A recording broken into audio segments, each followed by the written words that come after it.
Huh?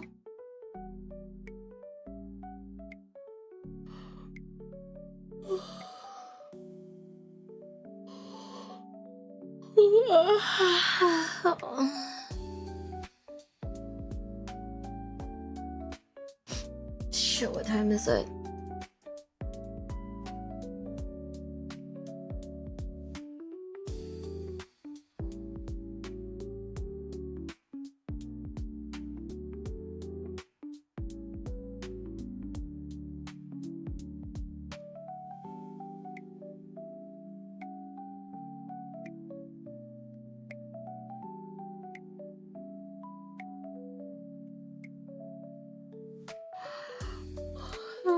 You did it again. Oh man. Oh man. Shit. Sorry, gang. I didn't realize I was on mute. I guess I was typing and I guess I must have hit the hotkey again. I think call it hotkey when it's like not hot. You know? Ow, my nail.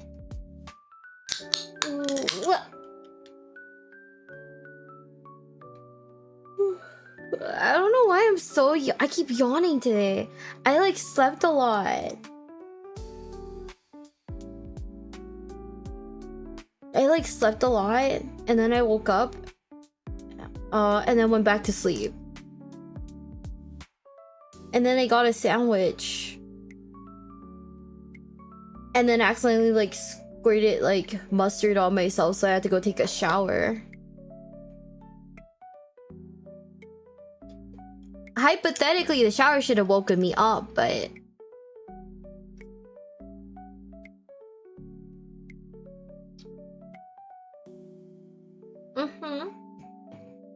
What kind of sandwich? It was ham, cheese, I can't believe and you super mustard. polymerized. Oh my god. I can't believe you super polarized. Oh my god. You gotta be fucking kidding me. Stormy Mirror.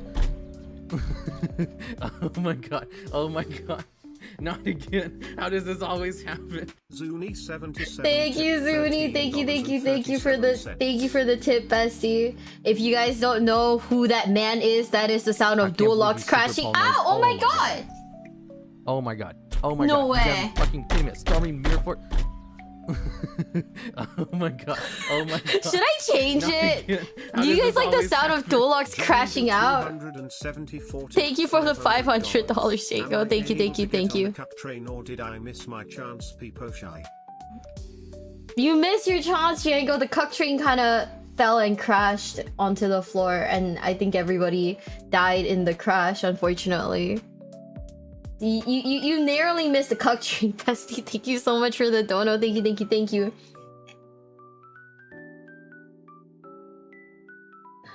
The what now? The cuck train. If you guys didn't know, we made a chocolate train for Valentine's Day, and we put like little chocolate like bear cookies in it.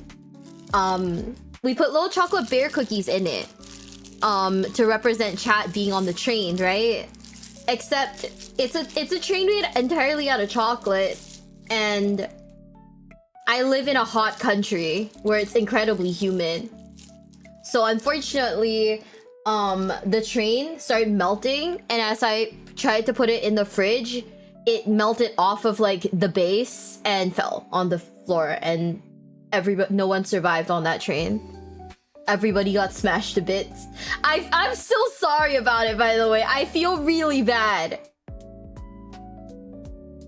I feel really bad, okay? Like, I really do. I'm sorry, chat.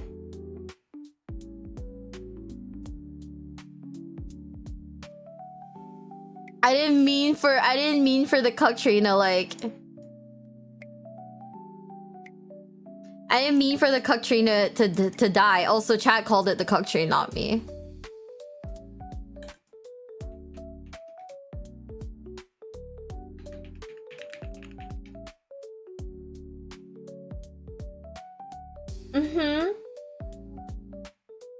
You guys wouldn't stop calling it that. It wasn't me. You guys wouldn't stop calling it that.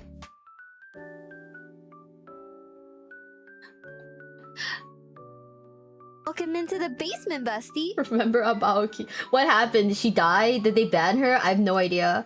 Anyways, good morning, guys. Good morning. We have in the back we have Mr.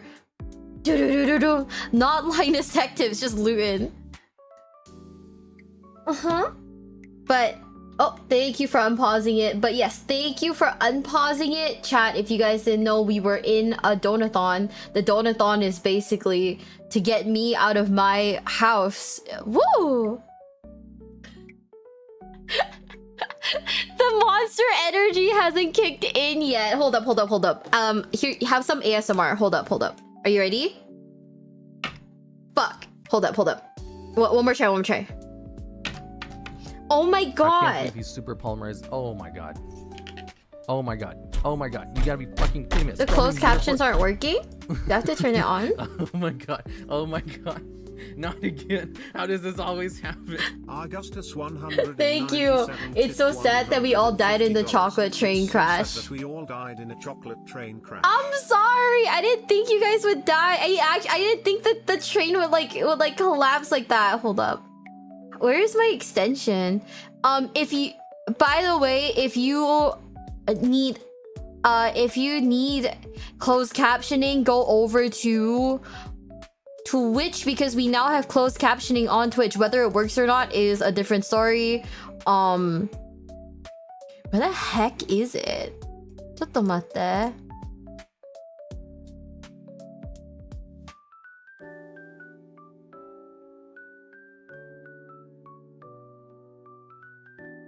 Oh, right.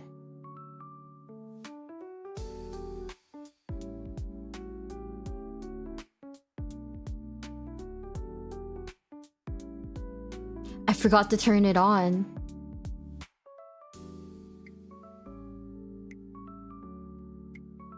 Let's go. You should be able to see it now, hopefully. Yeah.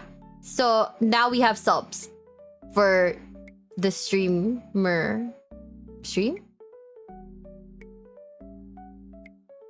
It's working now. Morning, guys. Good morning. Good morning. I hope you guys are doing well. I hope you guys are having a fun time today. Hold up. Let me try again. One more time. Let's go. I got boba yesterday. Hope today. I hope so too. If my stream crashes again, I will crash out. I'll start fighting people on God. But yeah, thank you guys for being here. It's been a while since we've done one of these, huh? I've been like, I don't know why, but the other day, like I just woke up and I thought, I'm probably a stronger person now than I was before. And I should be able to deal with I should be able to understand Warhammer lore in my stronger state, right? Because I'm a strong, independent, not independent. I'm a strong person now, right, guys? Remember when I used to get scared and I used to be frightened? No more. You're still gonna cry? It is almost that time of the month. My ass will cry. The people on the track survived. Not everyone died in the crash. It was so sad. But because we are gonna be But because we're gonna be dual streaming this, you guys know dono goals off. Dono goals will be off. The alerts will also be off. Sorry. But just a remind. Oh yeah. I need your guys' opinion. Hold up. I need your guys' opinion about something. Mad. Damn you. Okay. I turned it back on for you. Miwa, brain overloaded by Lewitton. 07 to a bad bitch, my brain. What we're talking about, it's okay, Mac. One day you'll understand. It's okay. Whoa, I love Lewin. He's like such a good guy, and like I can honestly tell you guys this, like a surprising. Okay, I wouldn't say surprising, but a ton of like the 40k, like lore channels, right? They are super chill. I DM'd Luton and I was like, bestie, what is the worst thing I could do to Rubik Marine? Like I was like, can I defeat like Rubik Marines with like a Dyson, like, you know, a Dyson fucking vacuum cleaner? He was like, no reform, but I guess. And I was like, bet. Also, do you guys hate okay, how do you guys feel about the dual logs is crashing out like message? Like dodo alert.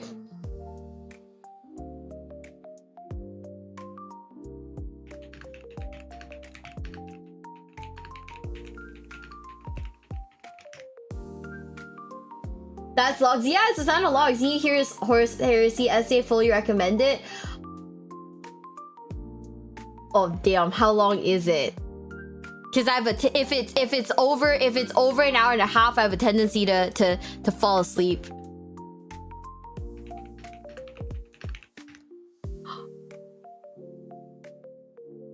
I'm not very good. I might fall asleep.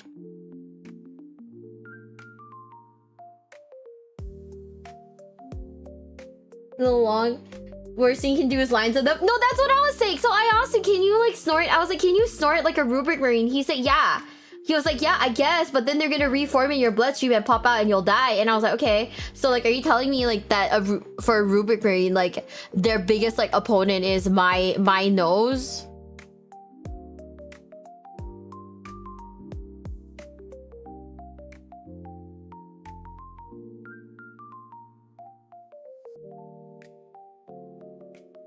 You know, my nose, or like, did you get? I did. I went to bed. It was nice. It was really nice, actually.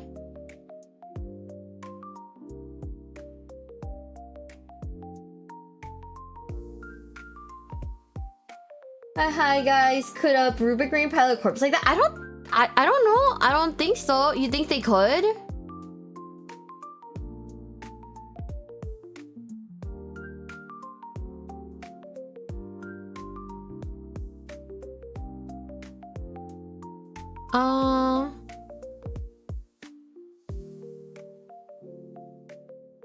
Dante's speech when boss?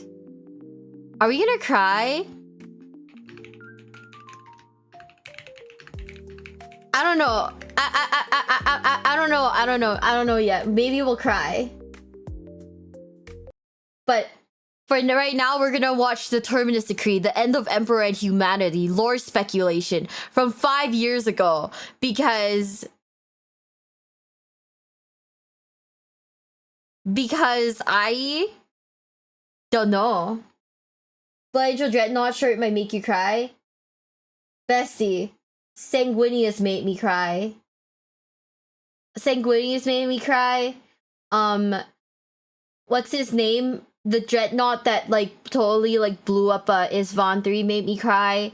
Basically anything kind of reduces me into like a disgusting soggy mess. Uh-huh. Right, Eleanor, yeah. Right, Eleanor makes me cry. Wasn't that one recently? Probably. This is like 5 years ago. But then again, you know I don't keep up with recent lore. Because I don't read. Not, am I proud? A little bit, not gonna lie. But, you know, I don't read, chat. Are you guys ready? In 3, 2, 1.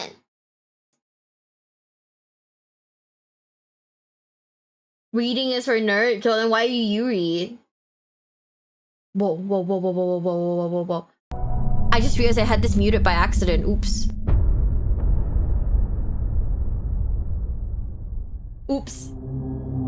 I muted it by accident. The Emperor's humanity was all but gone. He could no longer mask his thoughts with a human face. The being he had thought of as a father could hide nothing from him. Okay. The Terminus Decree, the end of all or a new beginning.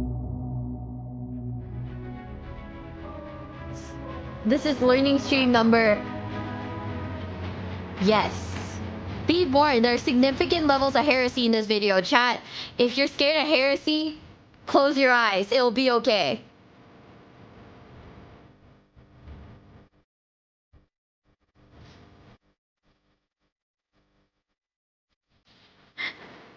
Close your eyes, chat. It'll be okay. Oh my god, was that Dorn? That's my goat. That's my goat right there.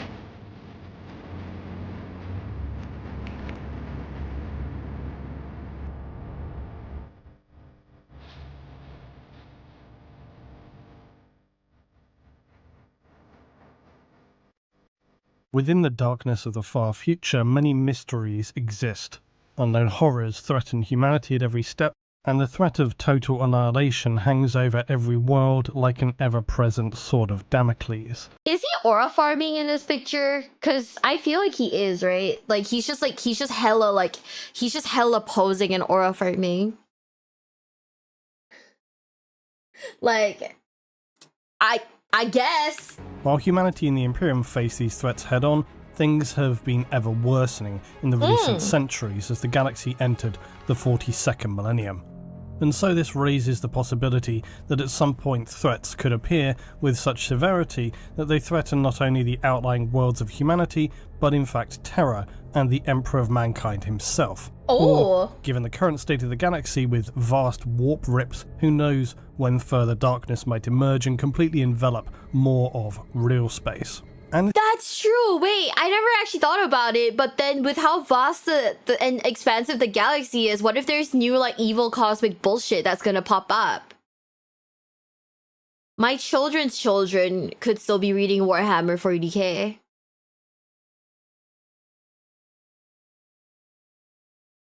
It's gonna be like, wait, does the Warhammer 40k lore have a filler arc?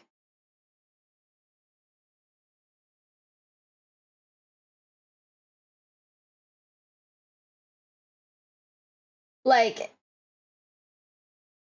does it? Filler in what way? Like, you know how in Bleach, right? There's like the main arcs, like there's the 1,000-year blood war. There's the Shinigami, like when like he raids like Soul Society, that's like a main thing. And then you have stuff like the Bounto arc, where it's like a filler.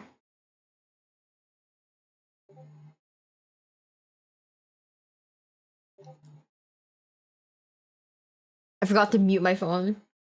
Plus heresy once the Primarchs disappear. Oh, I guess that makes sense. Yeah, like the in between, like waiting for like the Primarchs to come back. I guess that is technically a filler arc. Mm-hmm. You know, slander Bleach.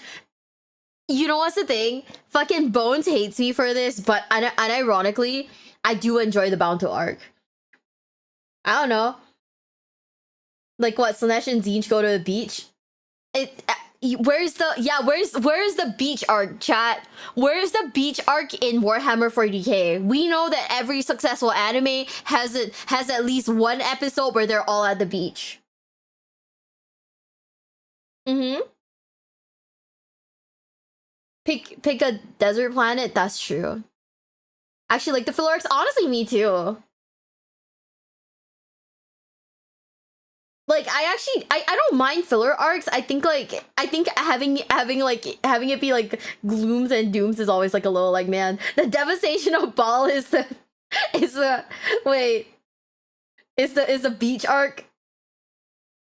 Wait, I'm gonna DM the menfolk gang. What was the anime beach episode arc of Warhammer 40k? Of Warhammer, no, not Warhammer 40k. Okay, let me ask Bones. Let me ask, where's Pancreas? Where's my best friend? He literally messaged me yesterday just to be like, I hope you get tunneled in Dead by Daylight. Fucked up and evil bullshit. We're friends.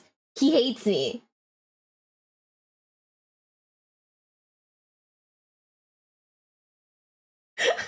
I hate San. You know, I think I've heard that before.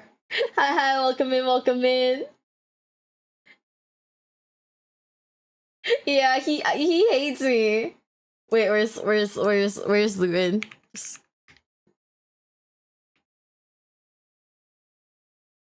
Hey, bestie.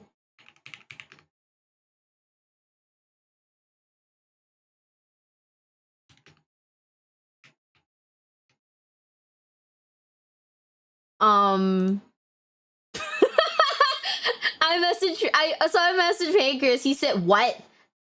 You know how every anime has an episode where they all go to the beach." Okay. How do they not hate me? Oh boy, Toothy, it is. It is early in the morning. Good morning, guys. Good morning, good morning. I can't wait for them to be like, you're actually crazy. Wasn't Dorn technically wandering around in a desert for a century? True. It's so goofy, but then like thinking about it, it's like, wait. When was it? It is another outfit. It is currently Chinese New Year. So we are celebrating. Mm-hmm. You give them content with those girly questions. It's a legitimate question, okay? You should watch One Piece. Yeah, I'm up to date. I've kept up with all of One Piece. Wow. This boba that I got kind of sucks.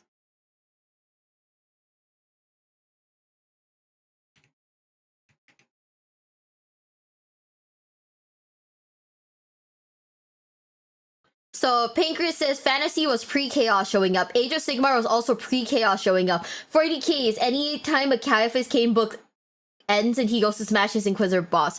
Okay, real shit. Real shit, thank you, bestie.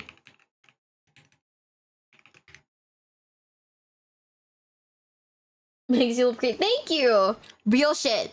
That's when apparently for Pancreas every filler arc is basically every Caiaphas Cain book.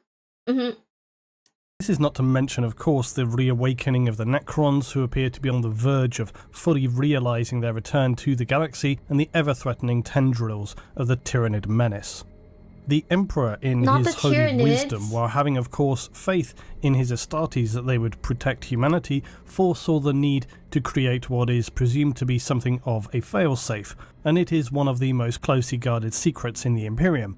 And this is because it would be reasonable to say that it is likely that no one in the Imperium actually knows the true details of this secret, for it is known as the Terminus Decree. Now, on the one hand, thankfully mentions of the Terminus Decree are actually extremely minimal, which makes it easier to track down information about it because there is so very little of it. It's mentioned only in 3 Grey Knights Codex, and beyond that you can only forge speculative links to very small mentions in other books, which may or may not be related to it. Okay. The Terminus Decree is simply a piece of parchment that is said to contain critical instructions given by the Emperor himself and sealed in an ancient lockbox. Its location is only known to the Grey Knights within their secret chambers on Terra, although it is rumoured to be the tomb of the Emperor's closest aide, Malcador the Sigillite. And it was also said that only a Supreme Grand Master of the Grey Knights was bestowed with the knowledge of how to open it, because the box is locked by a golden seal. Interestingly enough, this matches exactly another golden seal found in only one other known location in the Imperium, the Golden Throne of the Emperor. It is said that the Terminus Decree must only be opened when all hope for humanity appears lost, and it is speculated that should this situation ever arise, which will compel a Grey Knight Grand Master to unlock the box, the instructions contained within will enable some event of such a magnitude that they may hold the key to humanity's salvation, or for all we know, its complete destruction. Why does it sound like a... You know how, like, whenever you watch, like, mummy movies and they're like, oh, if you open the if you open the tomb, like, chaos will, like, befall everybody? Why does he sound like that? Like, is Grey original ideas? Games Workshop? I don't know. I mean, you guys see what I'm putting down? Like, do you guys get it? I'm like, why? Right? Oh, it's smash glass in case of emergency. Oh, that does make sense then. Yeah, I do understand that. Sounds more like Scorched Earth. Yeah. Damn, he's kind of a hater, huh? He's like, yeah, if in case of emergency, smash the box and, like, I'm gonna come running. It has been widely speculated that the Terminus Decree contains orders to kill the Emperor sitting atop of his golden throne, and thereby releasing him from his psychic prison and allowing his subsequent rebirth. It is then assumed that he would of course become the salvation for humanity. Depending on which school of Inquisitional thought you may subscribe to, you may know that many believe the Emperor does not exist anymore within the Golden Throne, and that the psychic sacrifices are there simply to power it, as well as keeping the Astronomicon fueled. That the Emperor himself has already departed his physical body and now exists only within the warp, waiting to be reborn. Now, until recently, the Terminus Decree was considered to be an absolute last resort. Given, though, the dire state of affairs the Imperium has found itself in during the final days of M41, the prospect of using this potentially destructive force has now been given serious consideration. And this has been attributed to the technically current Supreme Grand Master of the Grey Knights one, Kaldor Drago. Ooh. Now, Drago became the current Supreme Grand Master when the demon Primarch Mortarion of the Death Guard Legion killed the former. Drago was able to banish Mortarion into the warp by speaking his true name. Now, just to note, a demon's true name is different to those who were formerly mortals. A demon's true name will bind it to those who have spoken its name, and this will confuse and disorientate the demon, allowing them to be more easily banished back into the warp. For former mortals, such as Chaos Marines or Demon Primarchs, speaking their original mortal name appears to function in much the same way. Ura Ventress of the Ultramarines was able to also weaken a demon prince in this manner. Unfortunately, Supreme Grandmaster Drago ended up becoming lost and trapped within the warp itself, and it is said that he was now condemned to walk in the formless wastes for eternity. Being a Supreme Grandmaster of the Grey Knights, though, Drago would not waste this time, and What is this, like, Kaldor Drago's bizarre adventure? I mean, bet, right? Archie is some kind of Eldritch Lovecraft.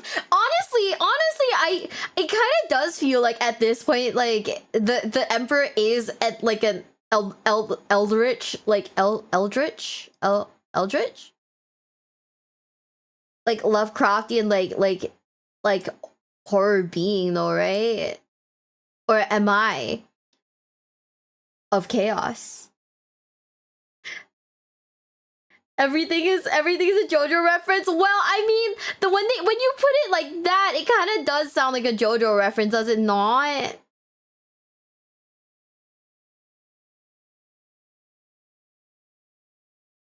I love how Kaldor Drago was basically stuck in the warp, and and bro really just said bet. And he's just in there like killing people now. He's like, oh yeah, you know, like time to do my shit anyways.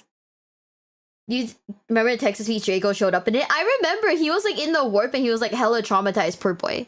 Poor BB. I say poor BB as if that's not a grown ass man. I'm probably all right as a person, chat, don't worry.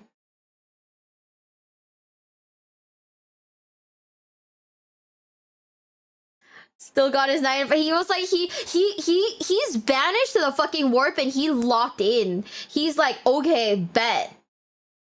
I'm gonna go fuck some shit up for them.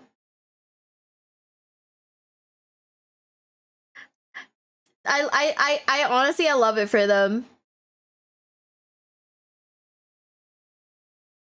Oh man.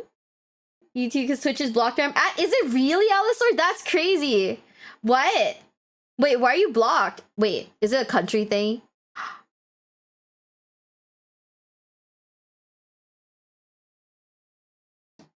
But yeah, I guess okay. I would feel kind of weird that like my entire society is being run by essentially beef jerky on a chair, right?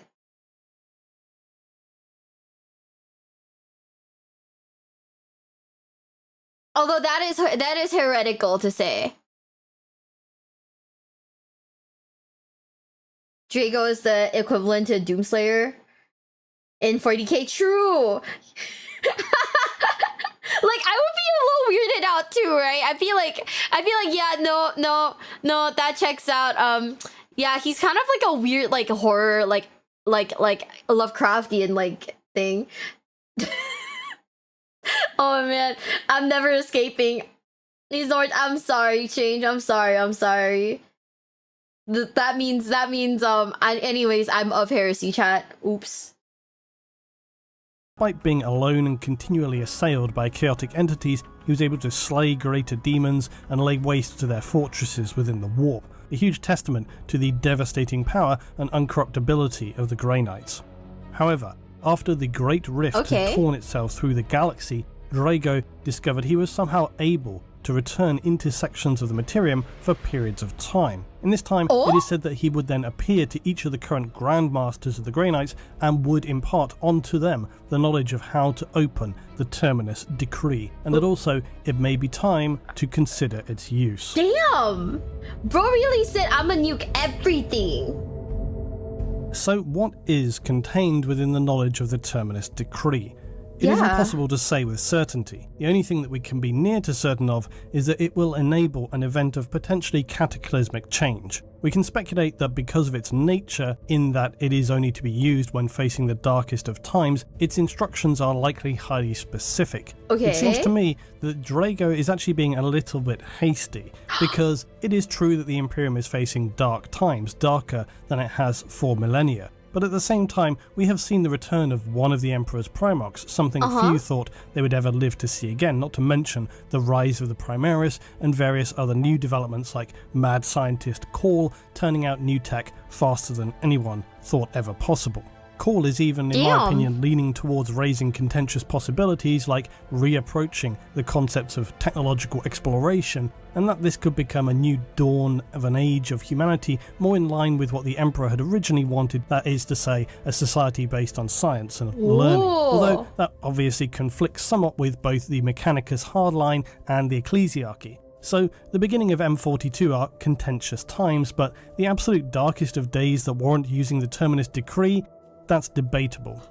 Of course, it would certainly help matters if we thought that Supreme Grandmaster Drago had any concept of just what the Terminus Decree contained, but there is no evidence of that either.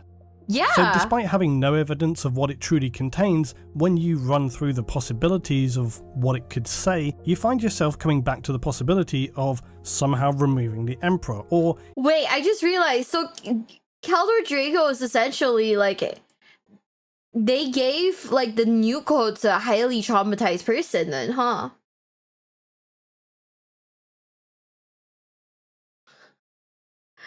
Are you gonna play new Poppy's Playtime? I kinda wanna, but I haven't played the first one, so maybe I'll have to play it on stream sometime. Also, おはようございます。今は夜でしょ? He's not that traumatized. I guess not. But I guess he's like traumatized in the same way that like Doom guys traumatized, you know? So kind of. There are 1k Grey Knights and the Emperor needs 1k Psychers. Coincidence? Oh, they're sus. Oh. 夜ですだよね。ちょっと眠い。Have you finished Doom Eternal? No, I can't run it on my PC, remember?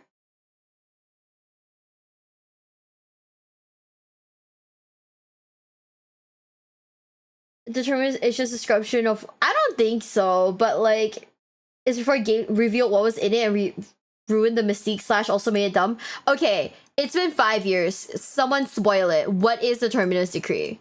And how funnily does it suck? How goofy is this shit?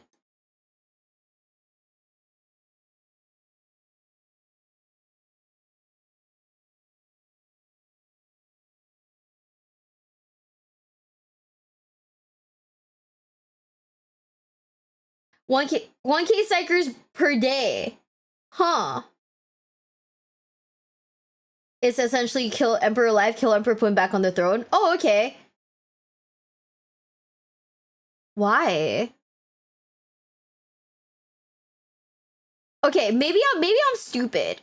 But like why?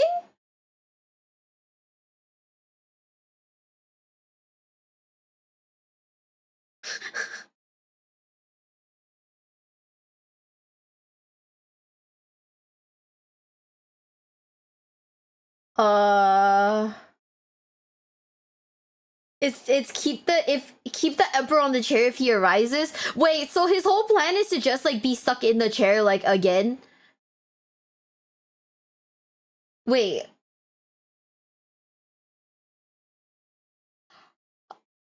Oh, it's like the Emperor's tech support. Have you tried turning it on and off again?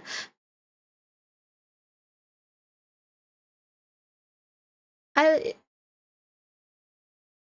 Oh my god. What?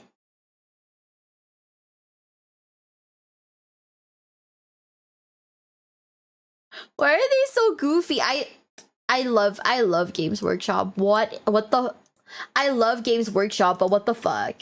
The Emperor's just a router? Yeah, I guess so. I guess so. But like what the fuck does that even mean? Like, I mean, when I say what the fuck does that even mean, I'm like okay, Games Workshop, who thought that was a good idea? Like genuinely, who thought that was like a good idea?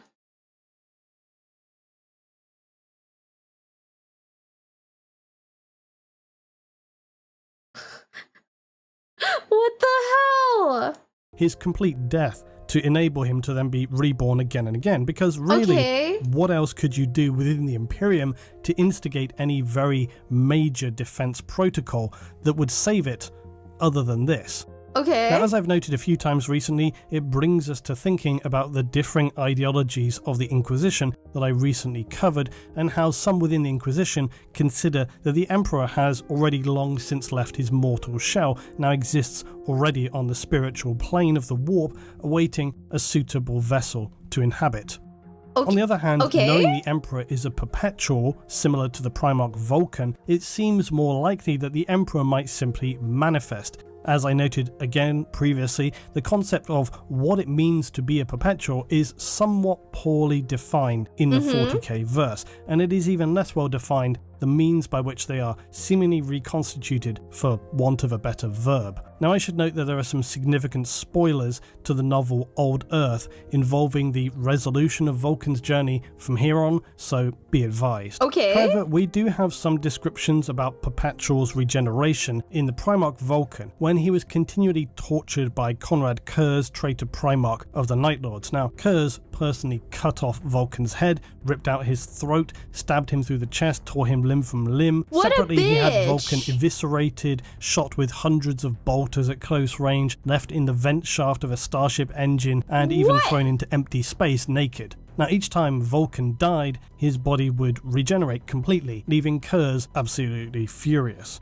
Vulcan was finally able to escape by teleporting himself to Macragge, or at least its upper atmosphere, although he then became burned to a charred corpse by re-entering the atmosphere. Over a series of days, okay. Vulcan's body again began to regenerate, eventually returning him to life. Now, until this time, Vulcan had not fully understood his powers, but finally having realised them when he would fight Kurz again, he was able to use his powers of regeneration when he focused mentally upon this. And so he was even able to regenerate from decapitation actively, extremely quickly, and so he was able to continue fighting. This is where the complex figure, though, of John Grammaticus enters the fray. Now, John Grammaticus is a very difficult figure to explain in short. But simply put, he is another human perpetual who was part of what would be called the Cabal, and this was the curious Cabal which is sometimes mentioned that sought the total destruction of chaos, and I will likely have to cover this, probably soon enough. The Cabal really believed its goal was the complete destruction of chaos by any means necessary. They believed it to be the most damaging thing, and so they thought that by allowing Horus to be victorious, that this would actually enable the destruction of chaos, because And then our boy's like, hey, Chaos, what you doing, BB girl?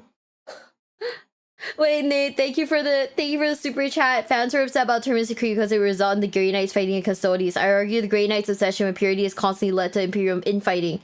That's the point. Yeah, I guess so. I don't know. I don't know how I feel about this. Like, I'm learning about this and I'm like questioning it. I'm confusing it. Like I'm like confused. I'm like, who thought this was a good idea?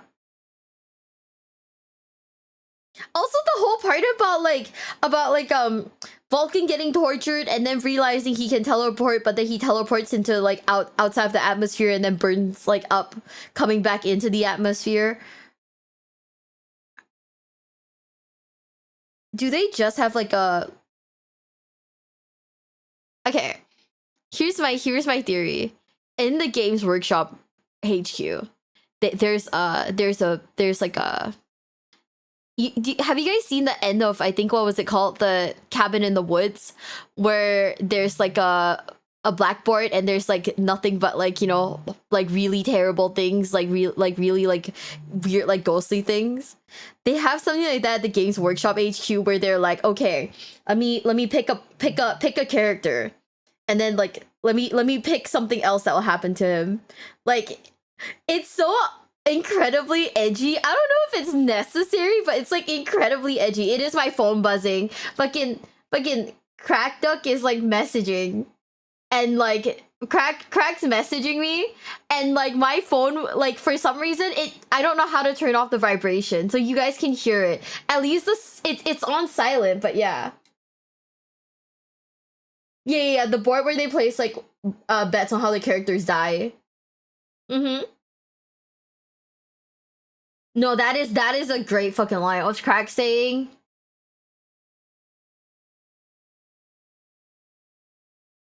What toys are you bringing to Adepticon? Bye, Groove. Bye. Hi, Bessie. Hi. He's like, what toys are you bringing to Adepticon? Okay, hear me out. Okay, chat. Do not tell the gang. Do not tell the gang. Tell nobody. But I kind of have a plan to like prank the guys. Okay? Hear me out. We're gonna be playing Warhammer 40k, like tabletop Warhammer 40k, right? I'm gonna pretend to have like a knight. Like I'm just gonna tell them, yeah, it's a combat patrol. I'm gonna bring like a knight with me, okay?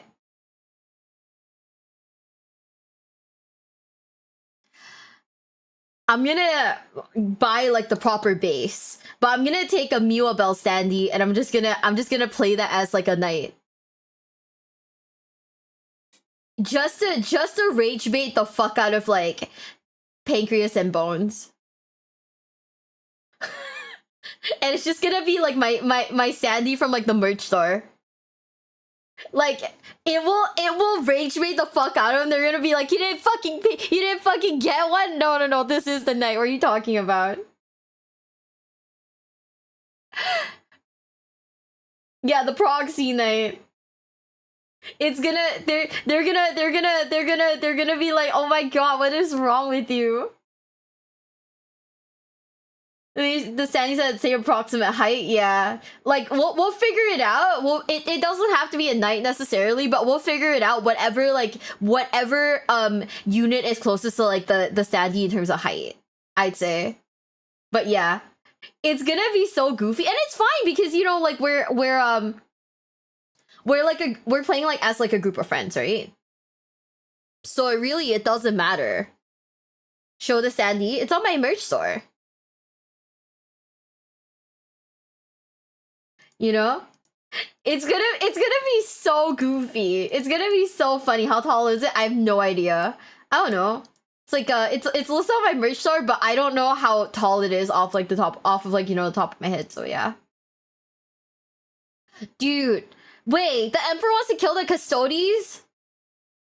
He wants to kill the Pillarmen? Okay, the Emperor needs to watch like JoJo's Bizarre Adventure Part 2 because I don't know, do you guys think the Emperor has like Hamon or something?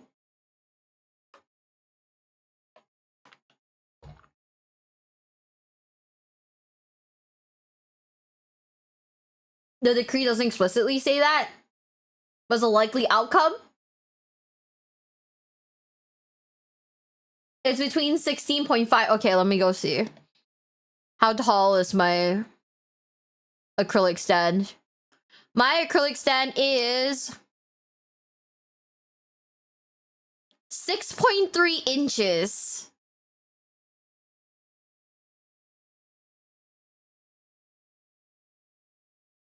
The other one is, I'll pick whichever one's taller. The other one is 5.5 inches. Oh, no, not the other one. That one's too small.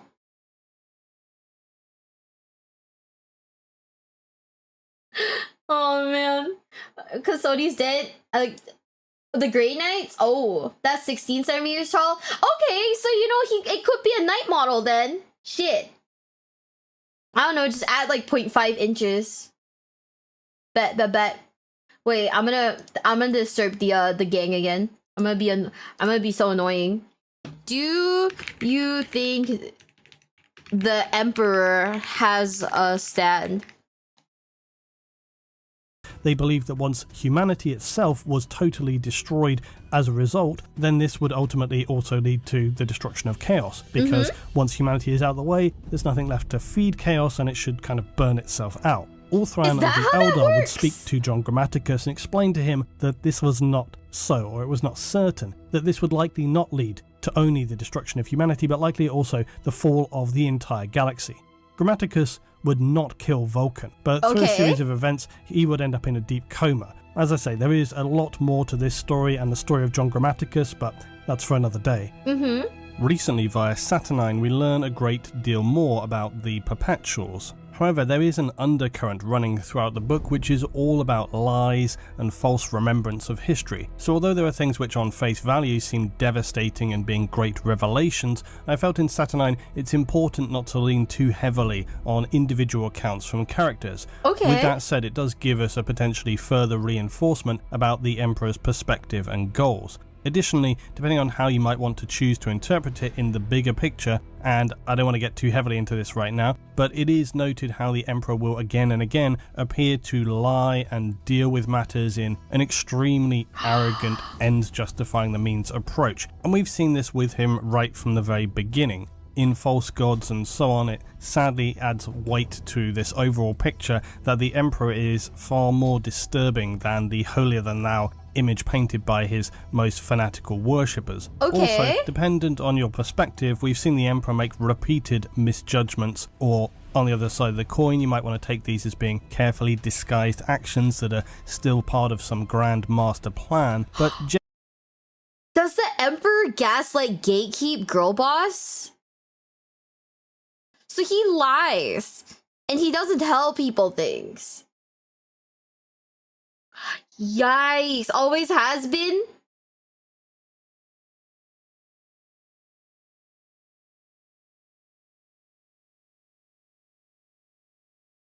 Yeah, all the time. Oh my god, he is a low value man then.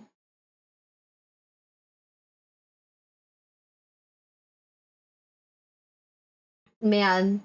You know, I genuinely feel like on a certain level, I was like kind of like, you know, the Emperor is not that bad. And then the more I learn about the lore, the more I'm like, wow, the Emperor is kind of a piece of shit, dude. Like, he's kind of fucked up, bro. What is up with this man? He doesn't lie, he just doesn't tell the whole truth. That's called lying. But he still got trust because he knows more? Ah, that's true. That is true, yeah. Huh. Believes he knows the best. Is not telling people the truth considered lying, or is that just hiding the truth?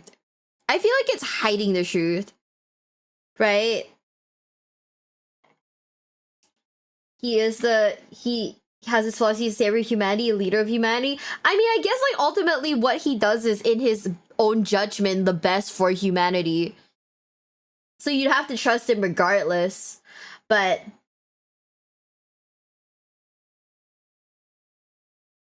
But he's kind of a dick, huh? Is lying by omission?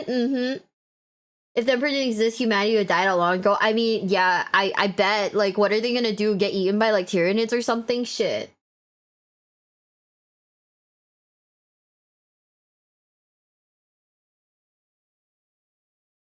Damn. This is so complex. This is like he is such a complex character. Like on a certain level, like I wanna be like, yeah, he kind of sucks. But then on like another level, I'm like, actually no, he's like he did what he had to do. But also, man, yeah, I don't know how I feel. Tyranids came way after he was put on the timeout chair? Oh. Damn. So he didn't know about this. So, Malkador is like most likely only one the Emperor ever told about the truth. Ooh. TLDR, the Emperor knows much more than Games Workshop themselves. The Tyranids came 200 years ago. Okay. That's not recent at all. Man. Okay, I think I get it. I don't know. Like I said, the timeline for like a lot of things has always been a bit like confusing for me. Can I agree about the Emperor just how I think it's supposed to be? Yeah, that makes sense. That does make sense. Generally, many of his judgments appear to actually undermine his credibility as an all-knowing being, who is instead led primarily by his own self-righteous arrogance. And we know that he doesn't know everything. He even says this himself. A lot of what we have learned regarding the Emperor continues to support actually my view that he was, as we already know, always present throughout humanity's history, and likely had some influence, but that it wasn't until the catastrophic failure of the Golden Age and the Dark Age of technology, and we don't know how much he pushed that as well. I've sometimes thought whether the Golden Age or the Dark Age of technology was in fact actually some effort by the Emperor to push forward and achieve what he had tried to achieve with the Imperium, and maybe this was his first failed experiment. But that after the Age of Strife happened, the Emperor decided basically enough was enough, and he would dispense with any sense of subtlety and take full and total control of things.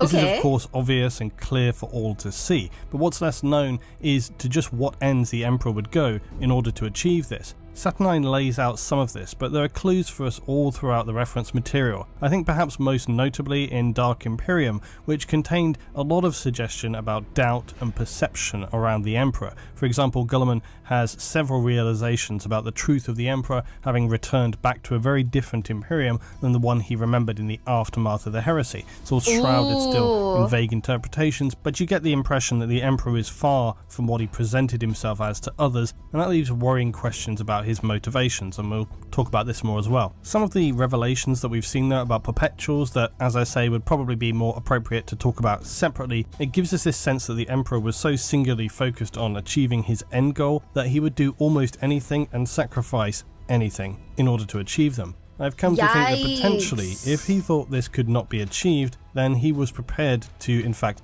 end everything. The fact that the Emperor thought if Horus took Terra, then all was lost. You can interpret this in several ways. Do you assume that by this he meant that humanity would be lost, or was it more that his own personal goals would be crushed?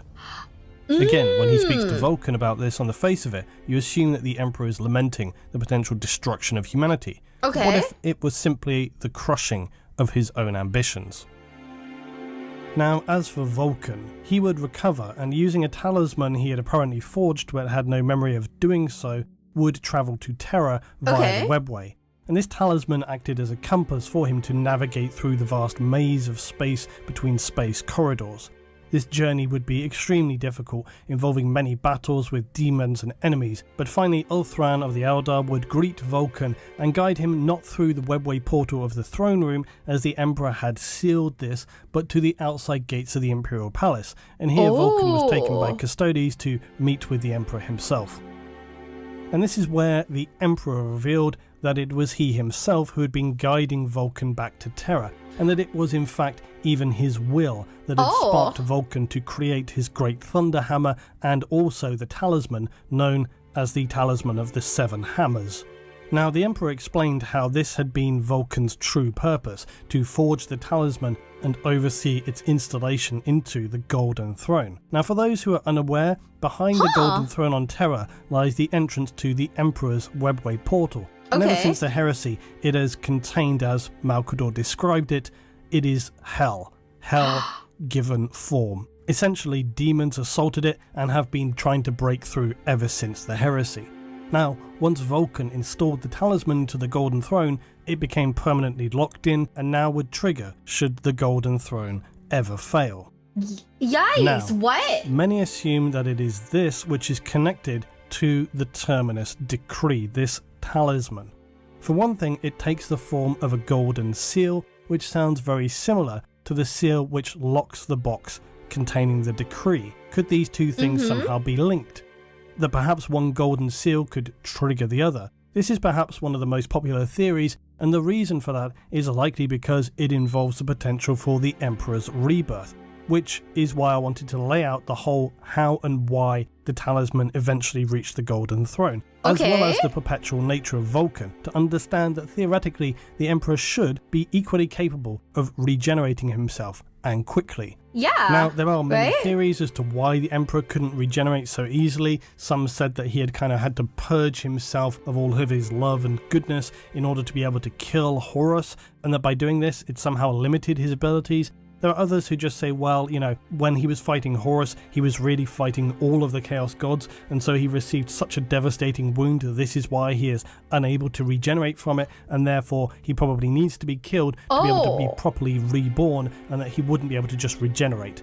On the other hand, it could simply be that being atop of the Golden Throne is leeching so much of his power and energy, because we know it takes a gigantic amount of focus and force to keep the webway portal closed behind the Golden Throne, not to mention, of course, also being involved in the Astronomicon. But all of this, again, is extremely speculative. Now, to be clear as well, the description of the Terminus Decree states that the exact nature of the document is unknown, and the only clue to its contents lies in the box's golden seal, found only in one place in all the Imperium's scattered worlds, the Emperor's Golden Throne. So this talisman theory remains a possibility, but I find myself not completely buying it, and here's why.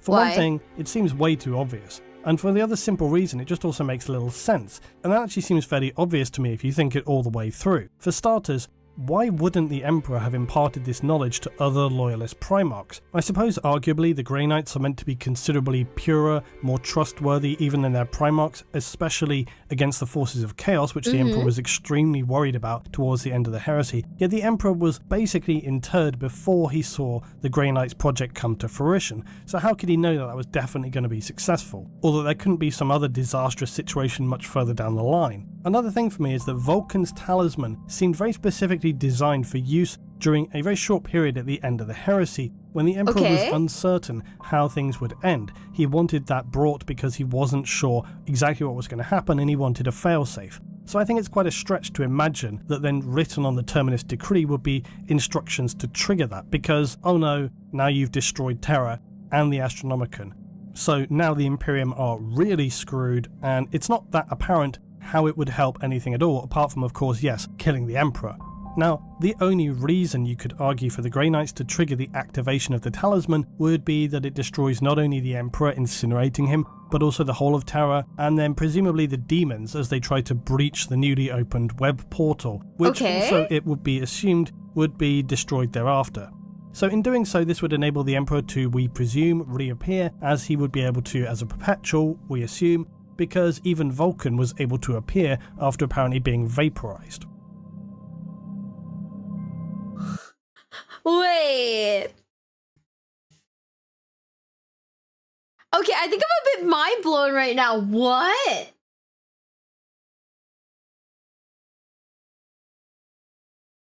What? So like, wait. So like, the whole plan is for him to be rebooted and come back, but then maybe it has nothing to do with Vulcan, because like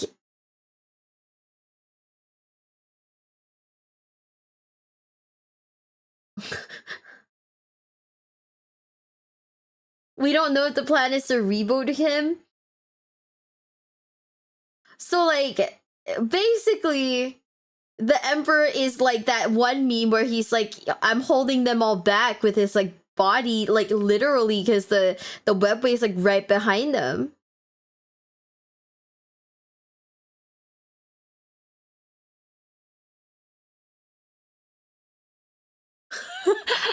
Eh?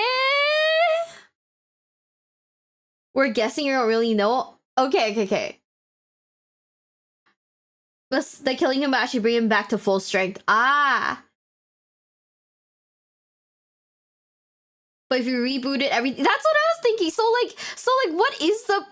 So like, if they do end up using the Terminus Decree to like quote unquote reboot him, right? Then then like won't the webway like, you know, get all like fucked up and shit? Like won't, because he's holding them back, right? But it's just a Warhammer theory. So speculation, really have no idea. Oh, okay, good. So I'm just gonna assume that this is like 40% canon. Yeah, that's the best course for humanity. Emperor stays on the throne because else Terra becomes a new warp riff and humanity loses your ability to warp travel. Okay. Okay. I feel like now that I just realized lore speculation. So this is like when everyone says that the One Piece is actually about friendship, right? It's just a speculation. The idea is that everything went so wrong that the reboot's a better idea. I guess so. Okay, shit.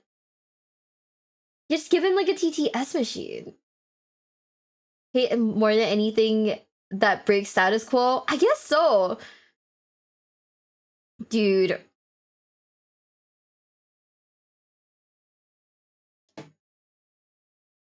Is there skill where he explains everything of war?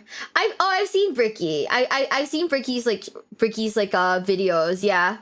I think it's we're like really like, I'm just like really confused. I don't know. You know what's the thing? I'm pretty sure that I'd be able to form like my own like judgment if I read the books.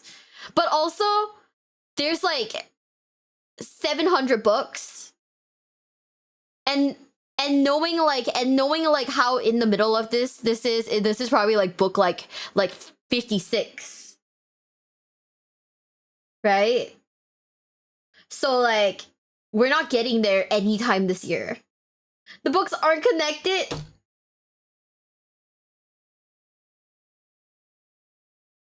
Yeah, nobody's got time for. Okay, some people have time for 300 books. You know, shout out to the lore channels because apparently they read that shit.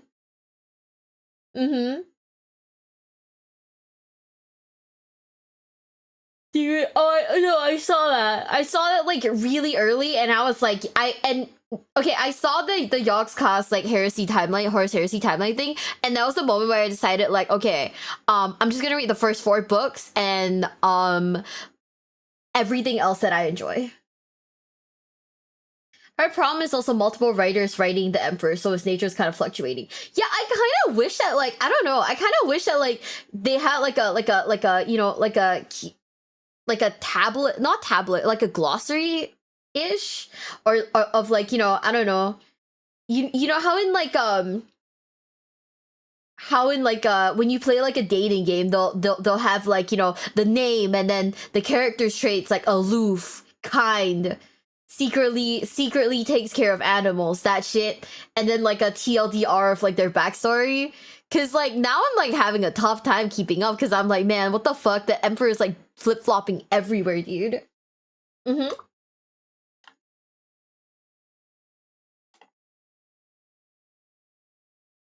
Right? Yeah, we've seen that Emperor had text-to-speech. The reaction's actually live on the channel. I've watched all of it. It's great. Right? Like, I kind of wish I had like something like that, like a little like gloss. I don't know what they're called, like a flowchart, whatever. Just like telling me like, okay, where's the Emperor at right now? Because now I'm like, okay, bro's got like new ideas, and he's kind of like dead.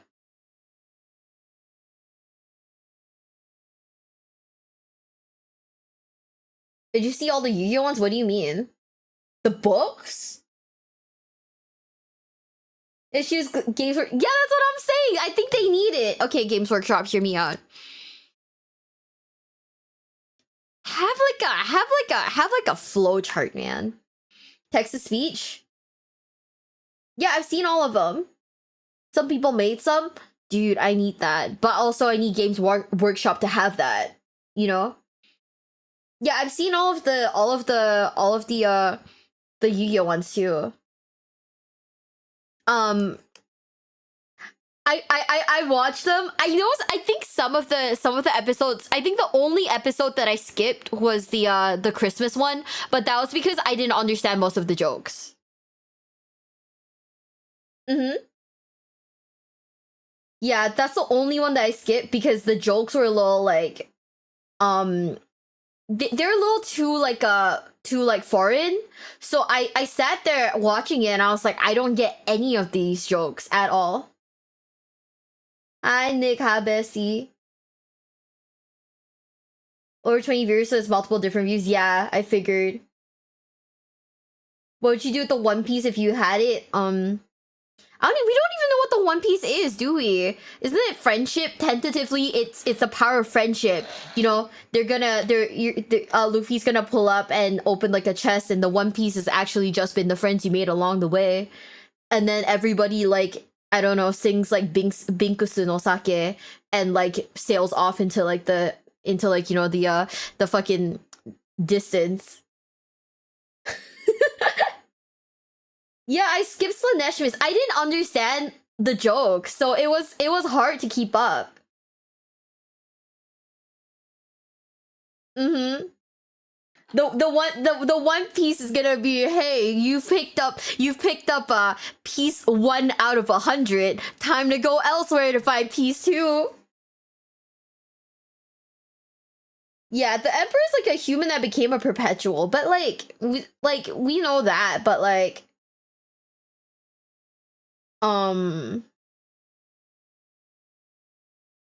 but like his whole like if things really suck shit, let's reboot me plan, I'm confused. Mm-hmm. See Lemur Rush special with the Eldar. I think I did. Yeah, I think I did watch like the Lehman Rush stuff. Mm-hmm. Wait, hold up. Let me message it. Let me message a dude for the bit.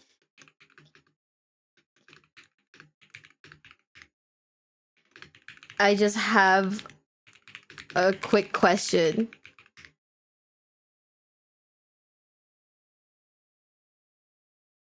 Oh man, we're gonna die. I guess so, yeah.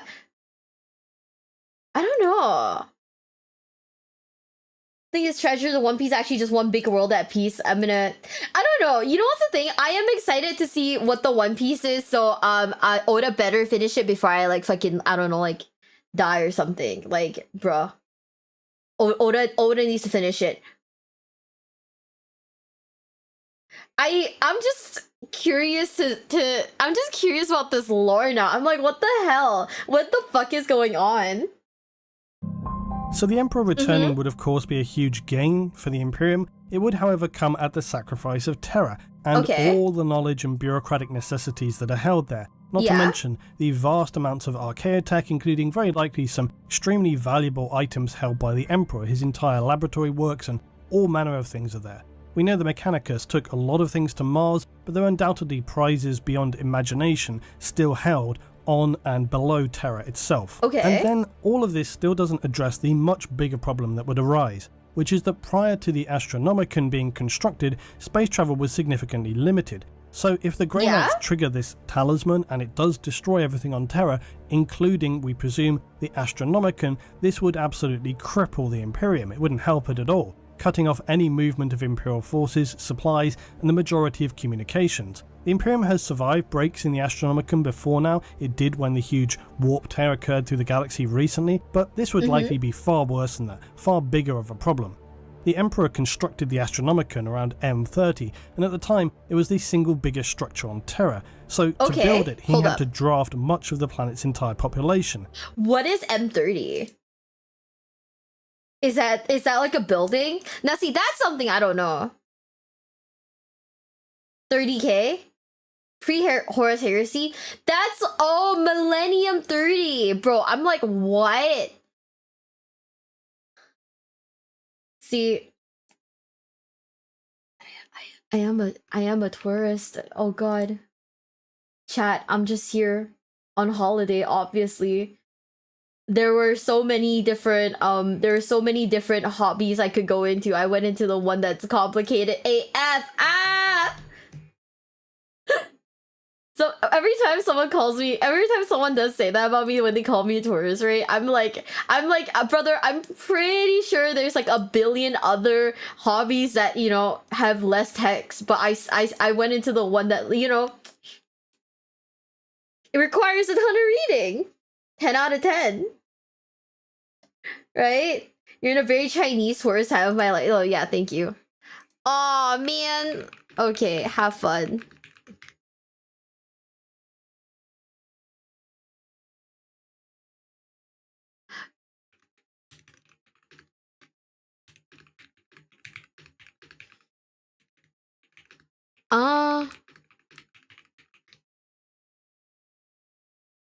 Fleshed out depending on who you ask. Take place entirely. This is so confusing. Not the waboke. M30 is okay. M30 is BMW's latest car model. Damn. That's crazy.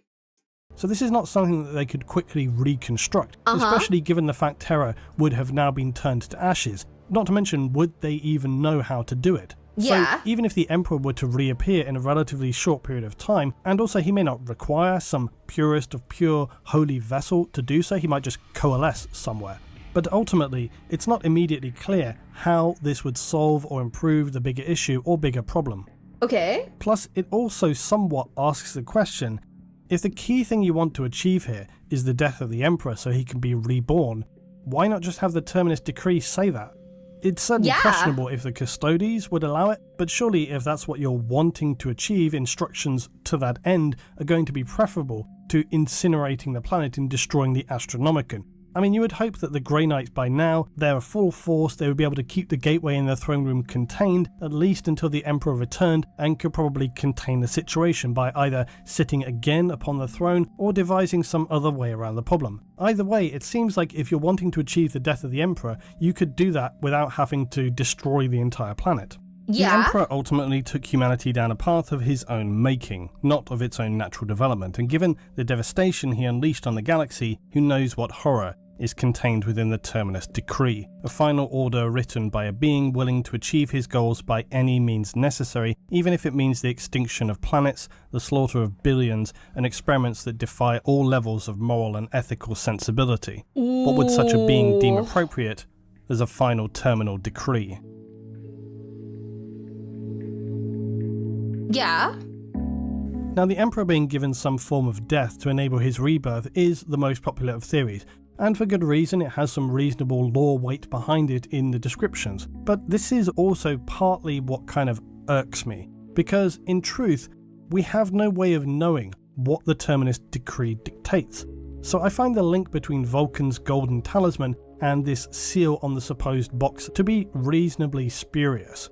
However, it is hard to ignore the fact that it specifically states that this seal is only found on one other place, the Golden Throne. Except, couldn't we read this as simply meaning it relates to an order of the Emperor and not necessarily being very specifically linked to Vulcan's talisman? But even if there was some idea about Golden Seal on the Emperor's throne, I think what's more possible is that when the piece about the Terminus Decree was first described, it couldn't have possibly known how things were then going to be described 7 years later in Old Earth. And so perhaps this is why the two things, I think, don't seem to really gel or make sense to me.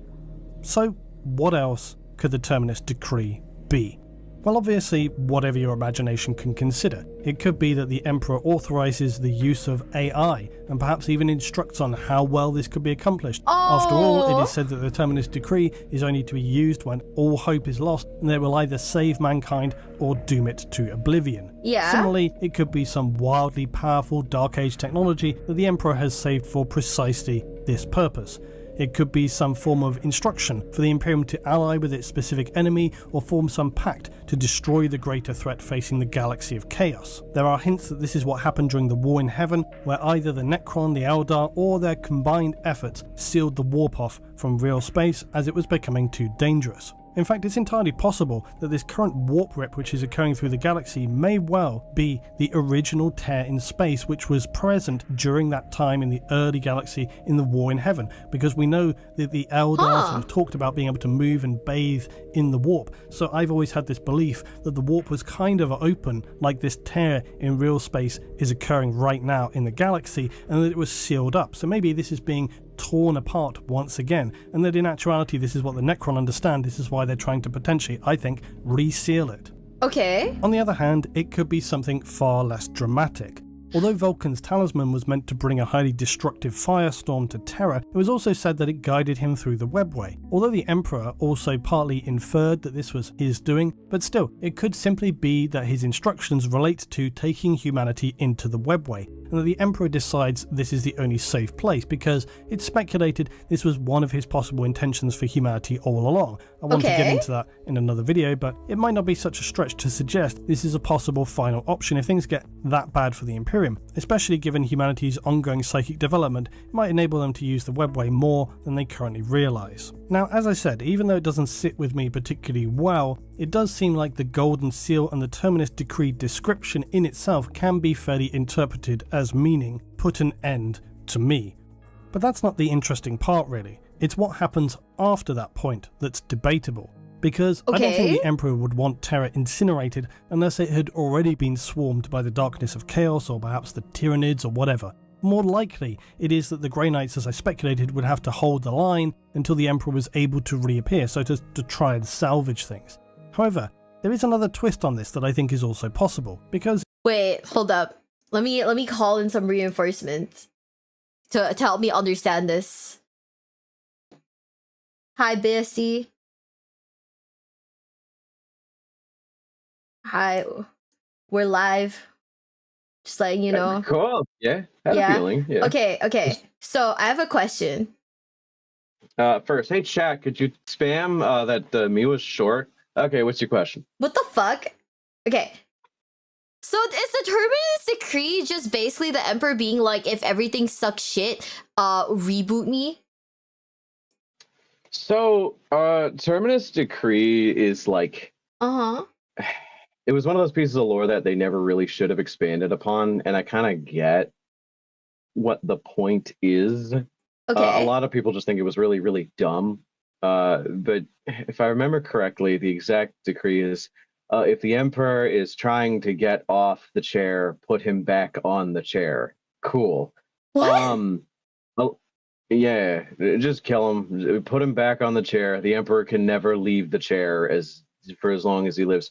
Now, a lot of people construed that as just really bad writing, and it is. But I think that the best way to like describe it is, I think it was actually made not because the Emperor was like, haha, even if I change my mind, you got to keep me here so that the Imperium doesn't fall. I think it's more of just like a vibe check to be like, hey, if you can stop me, I shouldn't leave the throne right now. But if you can't stop me, okay, that means I'm back to full power, and it's reap on, ye fucking Reaper man, and I'm here to like, take back the Imperium. So I think it's more just to be like, you are the strongest chapter I have, so because I have that, you need to stop me, and so on and so forth. Or wait, so they basically were like, get back in your seat, Grandpa. I'll get you more pudding type shit. Literally, yeah, no, it's like, oh, why are you getting up? The Vicodin bowl's empty, sit the fuck down, we'll get you more, like, that kind of thing, right? Okay. That's literally just what the Terminus Decree is. It's just, if ever the Emperor leaves the chair, the Grey Knights have to move heaven and earth to put him back. And I know that sounds dumb, because it's supposed to be, the second he gets up, the Grey Knights are going to stop him. Yeah, they're not gonna do shit. Like, like for context, the Emperor once made an entire planet bow by saying bow. I don't 1,000 Space Marines at most, because I'm pretty sure the Grey Knights don't even have that many. Like, sure, they might be the strongest. Someone said there's like 1,000 of them.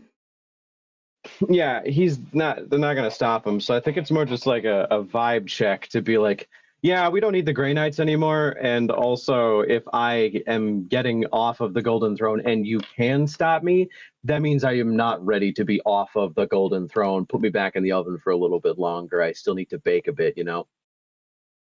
That's at least my interpretation of it, because that's the only one that makes at least a little bit of sense. Because if it's the Grimdark, if the Emperor gets up, he must not leave the throne. We lose the astronomic, and yeah, that okay, cool. But also, you gain the fucking Emperor of Mankind back. That dude literally has an entire imperium. He did that himself. Yeah, that's what I'm thinking. So- I'm like, wait, like, that's why Yeah. I'm a little confused by this. I'm like, what was the goal of this entire thing? That's why, like, my interpretation is that it's more just like a, hey, if I can get up and you can stop me, that means I'm too weak to be out of the throne. That because, like, you know, the threats are so big that, like, oh, I can't stop a Tyranid Hive fleet if a chapter of Space Marines can stop me, right?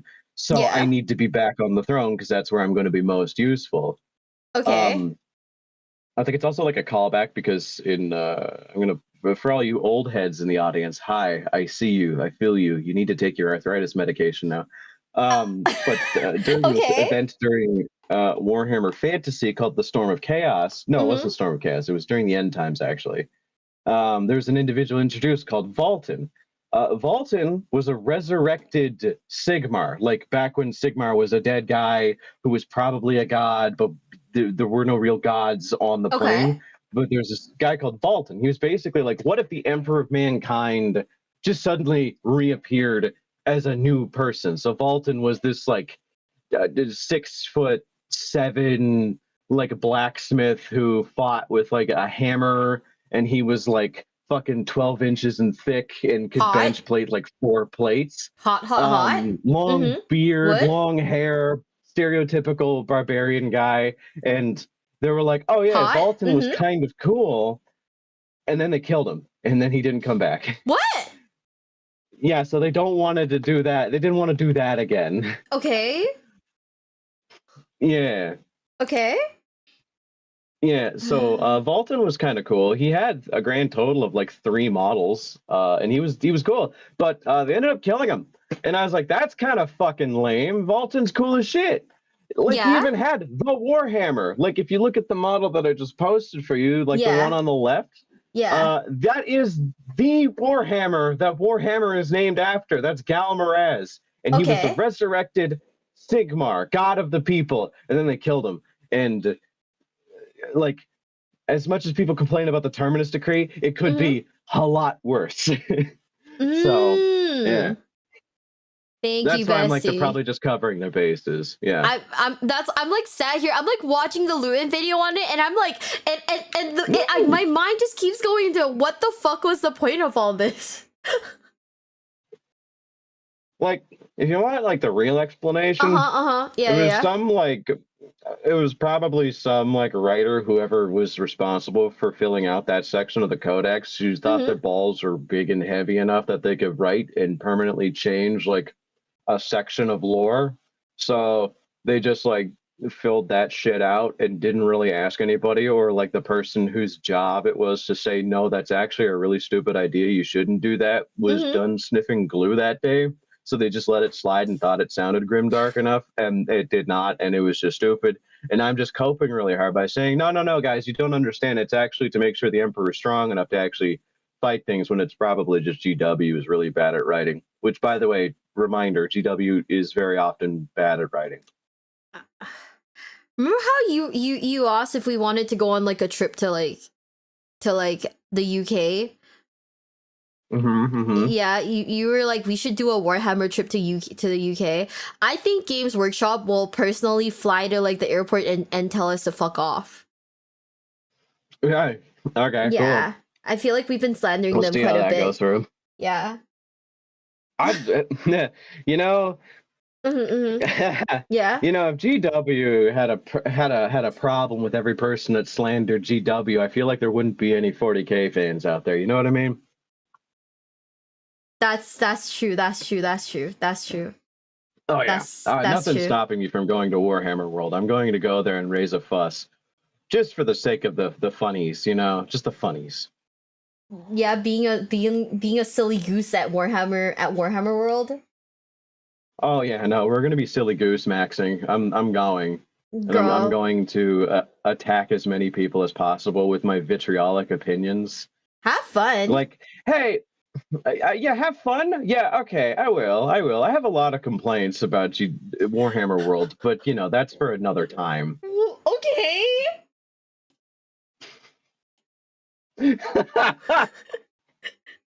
Okay, oh my god, you're a hater. Damn, that's crazy. Yeah, well, you brought me here. You know what goes on when I'm fucking brought on stream. That's true. I didn't misspell Arthur Bones as Bonds, by the way. I don't know why this man's name is like this. But yeah, no, I don't know. I just put it like that because it's funny. Yeah, he thinks it's funny. I don't know why. Yeah. Okay. Okay, Bring the well, scroll of complaints is crazy. Servant, bring me my list of demands. Games GW, Workshop. more Iron Warriors now. Why? Don't even ask. You do not want the answer to that question. Okay, fair. It's a long fucking story. Yeah. How you doing today, Miwa? Feeling good? Feeling energized, ready for the day? Yeah. I'm drinking my can of Monster. It's really nice, actually. I ran out of Monster 3 days ago, and I'm getting the shakes, so that shit sucks. You hate yourself. I understand. I know. I had to stoop down to a level of depravity that I have yet to see in quite some time, and that is yesterday I had to get a fucking Rockstar of all things. Who the fuck drinks Rockstar? You know what you should do? You should buy gamer subs and use my code for 10% off. No, but you fucking hate me. What? Why would you say that? What? I made a community post the other day. This is like a funny thing. I don't want, like, if anybody here goes and like actually finds this guy and does anything, you suck and you get no bitches. I'm just saying. But like, I made a post on my community tab because, hey guys, I'm gonna promote myself right now unprompted. I have a makeshift going on right now. Support my fucking plush. It's just go do that. I'm doing a plush. It's pretty cool. Yeah. I ordered one on stream so I can punt it into the sun. Oh no, go for it. Like, I'm gonna see if I can order 2. I might even put in an order for like 3 so that when it comes out and I can promote it for more sales. I'm gonna like start a bonfire and be like, "Hey guys, you should buy the Arthur Bones plush because you can do this." Wait. I have a question. What if I put your plush in a clear plastic bag, filled it with water, and shook it like, you know that scene in Nemo? Yeah. Why are you sleeping? Yeah, I'm gonna do that. I'm gonna do that to you, and I'm gonna do that to Crack Duck. Okay, all right. You gotta get a big. I don't know, like. I don't know. I don't know why when you said like a plastic bag, I was like, well, this thing can be kind of big. You should probably like, I don't know, get like a garbage bag, like one of those small ones you see for like clear garbage bags? I don't know. In Canada, yeah, you have to have them clear just because of like recycling and all that dumb bullshit. Can you give me a plastic bag from Canada, please? Thank you. Yeah, sure. Thank you. Like, chat. Of all the things that I've been asked for, a plastic blag. A plastic blag. All right, cool. Cool. Yeah. From Canada. Just one clear bag so I can shake you guys in the bag like you're fucking fish in Finding Nemo. Yeah, no, go for it. Yeah, but someone in the community tab, I've never seen this before. I've seen the opposite. We're all familiar with it. Some people think that it's like this big moral failing that like anybody accepts a sponsor, and some people are like, man, you used to be cool. Why are you accepting a sponsor from Factor? And I'm like, I don't know. I like food and money and food. I've been using Factor. I don't know. It's kind of cool. But like this one person did the opposite. I posted the makeshift thing, and they got mad that I wasn't like selling gamer subs. What? They actually said, and I quote, "Don't forget where you came from. They've been with your channel from the start. Never stop selling gamer subs." And I'm like, I haven't. I literally signed the year contract again last month. Like I'm still with them. It was just, I don't know. It's just weird. I'm good. I'm glad that he likes gamer subs, but like, kind of odd. Interesting. Just a little odd. Chad, don't worry. I'm getting more gamer subs when I go back to the US. I'm gonna have them send me more. Yeah, fuck. The only drink I even have in my house is just like tap water and gamer subs. Shut up. Yeah. Godspeed. Oh man. Okay, bye, bitch. That's a secret joke. Bye, bitch. Oh my god, get off, bye-bye. Call this bitch short. Call her short, chat. Do it for me. Bye. Oh my god. Chat, you don't, who needs enemies when you have friends, right? Who needs enemies when you have friends? Can you, honestly, I'm not even gonna lie to you guys. I don't think that if you had told me a year ago that I'd become like really good friends with like the Warhammer content creators, I would be like, lol, you're fucking lying to me. But now we're actually friends. Kind of insane. If your friends are your biggest haters or even your friends, exactly, that's what I'm saying. That's what I'm saying, yeah. So like, okay, so I don't have any more gamer subs in my house at the moment. I have been drinking it, I just don't have any more. And that's because whenever they ship it to me, right, they don't charge, they ship the whole thing to me. So I don't want them to pay for shipping because I feel bad, right? Because shipping to Singapore is like really expensive. So I'll like order, like do like a mass order, get it while I'm in America, at least like, you know, that way that the shipping isn't that bad. And then just bring it back with me, you know?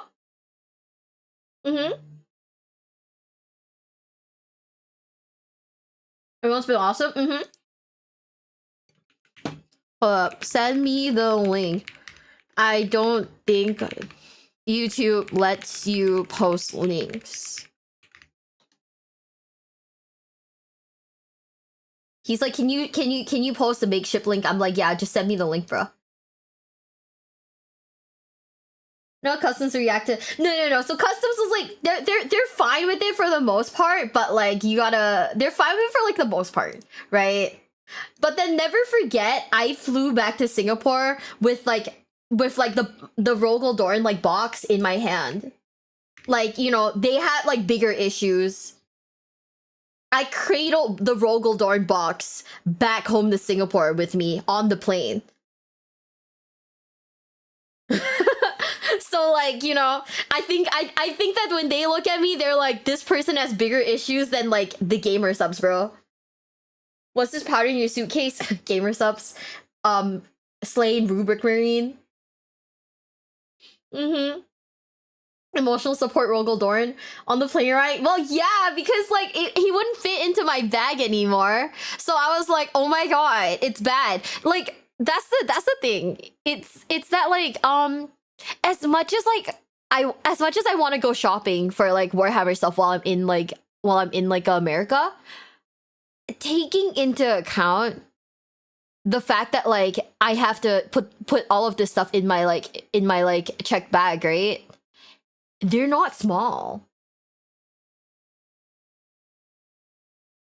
They're not small. So they're kind of a pain to bring back, you know? If that makes sense. Because you have to put them in the box. Like, you can't really take it out of the box, right? I feel like that's low-key sacrilegious, taking out the box and just bringing, like, the sprues back home. I think, like, you know, some god out there will smite me and the plane. So we're not gonna do that, obviously. Hi, Bestie. Also, I want you guys to know this is a 30-minute video that we spent, like, 2 hours on. But yeah, so I think like going forward, what my plans are when it comes to Warhammer, like buying Warhammer kits, right, is instead of like buying them in America and then shipping them to Singapore, what I'm gonna do is I'm gonna buy them in Japan because they have a Warhammer store there. And it turns out, right, it turns out you can actually order stuff on the website, have it have it shipped to the store for free, pick it up from the store, and then I can go down to like a FedEx or whatever while I'm in Japan, ship it back to Singapore. So the cost of shipping it back home to Singapore is a lot lower than it would be from America. Singapore doesn't have a Warhammer shop per se. We have like stores that carry Warhammer, but no like Warhammer store specifically. That's how you do it though. I was thinking about like doing that, but I was like, oh man, you know, considering how much space it takes up, it's probably not worth it. You know what I mean? That's surprising. It like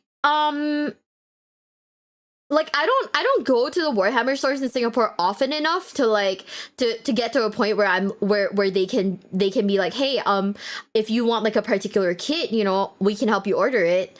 You know, we're not really at like that level. So, you know, I just buy like whatever kits are in stock, but basically some of the main stores that I go to for Warhammer stuff, right? One of them's like a combination anime figure store. So yeah, there's no like real like specialized like this is a Games Workshop Warhammer store. So yeah, I think like that's my plan when it comes to kits like moving forward. Does Zephyr have anything in Singapore? No. Zephyr doesn't have anything in Singapore, so if I want to get a kit specifically, what I have to do with Zephyr is when I'm in America, I go and I pick it up from them. Which is why I probably will not be buying like all that many kits while I'm there. Just like I said, because it makes more sense for me to get it while I'm in Japan and then like ship it direct to me in Singapore. To put the sprues out the box, I guess, yeah, but like taking it out of the box feels like a crime. Especially when I know full well that I'm not gonna be building most of these like that soon, you know what I mean? Like, they call it pile of shame for a reason.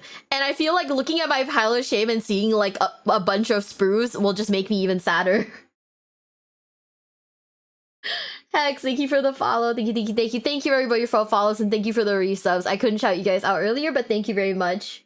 Yeah, that's what I was thinking. If I get like too many sets and then I get confused like which sprue is which sprue, I'd be like fuck dude. You know? That would be bad. Get the kids. I mean that's true, but I don't really want to talk to people. You know, I'm quite okay, this is weird, but I'm quite shy and awkward in person. And I feel awkward talking to people, especially at like stores. You know? So yeah, I don't think I could talk to the people at the Warhammer store that well.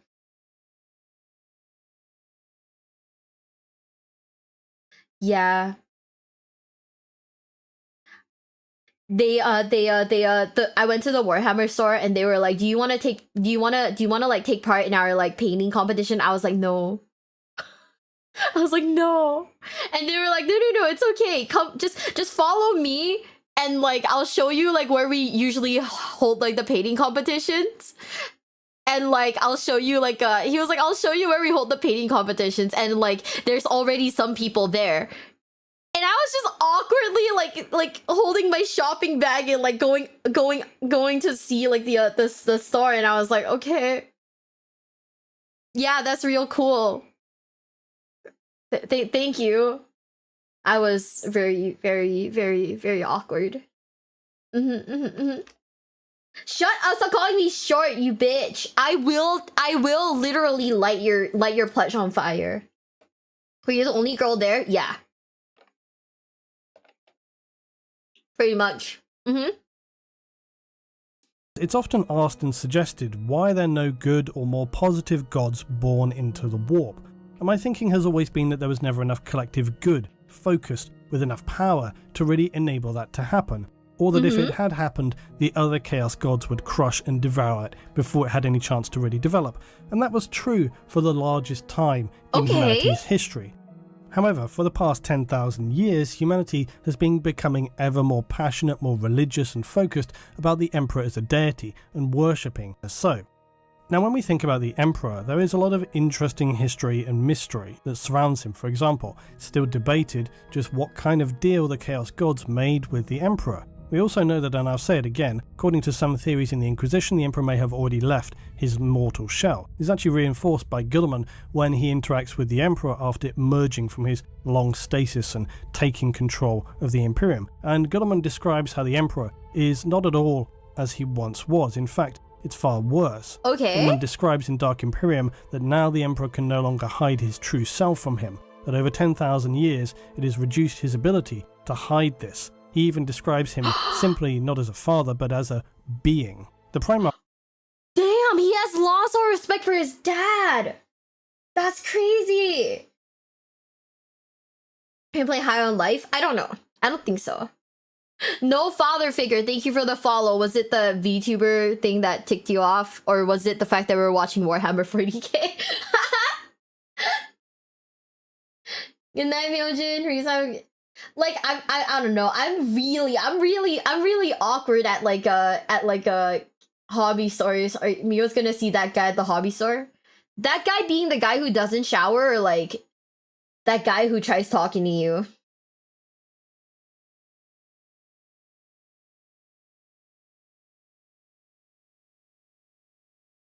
You never considered Big E as dad, if I recall. Both? Oh. I didn't stay in the store long enough to smell anyone, but you know, but I know exactly what you're talking about. You know what's the thing? I've been to like I went to like this one like store, right? And there was a guy who smelled like, you know, have you ever smelled the scent of like contact cement? You know, smell of contact cement? It's contact cement, but it was like mixed with like sweat. And it smelled like it was in his clothes. And I was like, I thought most people used Tamiya. What is this? Okay. Yeah, that smell. It was so unpleasant. Okay, so picture like, you guys know that, okay, you guys know like, what is it? When your clothes like start smelling a little like mildewy, like it's like it smells like it's wet. You know what I mean? It was gross. It was like weird. It was like the weirdest scent I'd ever smelled in my life. Cause I was like, oh no. And I felt bad for the guy. I don't know if it was like nose blindness or something. I don't know if it was like nose blindness or something. I don't think bro could smell himself. And I was like, okay, you know, shit. And then someone told him to get out because he smelled like he didn't shower. And I was like, I feel bad for him. Fuck. Who's stinky? This one guy at a TCG store I was at. Mm-hmm. You patched some holes in my garage. I actually use a lot of contact cement. Back when I used to cosplay, I used to like make all my props myself. Now I'm old and I don't cosplay anymore, so I don't make props anymore, but I used to like use so much contact cement, it was crazy. Mm-hmm. I'm sure it was needed. Oh yeah. I do feel bad when people are being told to like get out because they smell bad. But then like a certain part of me knows that like, yeah, it's because like people genuinely don't shower. But I still feel bad, you know, for them. I don't know. So what you felt most proud of? I can't say about doxing myself. I live in Singapore. Like it's too small. Mm-hmm.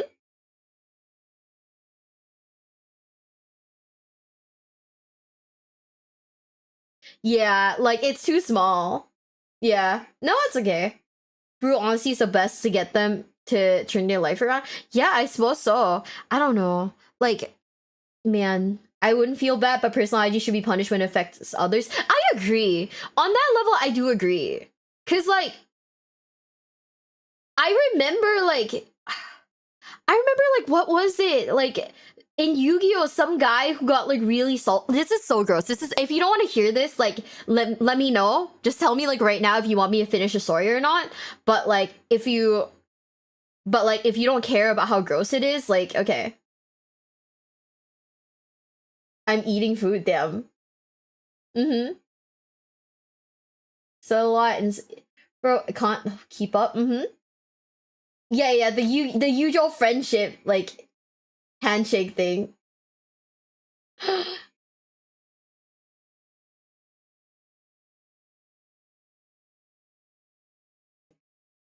I'm gonna very much like not go into details, but usual friendship is a card that basically forces your opponent, like, you know, to shake your hand, right? Well, some guy played it, and the other guy, the opponent, looked at it and put his like hand under his armpit before proceeding to shake the other guy's hand.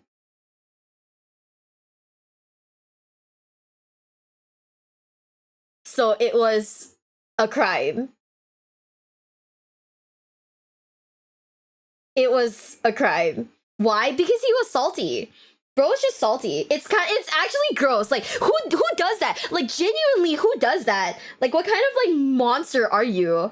Also, if you're just coming in, hi, welcome, hi. Chemical warfare. Tell me that isn't disgusting. Didn't they add something in your rules about being hygienic? Yeah. So now like you have to be like really like hygienic now. While time during stream, yeah. If you just joined the stream, we're talking about like disgusting players at like a store, you know. Mm-hmm. Cool. I joined on an armpit. Sorry. Well, you know, spiteful people do that. It's kind of insane. Like you know what's the thing? That person should have gotten banned for like unsportsmanlike behavior, because that is like the textbook definition of unsportsmanlike, you know?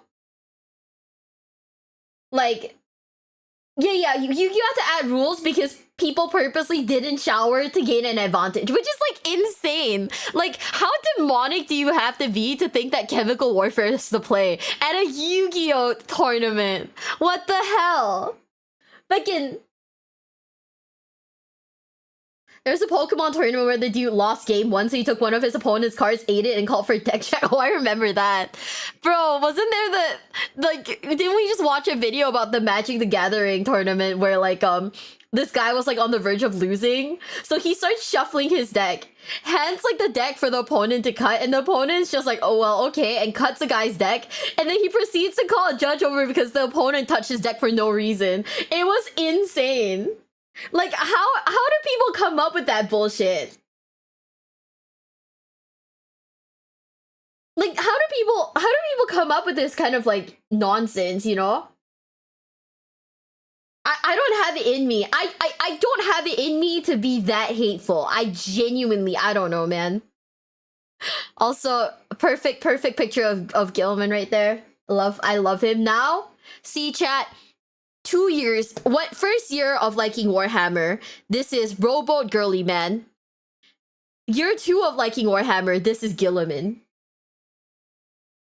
Year 3 is probably gonna be Gorilla Man, my goat.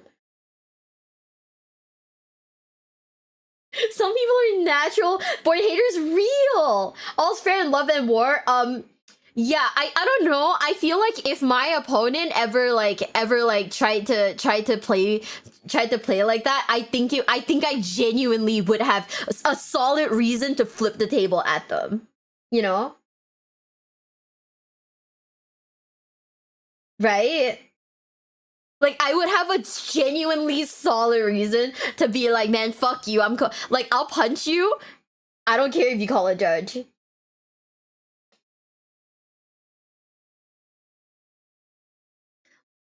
Mm-hmm.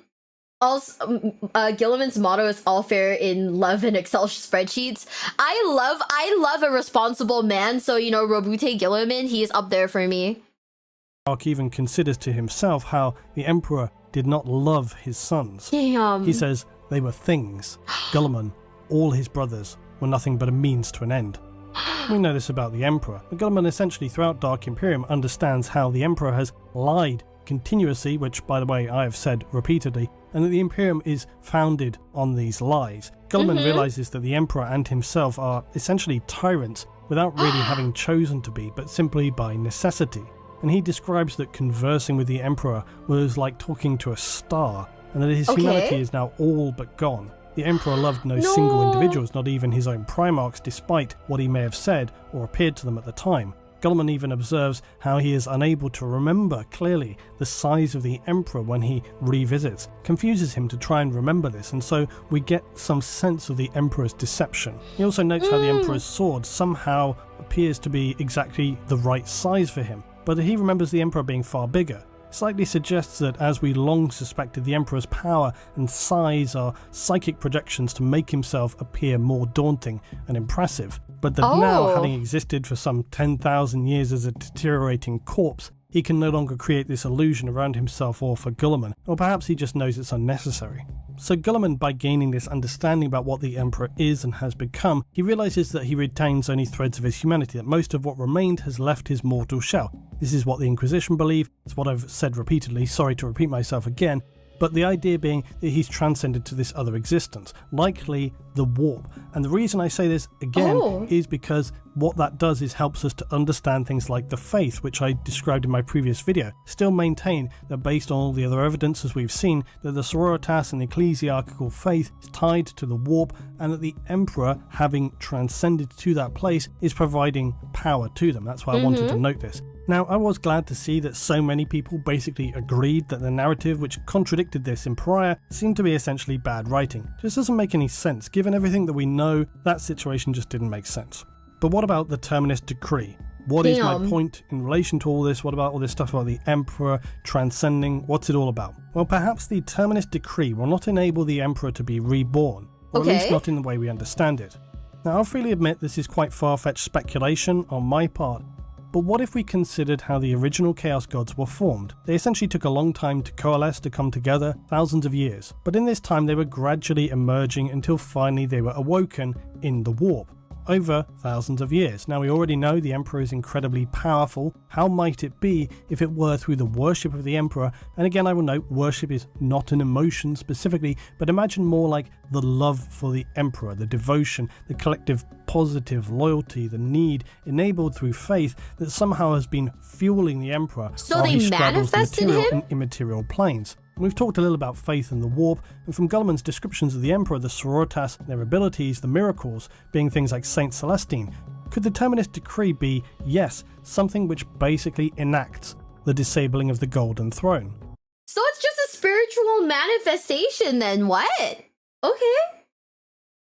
Hi, welcome in. Dude. Once again, I think that everybody has daddy issues. Yeah, they believed hard enough. They fucking, this is like literally live, laugh, love. They manifested this into existence. Oh, this isn't a new outfit technically. This is just like a paid for outfit that I got for Chinese New Year. Cause you know we are in Chinese New Year. Reinforcing the empowerment of the Emperor. They believed hard enough, damn. Like, make your dreams come true. Just do it. The warp is all emotion, so faith and love in the Emperor could be granting him power. And he's weakening because they don't believe in him hard enough. Oh.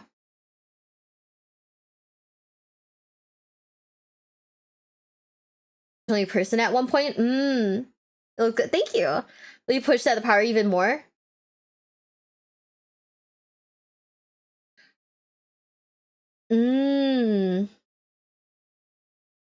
Still can't match the orc's beliefs. Is he a Disney princess then? No, have you guys seen K-pop Demon Hunters? You know the start of K-pop Demon Hunters where they're like, we're so close to vanquishing evil. We just need to like have more people believe and like we can vanquish evil, and that's why they're doing like that one song Golden. Is that like the Emperor's like belief system, you know, like the more people believe, the more he can like vanquish like chaos type shit. I'm like surprised. Kinda. Live, laugh, love. Believe in the emperor.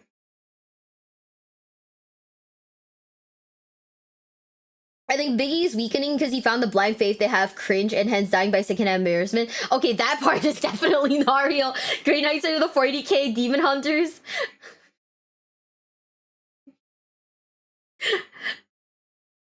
Wait, oh my god, we should do like a I wanna do like a I just know people are gonna be mad at me, but like 40k explaining the Horus heresy in like K-pop demon hunter terms. People are gonna be so mad.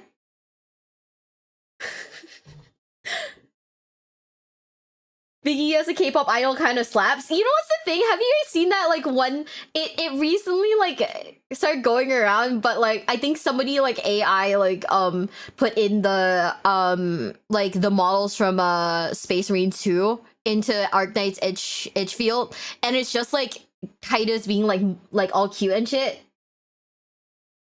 Right? Yeah. Hi, welcome in, welcome in. The Emperor isn't weakening per se, his body might be dying because he's actually getting stronger in the warp. There's a theory that the giant warp gash is making his powers more manifest more. Oh! Yeah, I did see that. I don't know if it's AI. Like, the comments are saying it was AI. Some of the comments are saying it was a mod, but I mean, I have no idea. I have a really tough time telling if things are AI or not. Like, I'm one of those people that has to, like, I have to pause it and zoom in on the backgrounds, like really zoomed in. I'm really bad. But yeah. But yeah, okay. Remind me about this later. I will ask Pancreas. I will ask Pancreas these questions in like K-pop Demon Hunter terms just to see how fast he blocks me. But not to allow the Emperor to return as a perpetual to walk among humanity once again. No, perhaps disabling the Golden Throne would enable the Emperor to return, but as a god in the warp by finally releasing him fully. Now, as I say, this is quite far out there as a concept, totally speculative, got no basis for any of it. However, it's not entirely something that has not been discussed before. Plenty of people have suggested this idea that the Emperor could be reborn in the warp itself to wage a final battle against Chaos. Okay. And given the fact that right now in M42 the Imperium is facing its worst situation regarding Chaos since the heresy, to the point that the Grey Knights Grandmasters are actually discussing the Terminus Decree, I would personally consider it at least as an outside possibility. It would mean that the Emperor could potentially bring stability to the Imperium and perhaps help seal the rift tearing the galaxy apart. If you would enter that strange situation where the Emperor himself was actively being fueled similarly to the Chaos Gods by the thoughts, prayers, emotions, all held firmly in place by humanity's devout faith in the Emperor as a god, their certainty which cannot be broken for any reason, that is to say, their certainty in his divinity. Okay. As I say, it's very far outside as a possibility, but it's one that I like to still entertain.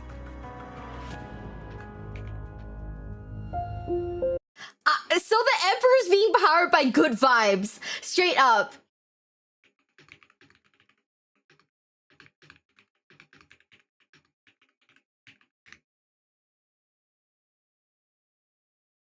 Like, he's being powered by, like, nothing but good vibes.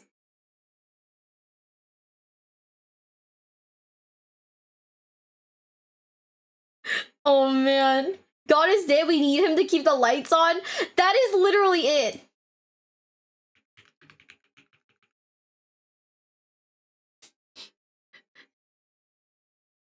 Oh man, this is like, bro, yeah, like apparently he's like, okay. It's basically good vibes, huh? Pantheon at the end of, okay. Wait, give me a sec, guys. I gotta pee. I know it's been like 2 hours, but you know me. You know my bladder. I'm terrible. Be right back, guys. I gotta piss. Love you guys. Mwah.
Is this Warhammer 400k? No, we're not there yet. We're still at 40 something at least.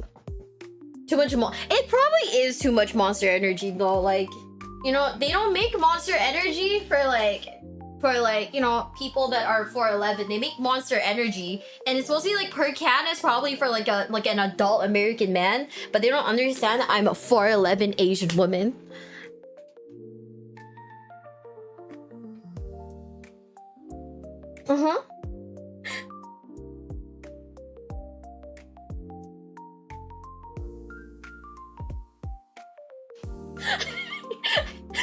Wait.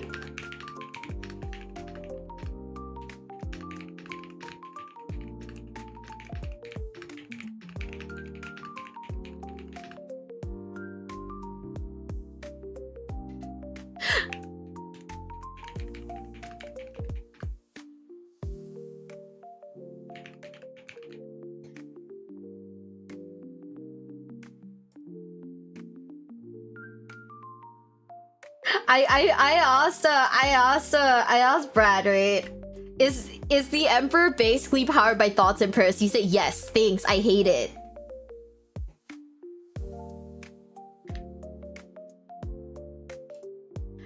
So I'm like re-traumatizing all my friends.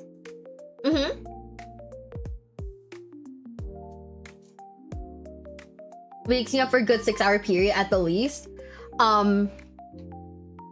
The problem with me and Monster Energy is that usually when you guys like are watching me, I finish it within like an hour of stream starting. Oops.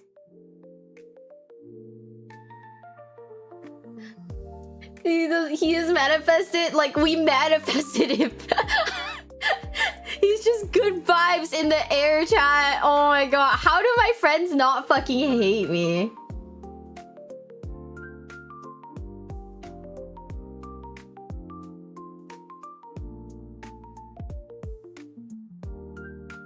I don't know. I don't know how they don't hate me. I don't know how they haven't like messaged me to be like, you are weird.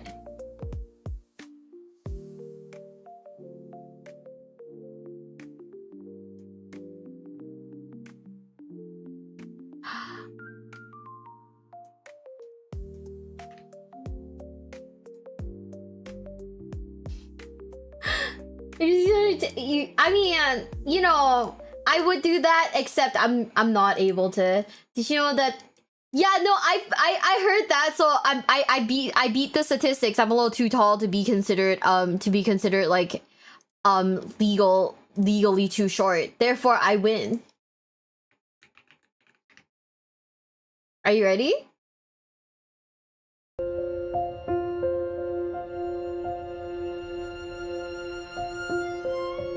And then finally, I would ask you to consider a much darker possibility, because after all, this is the grim darkness of the Warhammer 40,000 universe. I put forward as being contained within the Terminus Decree, and as I've noted, most people assume that this link between the box and the throne, it must automatically be related very directly to the Emperor. But what if it were not? What if this was merely a coincidence, as I've said, and the connection is very indirect, and is simply the fact that this decree is made by the Emperor himself? This seal is simply there to provide absolute evidence that the order is from the Emperor, similar to a sigil or inquisitorial rosette. So instead I speculate the troubling idea that the Terminus Decree is not in fact the salvation for humanity, but it is, as stated, its final decree, its end. The Cabal had already suggested that allowing humanity to fall to chaos would bring about the total annihilation of humanity, and then ultimately the total end for chaos, because chaos, it appears, often seems unable to realise that burning through humanity would ultimately weaken it significantly in the long term. Will it? In the same way that it is said that if one chaos god would arise to a point where it could destroy the other gods, then they would all cease to function, that somehow they need each other to exist in this state of permanent turmoil, almost symbiotically. So could the Terminus Decree in actuality be an execution order for the entirety of humanity, a galactic scale exterminatus? He may have ultimately taken on the role of Lord Commander of the Imperium, but upon seeing the state of the Imperium when he finally returned, Guilliman could not comprehend the stagnant, backward-looking horror, saying only to himself, "Look what they've made of our dream." this bloated, rotting carcass of an empire is driven Yeah, not he by really reason and hates hope, it. but by fear, hate, and ignorance. Better that we had all burned in the fires of Horus's ambition than lived to see this. This actually echoes what the Emperor said to Vulcan. So He's like actually mad. He's like, man, y'all really fucked up my house. Holy. So you're like the first time watching it, like pretty cool. Thank you. I really appreciate it. It's a good kind of. He's yeah, like this is an older video. Yeah. This is before we know what Terminus Decree is. But damn, he is mad. He is like, wow, you guys really fucked everything up. Holy. we know that the Emperor believes that if humanity were to fall to chaos, he would rather see them all burn in a firestorm than for chaos to succeed. This is the suggestion of what the talisman was for in the first place. Now, saying that, Guilliman also retained his hope. He believed that he could turn around the Imperium and save it from itself, and this is exactly what he still struggles for and battles onward across the galaxy with his new Primaris forces under his command. But still, you know what they say, hope is simply mankind's inability to accept disappointment. No one knows what's contained within the Terminus Decree. We still do not truly know just what the Emperor is or what his complete intentions were. We assume that the Emperor loved mankind, that he wanted the best for all of their future, he wanted to protect humanity.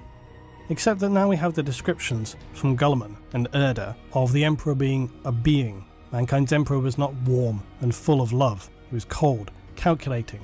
So maybe it's not so much of a stretch to consider that he may have decided should humanity ever reach a point of no return, without him, it would be doomed to annihilation either way.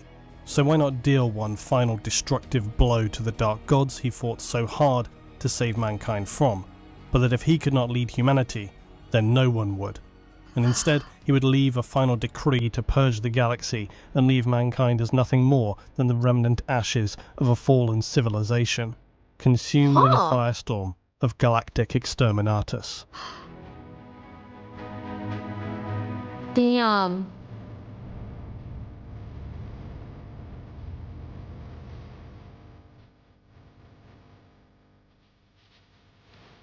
Damn. He's kinda petty, huh?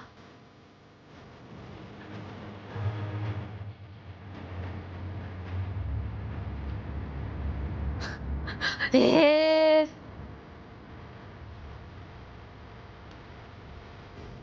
Yeah, when Lawrence said like hope is like is proof that humanity is like, you know, still capable of like you know, like of disappointment, I was like, oh my god, that's crazy. Hi, welcome in, guys. Welcome in. Premise is wrong with the Elder failed to create Slanesh. Humanity was create Dark King. Some other race become a strong warp presence. That's what I'm saying. So I'm like convinced, yeah, that like as soon as like, you know, I don't think there's any like real arc to be completed, right, in the Warhammer 40k universe. But as soon as like one aspect of like chaos, you know, like diminishes, there's gonna be another like, whoop, guess what? Here's a different entity that's also really fucking scary coming out.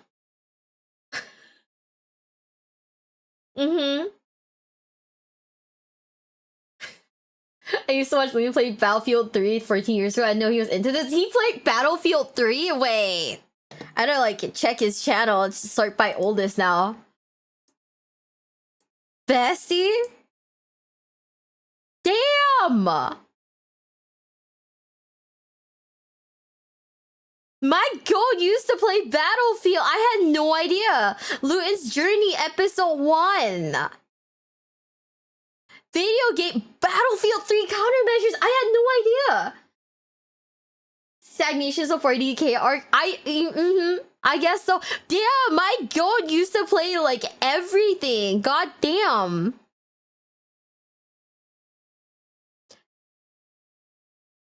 He was a Let's Play YouTuber?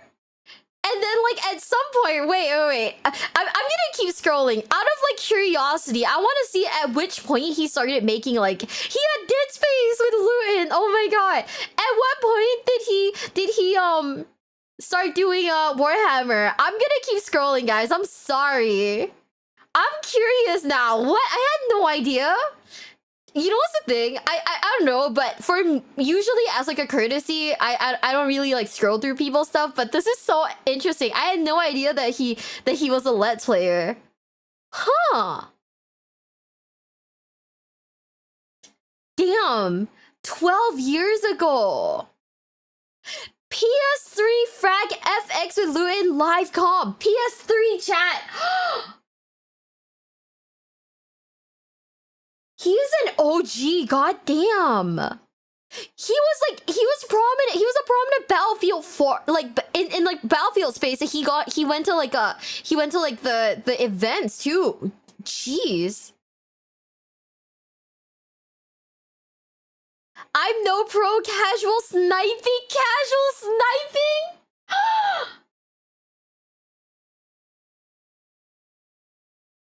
Okay. Wow. Arma 3?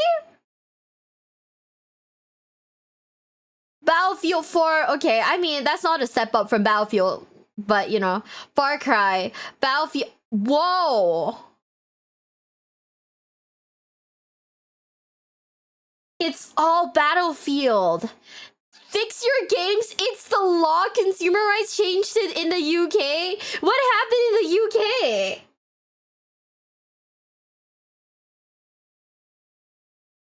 Oh my god.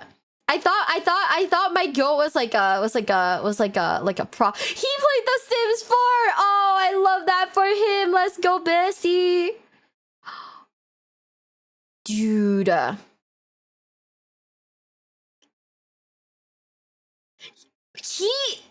Chat, we scrolled through all that.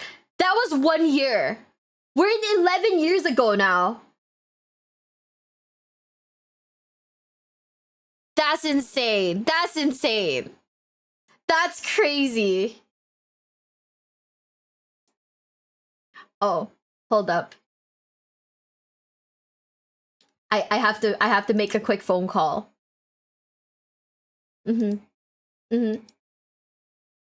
That's so insane.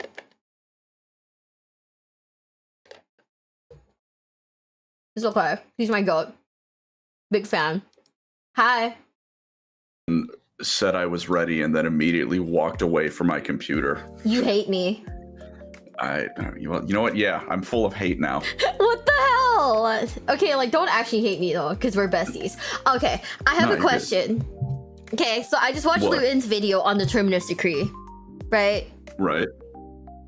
Is the Emperor literally powered by good vibes? I wouldn't call it good vibes because it's Warhammer, but kinda. Okay, so like, have you seen K-pop Demon Hunters? No, I've seen exactly one thing related to K-pop Demon Hunters, and it was a meme of Cell from Dragon Ball showing up.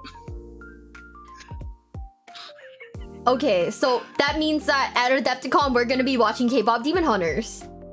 All right. Oh no, I've also seen the one lady fucking deep throating a sushi roll or something. I don't know what that was.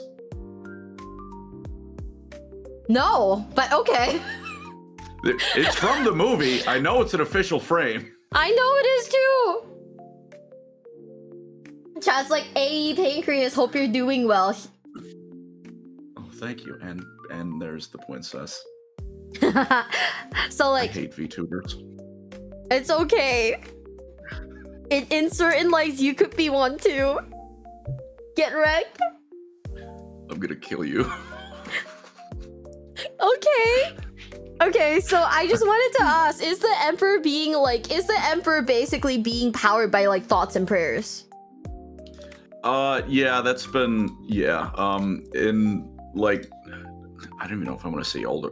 Yeah, older's a good enough word. Like, some older lore, there was always hints that he'd been like growing stronger ever since he got put on the fancy golden toilet. Okay.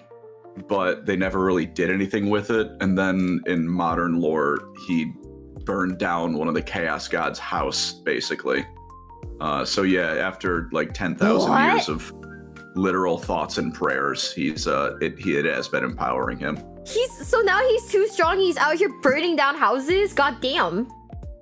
It was kind of a surprise thing. That was like the first time he ever did it, you know? He's definitely stronger, but that's like the one time he's done it, as Like- opposed to all the other times the gods did it and the entire setting they blew up once. So Like what? Like he burns your house down? it's just a goof. Oh, he's just a silly goose. Okay. Yeah. Oh. Look, it was the smelly chaos god too. He Oh. deserved it. It was Nurgle. Oh, that makes sense. We were like, we were wondering, or at least I was wondering, is the Terminus Decree just like, shit's getting real bad out here. We're gonna nuke everything so Daddy can come home. I don't know. It's weird. I know a lot of people really don't like it. I don't hate it. I think it should have been a mystery forever, but I know some people like really fucking hate it. Mm-hmm. I feel like it was probably the best they were gonna ever come up with. It's more so like, he's been on there for like 10,000 years, right? Mm-hmm. Whatever gets up from that chair, I don't know if that's gonna be him again. That's probably not gonna be the same guy. I'm just saying, I'm a big fan of like, spiritually empowered beef jerky on a chair. Just like me, for real. Shut up! Oh my god! Here, I'm gonna annoy you now. I'm gonna annoy you with this. All right. What do you got?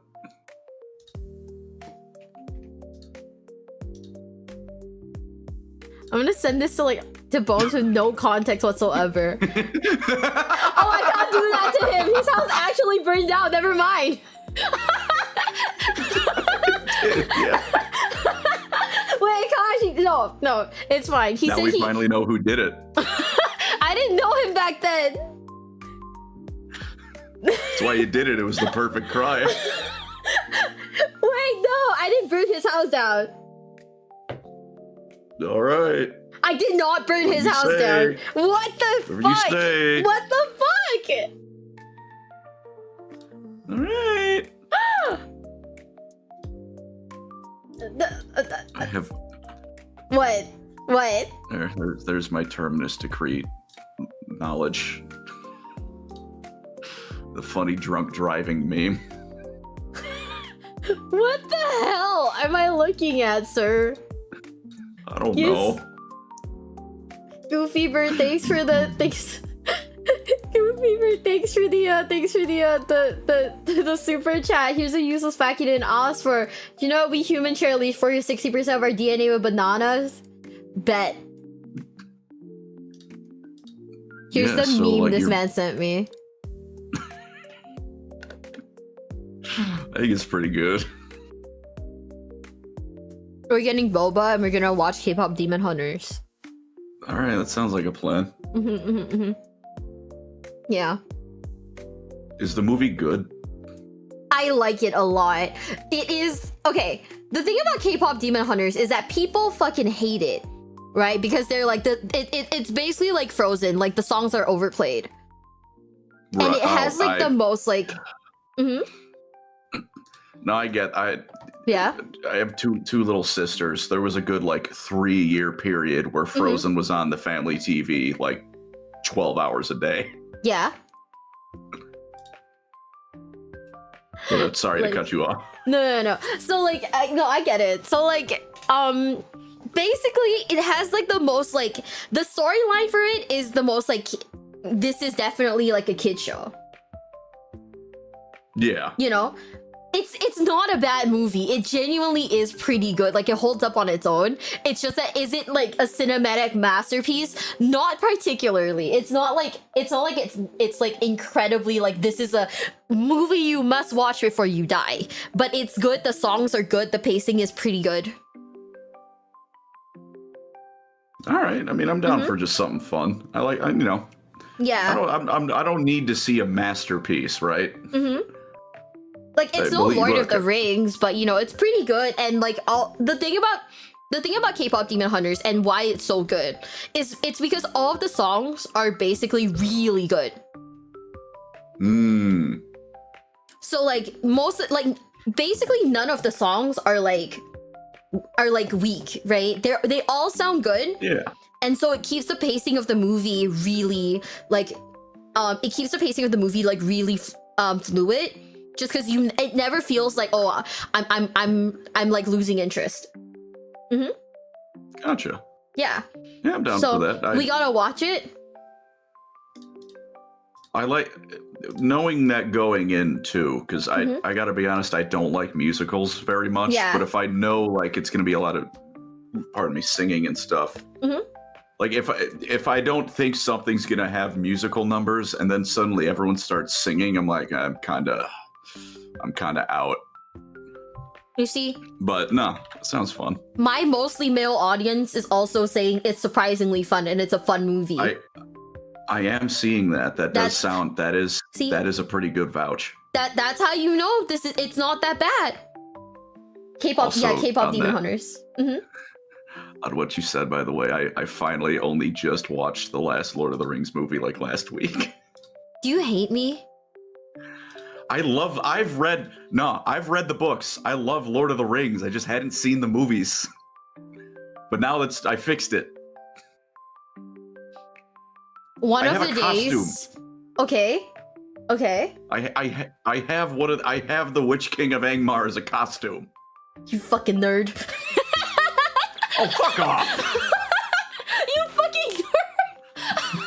I'm picking you up from the airport and I'm going in the oncoming traffic lane.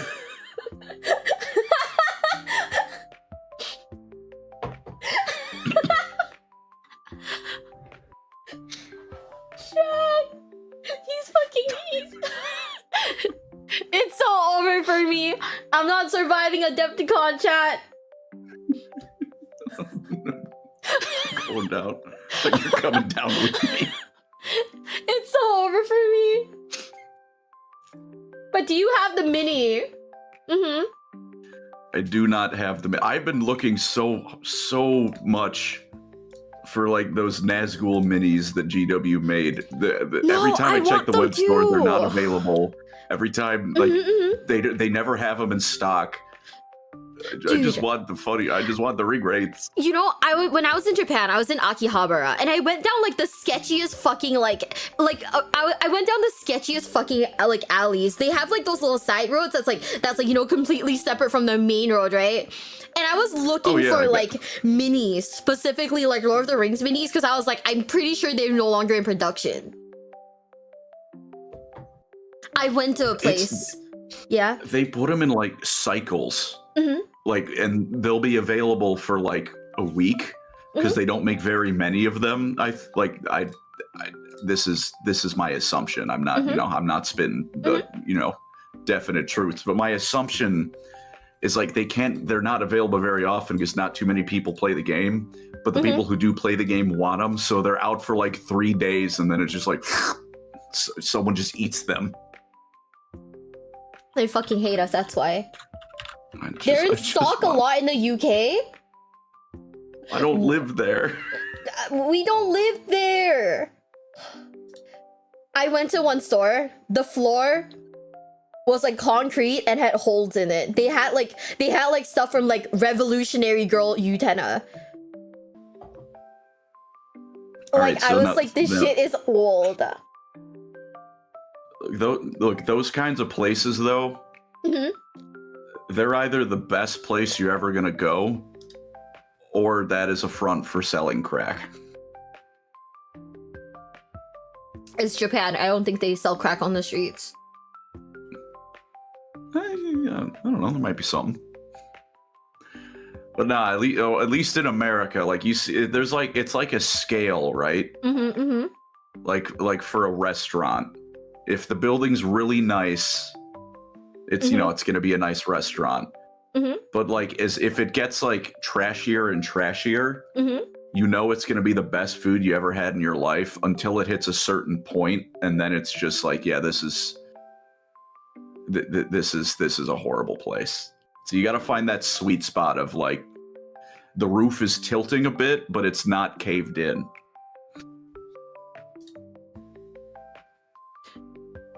What? Wait, You know, is that really a thing? Look, anyone who's driven through like a small American town, they can vouch for me on this. If you go to like, if you find a building like some restaurant, it's like it'll be called like Joe's Fat Hog Crab Shack or something like that. The Fat Hog? It's like it'll be mildly dilapidated, like it'll be mildly run down. You're getting a quality meal. If it's really run down, you should run for your life because you're gonna step on a needle. Everyone's saying you're 100% correct, but also those places slap. Yeah, those places slap. It's like up to a point. Like the worse off the building is, the better the food's gonna be. But if the building's too run down, it's like, oh, this is just not good. One time I went to like a Chinese restaurant in America, and they didn't have the menu, like was on the walls, and it was all like really faded pictures, and I was like, oh, this feels like home. This feels like fucking Hong Kong, bro. Was the food good though? Yeah. Yeah. See, if it's like it's an old building. It's a little run down, but it's been there for a reason. It's been hanging around because they know their stuff. But you know, and then it extends to like the roof is gone. It's like, okay, so there was either a tornado, which, you know, to be fair, that does happen sometimes. Okay. Or it's just a bad place. Big fan of no tornadoes. I want to see a tornado. I want to see one. You're gonna die. They're cool though. I like the weather. I used to like the weather and trains. Bestie, we both like trains. We're both stupid. I like to vary my stupidity though, you know? Sometimes I had to go from trains to tornadoes. Hear me out. Want to do a wine train? Take a train through wine country. That sounds both amazing and incredibly dangerous, but like good dangerous, you know? Like the dangerous where I'm gonna go, yeah, I'm excited to try all these cool wines. Getting wasted on wine on a train? And then the first sample bottle they bring out, like, you only have a small taste of this. I just drink right from the bottle. I'm like, waiter, more wine. Why are we like this? The two like I don't. Chat, essentially this man might be my alcoholic best friend. And by that I mean we drink alcohol together. Yeah. I mean, you know, misery loves company. And it doesn't need to be misery. Yeah, it can just be two idiots talking about Warhammer on a train drinking wine. Yeah. Causing the stupidest scene imaginable. Right? Would you let Lewin know Lazarus Games has a Nazgul and Winged Nazgul box listed? I don't know if we can get anyone in the UK to hold it on for us though, you know? I mean, we do know the one British man that actually exists. We could ask Andy. You know, I DM'd him the other day. I was like, are you the only person in the UK? And he was like, what are you talking about? I was like, yeah, you're like the only person in the UK, and the rest are all like sheeps and cows. And he was like, okay. I was there for that. Oh my god, I forgot. Damn, I'm that forgettable, huh? Oh, it's in the US. Bestie, can you Google something called Lazarus Games? Lazarus Games. That's unfortunate. Why? It looks like it's in Pennsylvania. What is Pennsylvania? Well, I'm in the middle of the country. Okay. And Pennsylvania is the East Coast.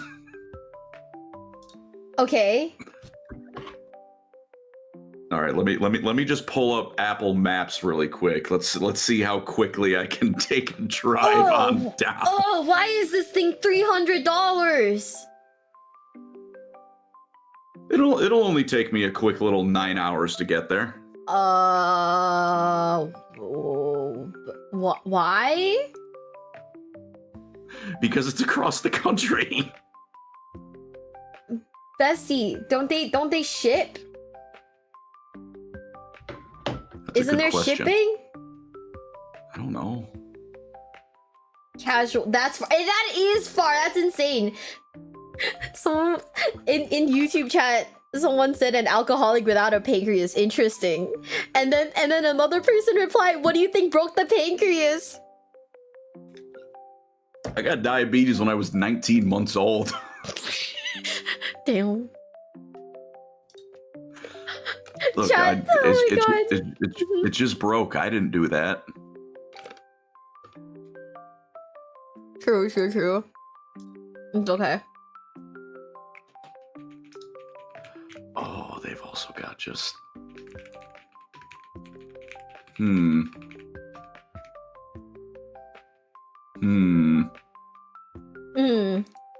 Do I buy the Nazgul right now? How much is it? They're really cool. I know they're cool. Wait, I want a Nazgul. It's not that bad. Oh, it's not that bad. There's only 2 left. I know. Do they ship to like you? I don't know. I don't want to create an account. Why do I need to? I don't want to create an account.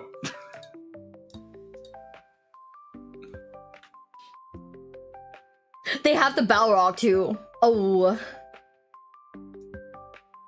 Wait, shut up. They have the Fellowship in stock. Bestie, my best friend. You know how I love and cherish our friendship. Yes.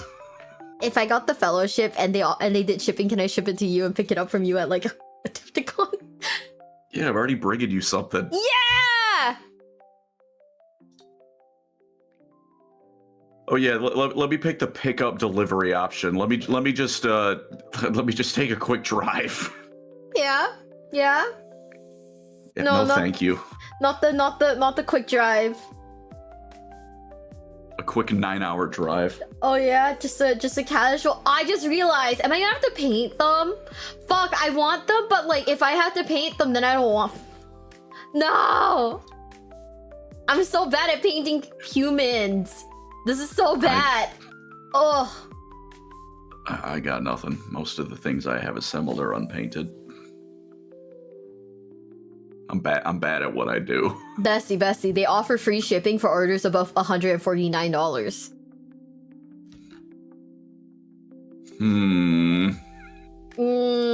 We could combine our orders and do free shipping.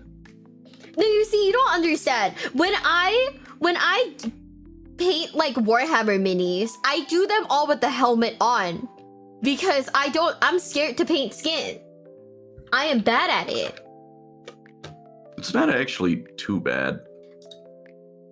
You see, I'm bad at it because I'm like, because if I accidentally get other like colors on the skin, I just give up and lie down. You know, if I fuck up a helmet, like okay, they're all blue, you know, shit, that's cool. But like if I accidentally get blue on someone's skin, I'm like, death. Yeah, that's fair. I get a lot of the things I paint too is like the Eldar ghost mech kind of things. Those are, although it is yellow and blue, so if I fuck up, it turns green, which is really annoying. Why is life so hard? I just want to paint. I just want to be. Gotta go pick up my kids. See you later. Have a good one. Thank you, bestie. He said have a good one to you too, Pancreas. So. Thank you very much. Mm-hmm. All right. So, did you want the Fellowship? Yes, please. Is that enough for shipping? Well, it will be because I've added the Nazgul and Sauron to my cart. Oh man. Yeah, let me know how much it is, and I'll PayPal you. The fellowship is $54, so how about you just buy the boba tea and a round of drinks? Okay, bet. There we go. Bet. Let's go! Let's you- go! you- I have the fellowship! I give you minis, and yeah, you buy me some fancy ass cocktail. There we go. Sure. I'll get you the fanciest fucking cocktail ever. I'll make sure it's named something like, I don't know, like the Exterminatus 2000. We might have to look hard for that one, but I'm sure we can manage. Or we can make that. Why don't I just buy you like a ball of Fireball? Yeah, that works. I'm not going to be proud of the fact that it'll be gone by the time we leave, but it works. Hey, double zero brushes is what I use for eyes and smaller details. It's not a matter of the brush, it's that my hands get shaky when I'm painting. Because I'm Alright, scared so I'll fuck up. No, I get that. They will send me an email when it's on the way. It is coming. I can't promise shipping, Let's go. Thank you, bestie. Surely in a month and a week it'll show up, right? Yeah, surely by the time I'm there. Well, if it not, doesn't, that'd be I'm kinda coming evil. home. I'm going home partway through, and then I'm coming back later on, so it'll show up. I'm sure it's fine. Damn, that's so real. Chat's like, get him a drink called the Piss Maker. What does that even mean? The Piss Maker. That's all That's not drinks, real. bro. I'm diabetic. All drinks make me piss. Yeah. Odious, thank you for the tip. Thank you. What the fuck is? I don't know. The start of a tragic Mia forgot to pick up her minis arc. If I forget to pick up my minis, you can catch me on the floor lying down in fetal position. If you forget to take your minis, I'm just gonna kind of laugh. I'm like, all right, I guess I have the fellowship now. No, Frodo. Fucking Legolas, my goat. More of a Ghibli bad. Really? You're like the elf fucker, though. Yeah, I am, but like short-bearded alcoholic. I see real when I see real. I did not expect this from you. Low key. It's Legolas. He's too nice. He's too nice. He's not arrogant enough. What about his dad? I need to read the Silmarillion. No! Oh my god! You and I, we're getting drunk and we're gonna watch the Hobbit. Oh, I like the Hobbit. Yeah, we're gonna watch the fucking Hobbit. I watched all 3 of those movies on a plane ride. How do you not remember his dad then? Was his dad the one leading everything? His dad was the one that's troublingly sexy. That's all elves. I'm not gonna remember that. That's all of them. Who? Legolas is that into a Thranduil. supermodel Yeah. convention. That's the one that's hot. Oh, all of them? No, but his dad's like really hot though. Like really hot though. Chat, back me up. His dad's really hot, right? Oh yeah, it's Lee Pace. Yeah. Yeah. Yeah, it's Thranduil. Yeah, he's hot. What do you mean? I'm not debating you on this. Okay, but I would have thought that would be your type. He's not hot. Get that man. Ban that man. All right, now you're kind of insane for that take. He's pretty hot. Yeah, ban that man. What do you mean he's not hot? He's so fucking hot, dude. What? Also, Gimli's on my side. Part of why because he showed up all hating elves, and then he took one look at Galadriel and just folded like laundry. Me too, bro. No, that's so you. I love. Okay, the description in the okay, this is how you know I'm a fucking nerd. But they describe it so much better in the book, like the beauty of like Galadriel. And like how he folded and why he folded. Like in the movie, it's just kind of like he's like ooh, hot babe, you know. But in the movie, it's in the book, it's a lot more intimate. It's like he's genuinely stunned by her beauty, and everyone gets a gift that he asked for, like a lock of like her hair or something, right? Yeah, that was all he asked for. Yeah, she that gave he. him 3. Yeah, he didn't want anything. He just wanted like her, like a strand of her hair, and she was like, bet. And in the movie, they cut that part out. They were like, okay, it's all Frodo and his like stupid fucking and his like dumb little ass and his like, you know, like magical water that will tell if someone bad's around, you know, like There's cool. a spider nearby. Yeah, cool, sick. Open your eyes, Frodo. Just open them, you know. What the fuck?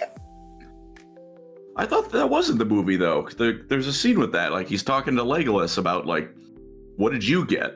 And he's like, asked for a lock of her hair. Yeah, she but gave it's me 3. Yeah, but it was like it was is better so in the much book. better in the book. That's what I'm like mad about, cause like that like literally that was the moment where his like elf racism was like cured, and it was like and in the movie it's only in the extended version, and it's like basically a single line. Chat, I'm sorry, Yeah, getting no, really that's passionate. True. Yeah. They did make him a lot more like comedic in the movies, which is a shame because you do lose out on the Galadriel bit, but also I mean like him just chopping orcs' heads off 21, 22. That didn't count. That's so cool. The fucking elephant scene, and he's like, that didn't count. No. It still only counts as 1. Yeah, you know, like I fucking love like the amount of like aura farming that Legolas does in the movies. You know that one scene where they're at like I think it's like Helm's Deep, right? Where he throws down the shield and then slides down on it and like starts like shooting people. Yeah. That's like bro's like peak aura farming. Why? That was the contest. He's like the one elf who's still living life and having fun on Middle Earth. So he's just like, I'm here for an adventure. Fuck all this. Right? Oh, they said they tried to do it in the scene with them together. It came off as creepy. So you had the scene in the extended edition with him telling Legolas about it. I mean, I guess I can kind of see that. But yeah. I can see it, but it didn't come across as like, because it's I feel like because it's such a serious and like played straight movie, it doesn't come across as creepy. He's just like, I'm so smitten by what I'm seeing. Like I don't want anything from you, just this to remember you by, right? Yeah. I don't know. I mean, you guys know I love Lord of the Rings. I may have an unhealthy obsession with the movies. I do watch them periodically, and by periodically I mean every 6 months. I mean, like I said, I just finally watched Return of the King. And that's why I'm telling you, I think you hate me. Yeah? Why do I answer these calls? I just get harassed. Because I tell you all kinds of like all kinds of like random bullshit, and you're like, yep, I'm here for this. I am here for it. I'm not here to be made fun of for not watching things. I don't watch things. Sorry, you're right. You're right. Full Metal Alchemist Brotherhood like 2 months ago. What do you mean? I don't watch things. Look. Okay. This is also the reason I'm horrible with like painting and assembling my minis, right? I do like whatever editing for the day, right? You know, like recording and writing and all that stuff. And then there's 2 choices ahead of me, right? I can sit down in my basement and, you know, paint some things and assemble minis, which is rewarding. I do like doing it. It's not that I'm like completely Zoomer brained, but at the same time, the fellas are all on Discord playing some games. I want to hang out with the fellas. Bitch, you harassed me about Dead by Daylight yesterday. Yeah, you're a survivor, main. You're like a literal animal. This bitch really DM'd me to be like, I hope you get tunneled. I hope you do, and I hope one day we randomly match and it's me. Like, apparently I don't even give you that much damage. It's Sim that gives you more damage. God damn. I'm just a girl. Yeah, that's because now everyone calls me Princess. Wow. Oh, I'm 0 for 2 on yeah. Twitch stars, friends. You're all evil. What do you mean? I'm buying you alcohol and boba. All right, I'm 1 for 2. See?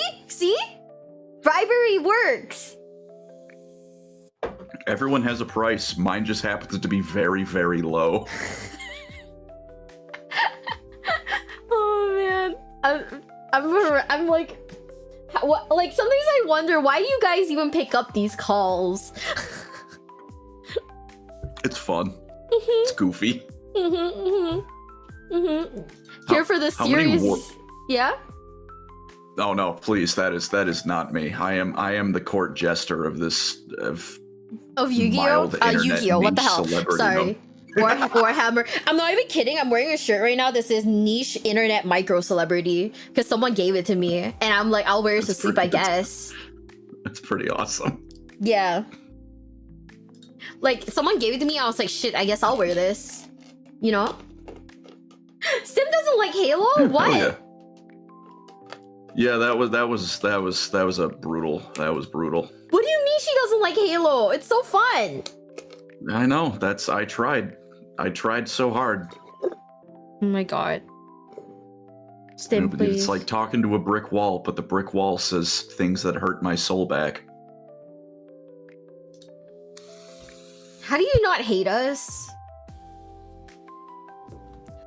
It's a trying effort, you know? Mm-hmm. It's every conversation, I just gotta tell myself to be the bigger man. Real shit. Alright, so but how many Warhammer YouTubers are we gonna drunkenly bother at Adepticon? I'm hoping all of them. My boss will yell at me.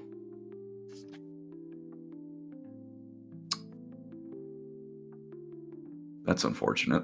Mm-hmm. But is that going to stop you?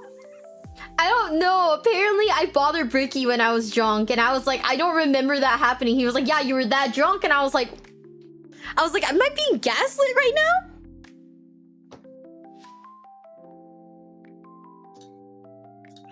You gotta do what you gotta do. He seems chill. Mm-hmm. It's only bothering if it's not a fun time.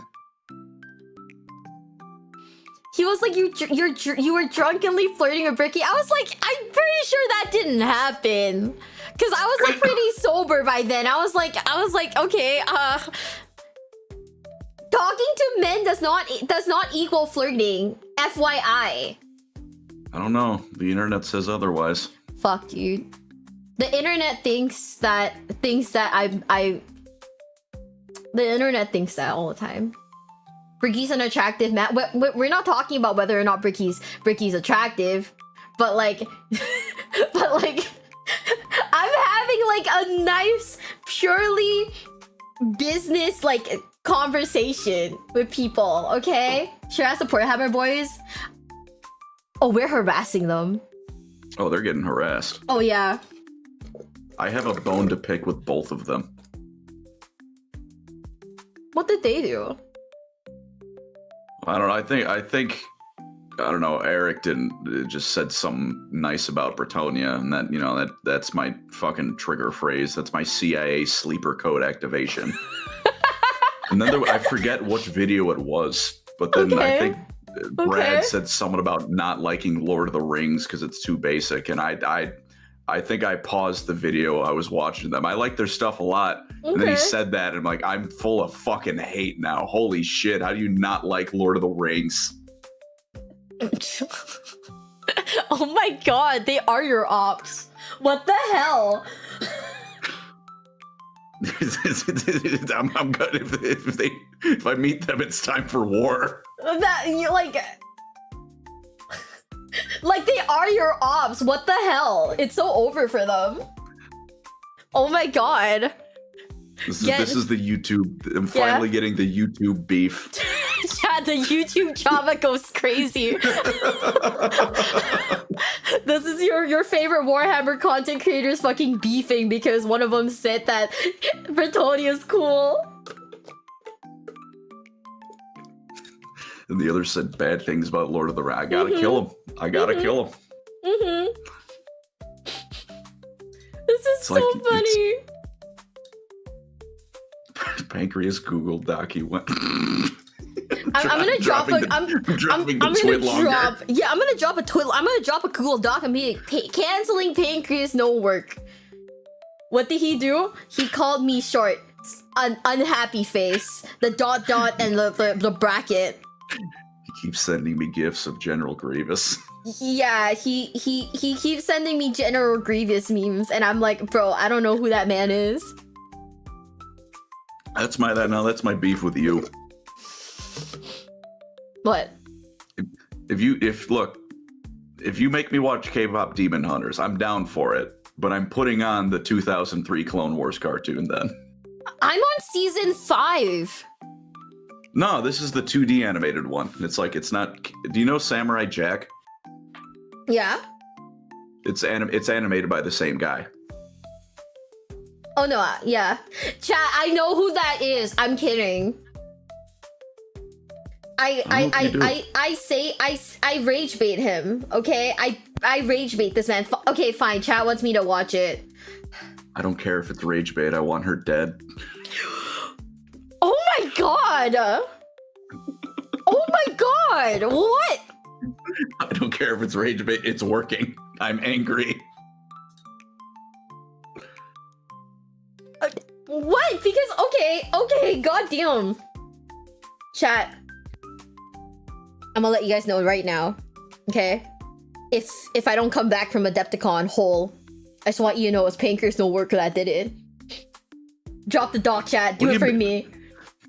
What do you mean by whole? Like I'm gonna take an arm or something? I don't know. Like you're gonna beat me up. I'm gonna like die in like a ditch somewhere because I said General. Oh my god! Because I said General Grievous is like pretty all right. Yeah, that'll do it. It's time to fight. Chat, he's gonna kill me. I want you to know. Yeah, he's gonna. I don't think he can just take my Pancreas like that though. I'd have to do like a Mortal Kombat fatality.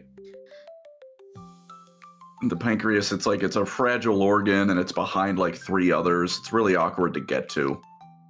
Yeah? Is it that bad? It actually is. Mm-hmm. I don't know, like it's kind of fucked up a bit, but it's like that's the reason like pancreatic cancer is so hard to deal with, because the organ is so like spongy and fragile, and you have to go through like a couple others to get to it. Oh my god. Well, yeah.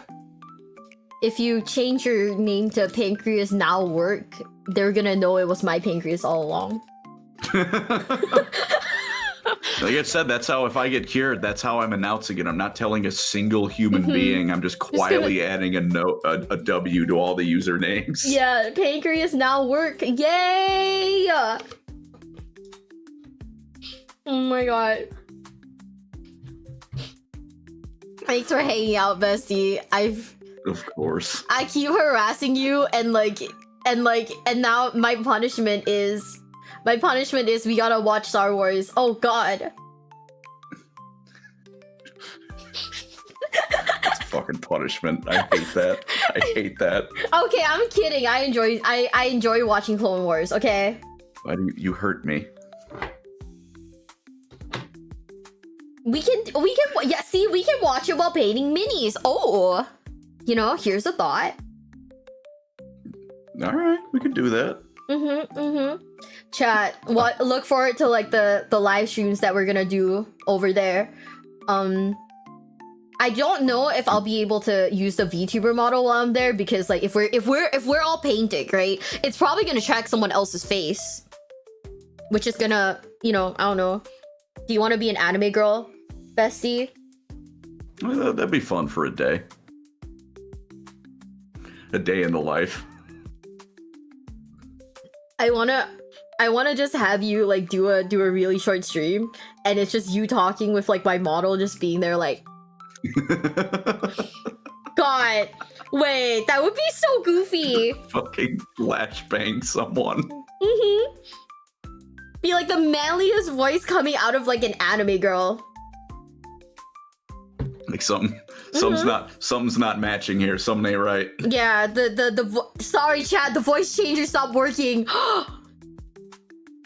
And it's actually just Pancreas, no work behind a VTuber model. It's been me the whole time. It's been him just the whole a really time. Good ventriloquist. Mm-hmm. I'm just a man from Toronto. Oh man, that would be so goofy. Why is someone? I'd go hard with a femme VTuber model. I already made my gaming channel guy like half a twink.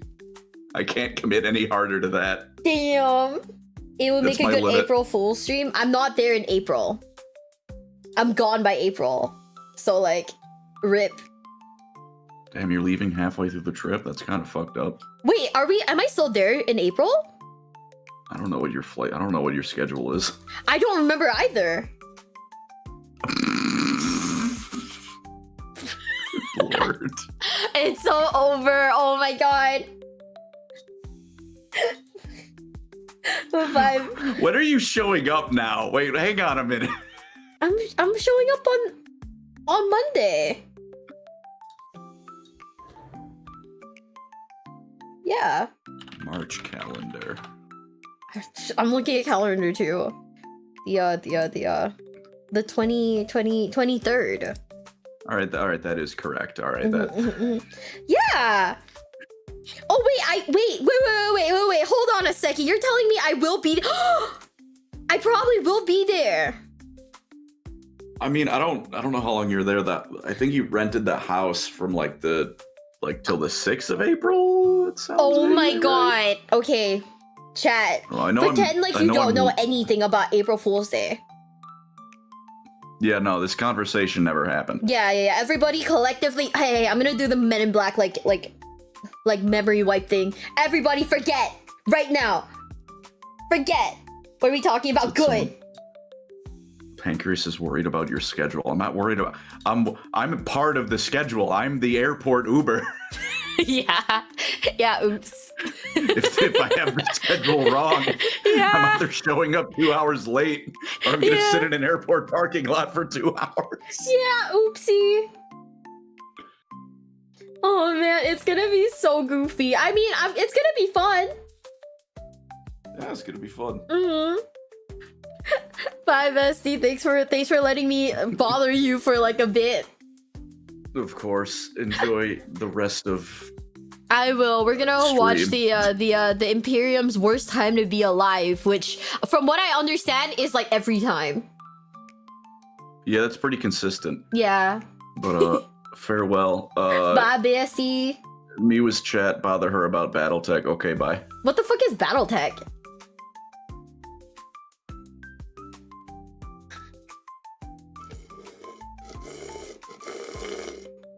Dude, I'm trying to finish the rest of my boba, but the balls are not like, you know? Like, I think our balls are too big. I don't know what BattleTech is. It's a mech game? Bro, they want me to play, like, the Halo, like, tabletop or something. And they want to teach me, like, different, like, tabletop games, and I was like, I'd be down for that. But I don't know if I should live stream, like, me learning, like, other tabletop games. Boba. Wish I had that problem real. Sorry, I got distracted. We're playing Wordle.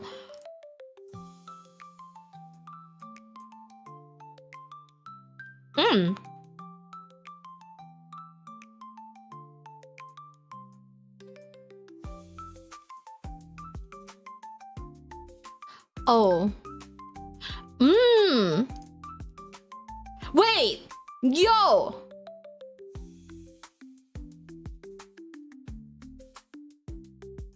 M-O... Mogul? What's the flavor? This is peach oolong tea. Maybe Mogul. Let's go, baby!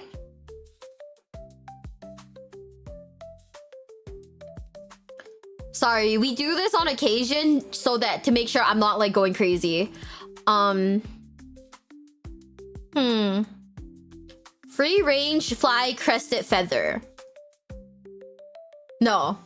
I thought these were words to describe these are words to describe like a bird, you know, free range birds, you know what I mean? Bad, rad. Probably not. Not that simple, right?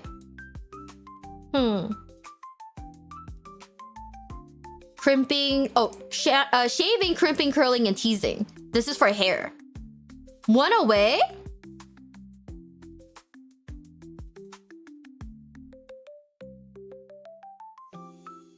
What would it be?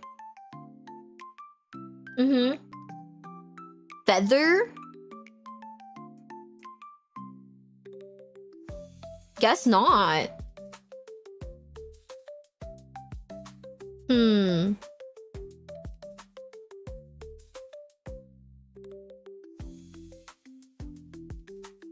Bad, rat, fly, and wicked. Wait, retro slangs for cool? Oh, that makes sense.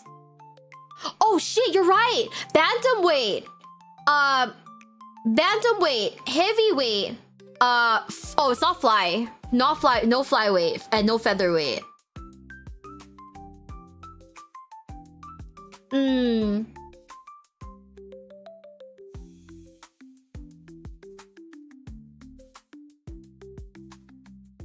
Heavy, sour, topical, shaving? Like, oh, heavy cream, topical cream, shaving cream, sour cream. Oh. So that means this is still like on the feather maybe? Yeah, so it's featherweight, heavyweight, flyweight, and bantamweight.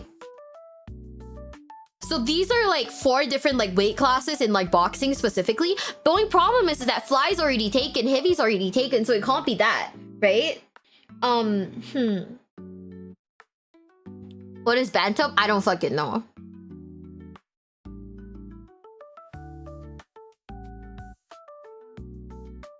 What the heck is a leghorn?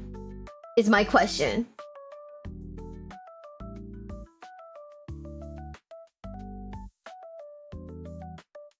I think the rest are birds. Like, it would be like bird related, right? But foghorn, leghorn, maybe chickens. Bantam is a chicken? Oh. So free range leghorn. Is are chickens crested or is feather more? What the fuck is crested? No, I'm positive that curl, tease, and crimp are the same because curling is like curling your hair, teasing your hair, crimping your hair. But so it's crested then. Okay, can you feather your hair?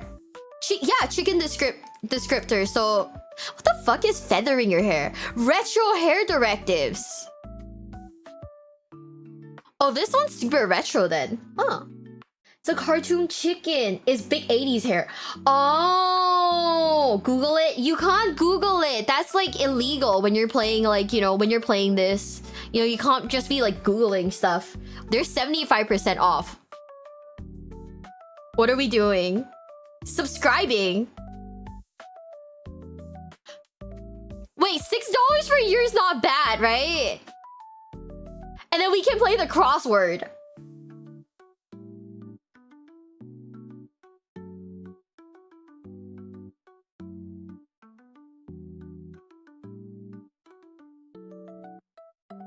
They better not fucking dox me, I swear to God.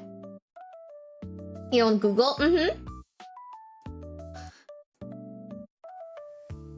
Yo, get a free email. I probably shouldn't do it like an email mask, right? That makes no sense. Chat, everybody close your eyes right now. Even if you can't see. Yeah, please don't send me updates and offers. I'm just a girl. God, they want everything.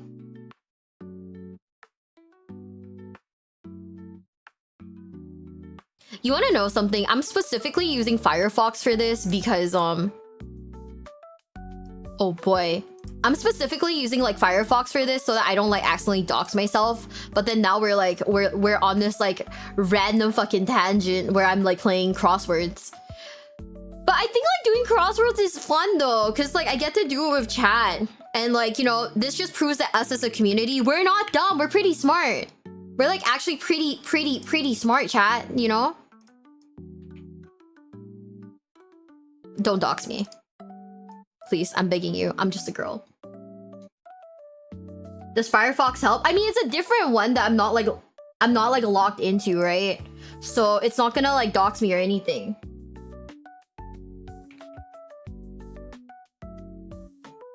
I'm sorry, somebody in the chat. I'm using your sub money to pay for using your sub money to pay for New York Times crossword. Yay! We did it. Please don't dox me. Yo, we should do the crossword chat. Ready to start solving? Hell yeah! Let's go! Biblical genre for James Brown or Al Green informally. I don't know who that is.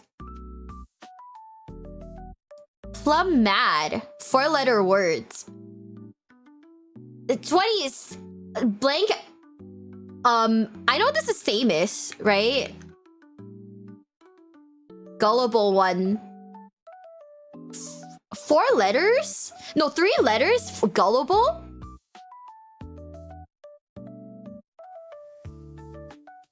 Pepper that's 2 steps above poblano on the Scoville scale. No, that's too long.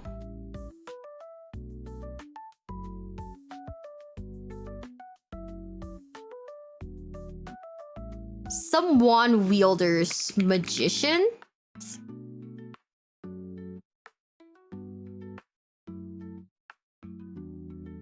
Trident shaped letter. Huh?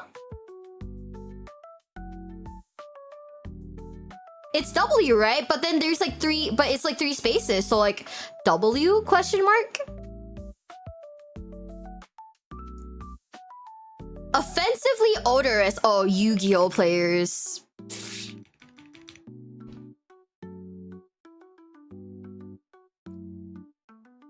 Enchantress of Greek mythology, Circe. Popular DIY website. DIY website, 4 letters. Serrano. Oh, you're right. Chat. Oh my god, you're smart. You guys are so smart. Serrano pepper. 30-ish smallish batteries. What are the small like round batteries called? Scott back. Yeah, feel offended? Don't worry about it. It's one of the things that we all have to accept. Etsy. Oh, it might be Etsy. Yeah, to nincompoops. Idiot. Reduced to crumbs? Cook. I don't know what's reduced to crumbs. Godzilla foe. Mothra. Chat, why do I know the nerdy ones? Oh, yeah, I think it is AAA. Oh, hold up. AAA? 22 would be... It might be a stretch for historians. Wait. Era. Right?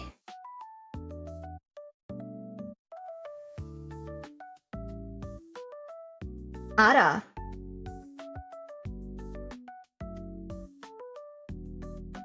What if... home of the Big 12 cyclones. I don't know what that is. The Gucci of fashion. Elbows and ties, that's pasta. Pasta, eh?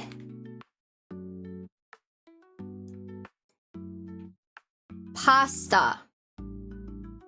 Wait. Elbows and bow ties, isn't that pasta? But is pasta like, wait. Hi bestie, you're my beloved bestie. Wait. There's no way pasta has 2 A's, right? Best-selling home computers of the 1980s. I wasn't alive back then. I have no idea. James Brown sings soul music. Ooh.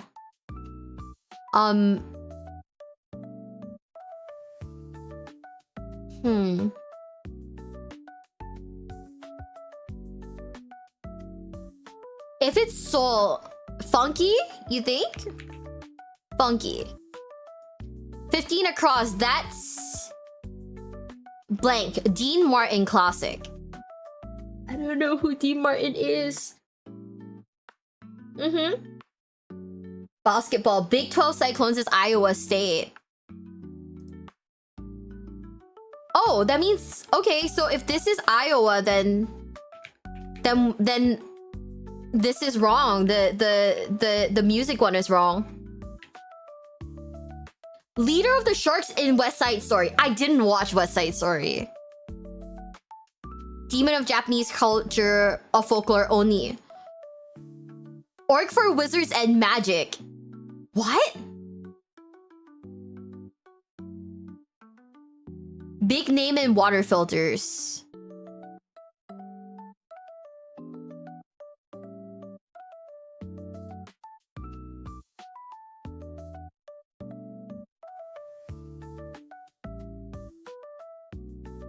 That's amore.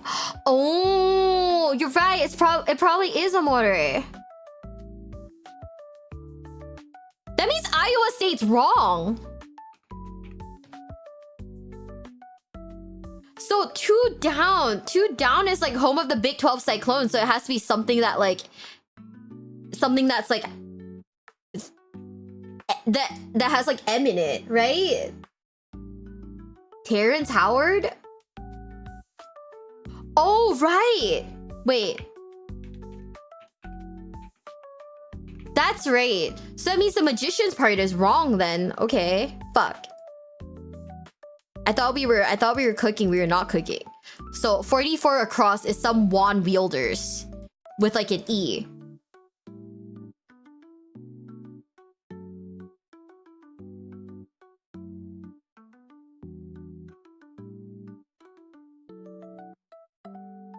Traditional rice cake snack, so that's mochi. So that means that this isn't Etsy either. Whoa.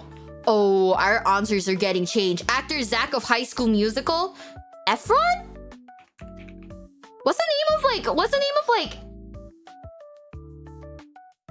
singer with the #1 hit into TikTok? This is Kesha. Acronym on a W too. Don't know what that is.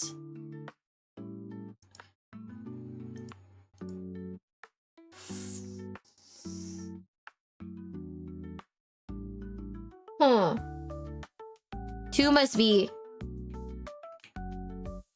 It's Efron, right? Sorcerers! Oh, you're so smart. Yeah. 44. 44. Sorcerers. Oh, you're so smart. Kesha, my goat. Honestly, do you guys hate Kesha's music? I don't think so. I think they're pretty good. Notable Wildlife Refuge Arc. So 41 down would be Distressing Encounter. How do you, is it E? We can't see the right side questions. Is this better? How do you spell sorcerers? E? You speak Japanese? Yeah, I'm like half Japanese. Yeah, there's an O, right? There's no E, right? 49 across is right there for there. Say...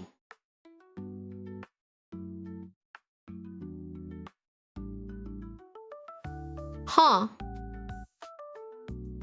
Digital capture, so this is a screen shot. Go after chase.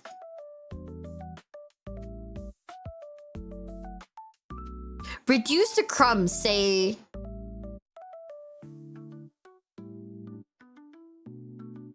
Huh. Eaten? I'm thinking eaten, right? But I'm not sure. 60 down. Let's see. This is a chat. And a firefighting 8. It's a hose. Okay. Okay. I think we're doing it right. I think we're doing it right. Hold up. The only thing is 57 across. No, 57 down is acronym on a W2. But I don't know what that means. Because I'm not American. So that's potentially an issue. Offensively odorous is this way, but 52 down. Meager measure of compassion. Change the A in Terrence to... How does he spell his name? To E? This is an E?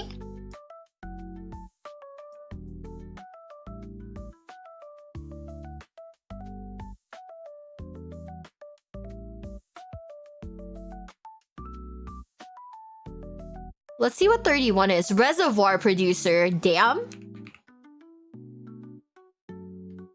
So then 31 down would be... 31... No, 31 is that. So 38 across would be big name and water filters. 4 letters. 57's freedom of speech. Oh, you're right. Bro, that's crazy. You locked in. Kara Fame. I don't know what Fame is. 12 Commodore? Best-selling... How do you spell Commodore?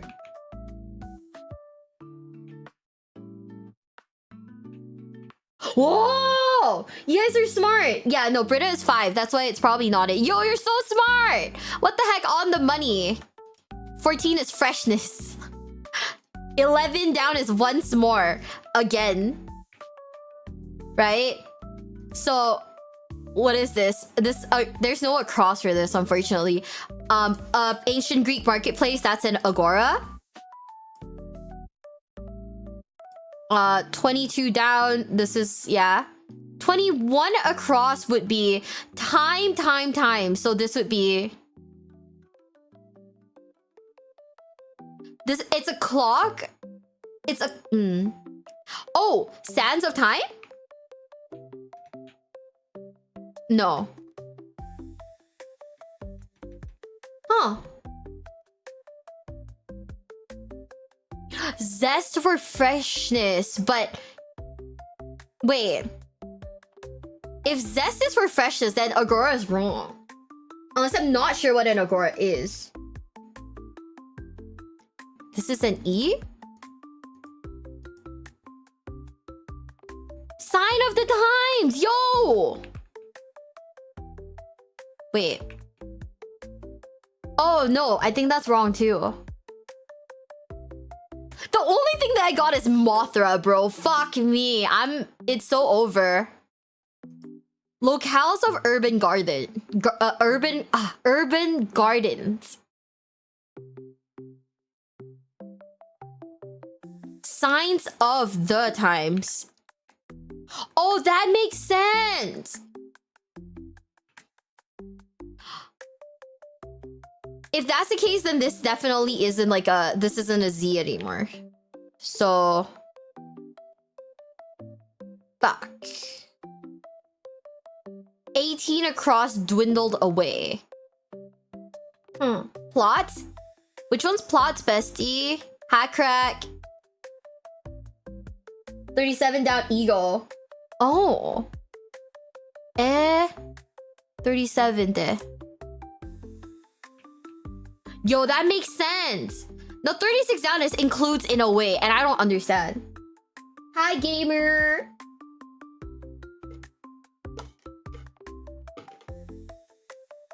includes in a way. Has in a way. Oh, you're right. That does make sense. 34 across is bounty. Favorable starting point of it. Of an auto race pole position.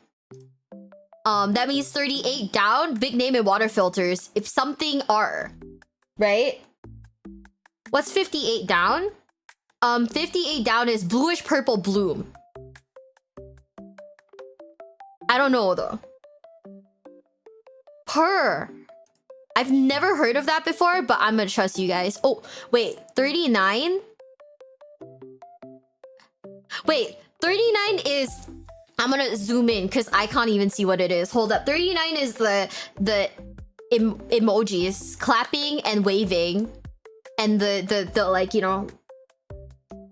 7 down is roofs. Locales for some urban gardens. Huh? Is that...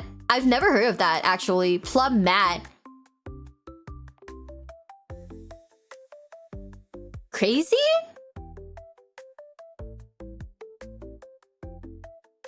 Gardens would probably be plot. But it's not, because it's an F over here. Oh, rooftop gardens! Hi guys, hi, welcome in. We are currently doing a... On the money, true! Yo, you're right, true! So that means international arguments is PAX. Wait, freshness is sass?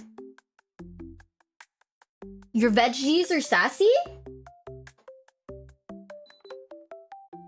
Chat, congrats, we're now awake. I know we're watching like Luton videos, but we gotta wake the fuck up, chat. Fill an automobile or boost of confidence in slang. To gas someone up? Wait.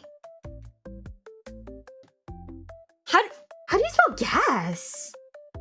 26 abyss? Deep chat. Oh my god, you're so smart! What the hell? Crackduck uses his big fucking brain to think up stuff like this. Okay. 52 down. Meager act of compassion. I don't know.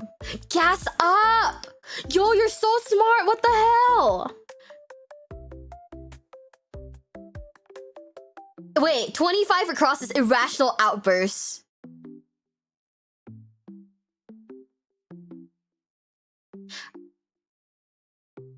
$51 across is perfume? Offensively odorous? Is perfume that bad? I mean, I kind of see that, but like...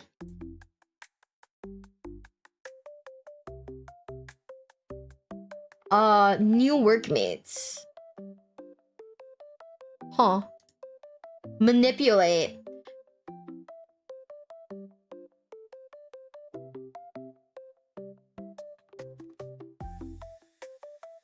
$50, 45 is Psi, the Greek letter. 45. 45.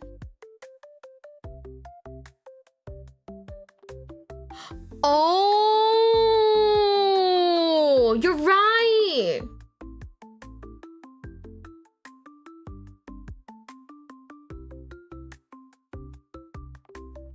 Some perfumes are 32 down is alert. That means you're wrong somewhere. On guard. Oh, you're right. Yeah, it is probably alert then. How the fuck did we get a Y there? So that means 33 down, like some buttons and bedrooms.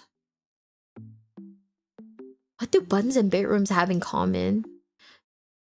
Distressing encounter. It's a scrape, you think? What's 49? Right there, say... Huh? Messy, you're right! Messy buns, messy bedrooms! I forgot that bread could be messy.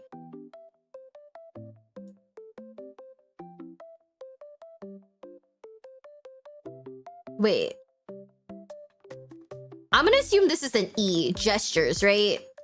So that means 40 down would be... Old-fashioned word that's a homophone of 49 across. 49 across?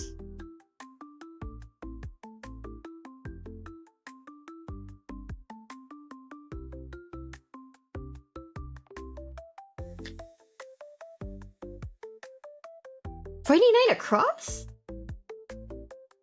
To air? Then this becomes like triple R then. Which... Wait. Yeah, I think scrape is wrong. Right there for their say...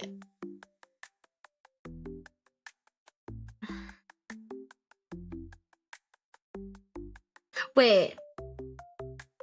46 down is R.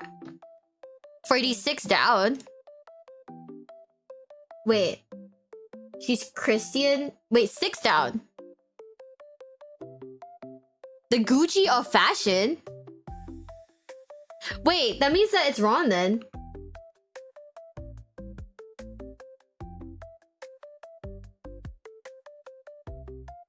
Yeah.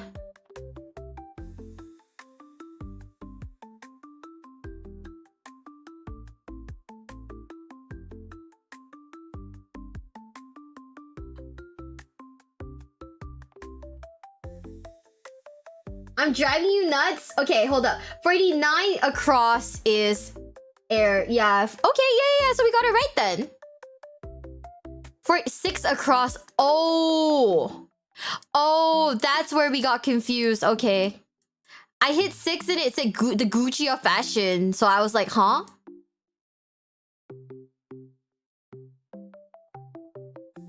Bro, I don't know enough about fashion. 49.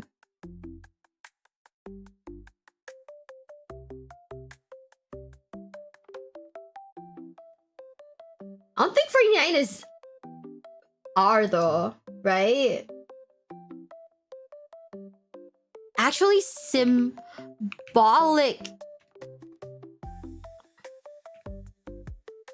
Wait.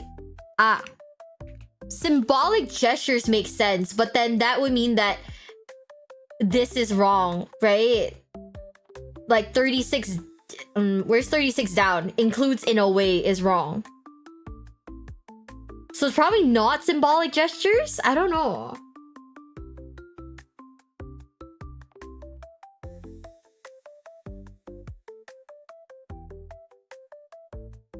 Right? 34 across is abundance. Oh, bounty, that's true. Abundance could be used that way, huh? Wait. Oh, A-C-E. What's CCS?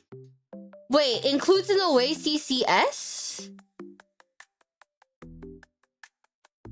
What are we playing? We're doing the crossword. Oh, like CC in the email.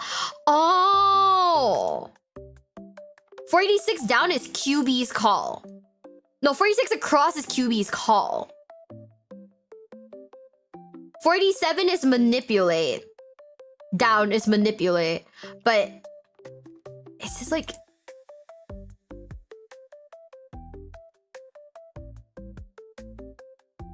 Hut?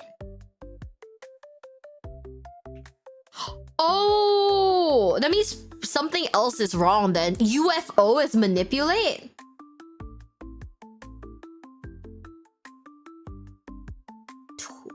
12 down is comet. Wait.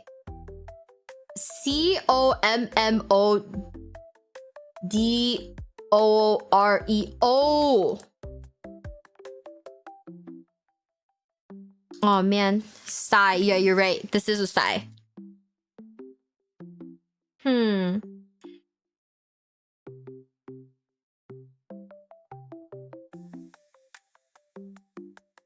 Leader of the Sharks in West Side Story.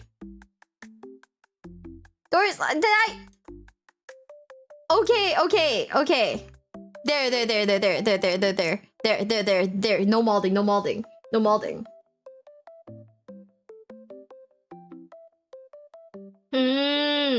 The average cross ranger is like 40 plus. Are we 40? Fuck.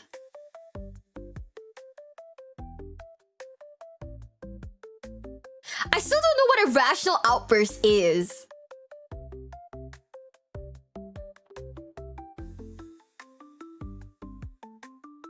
The farms. Oh, USDA.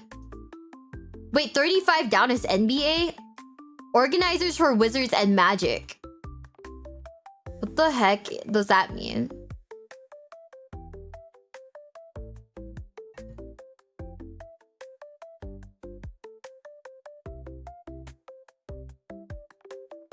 The teams? Oh. A gaff? But then 27 down is pips, and I don't know what that means.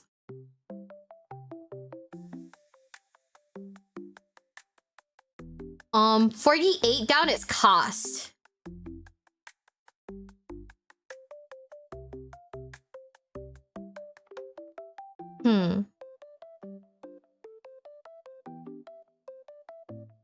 Carnival City informally real. Yeah.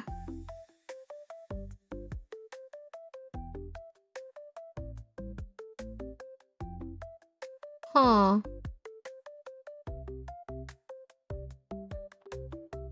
This one's so hard. 18 across is dwindled away, so like...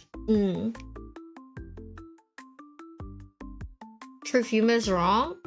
NBA team Magic Johnson... Oh! Okay, we're gonna remove perfume. Because I think most of these are... Yeah, this one's correct. 48 down is cost. Manipulate, use something. Oh. 51 no, is it 51 across? Offensively odorous.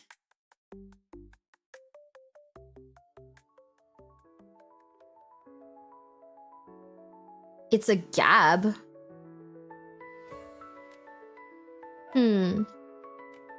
Name is Zac Efron? Yeah, see, we spelt it. Here. No, it's Efron with an E. 68,000 fit. Nincompoops. It's not an idiot.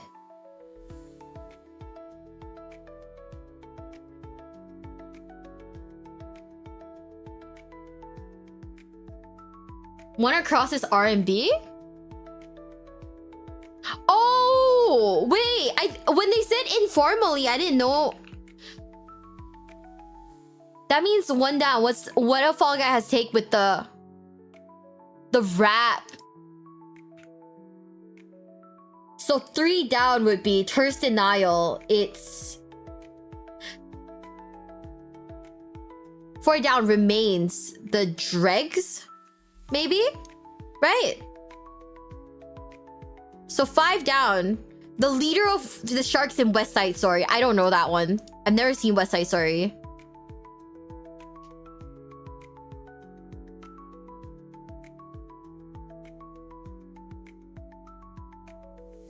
Bernardo? Is that his name? Bernardo. Okay. So, gullible one, S.A. something.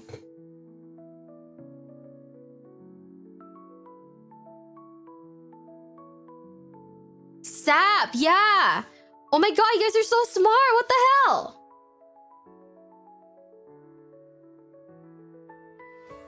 $18 across is dwindled away. So we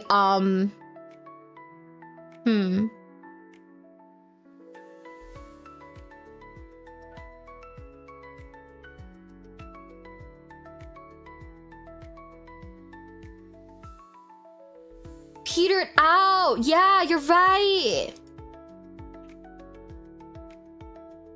Oh, you guys are smart. Like the accents in... I don't know how to say this word. Hold up. I'm gonna zoom out for you guys so you can read it. You guys are so smart. What the hell?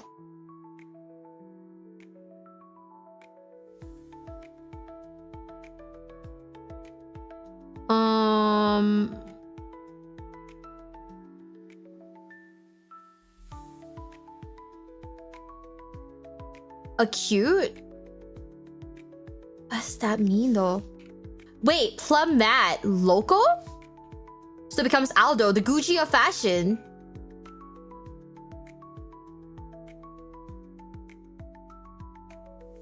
Whoa!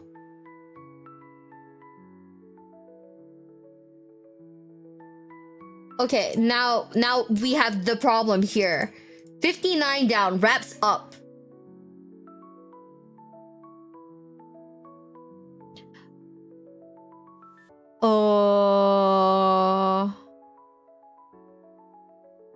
Wraps up.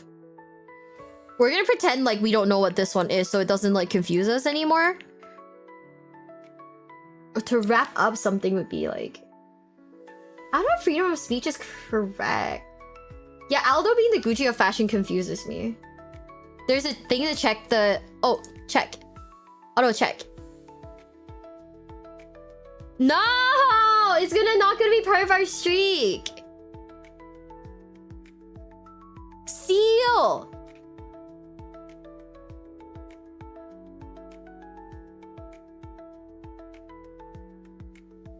Wait, it might not be seal though.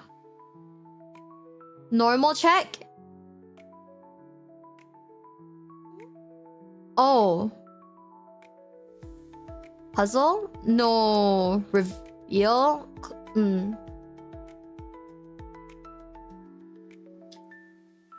DIY website.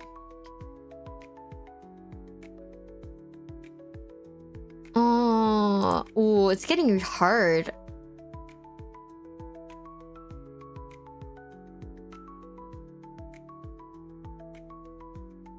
Mm-hmm. 59 cent.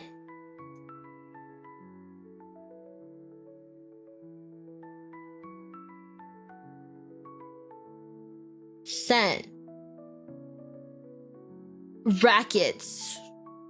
I don't know what a rackets is. Could be how?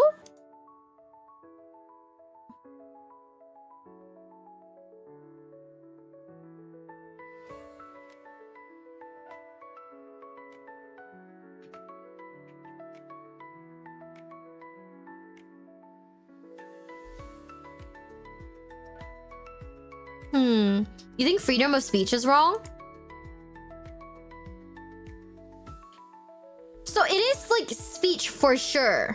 Like problem is that it might not be like freedom, right? It's something of speech. Because Mochi is correct, Efron is correct. Everything else is basically correct, right?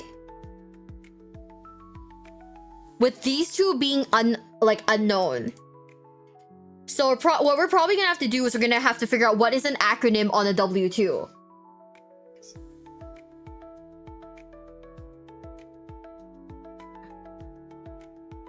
What the fuck is I don't know what a W2 is. You think how sounds correct? How.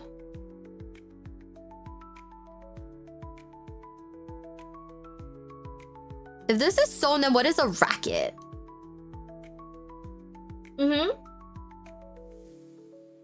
Is a tax firm... Is there an acronym for it?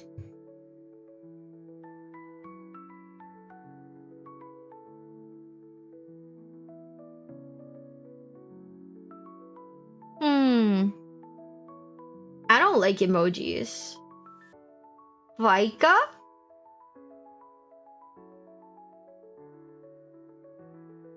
Okay, if that's the case, then that makes sense. Now only problem is 58 down. Bluish purple bloom that has an eye in it.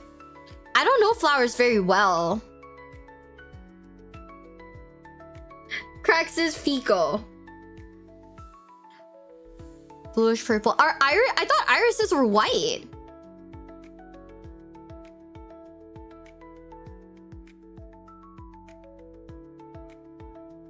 Are irises white?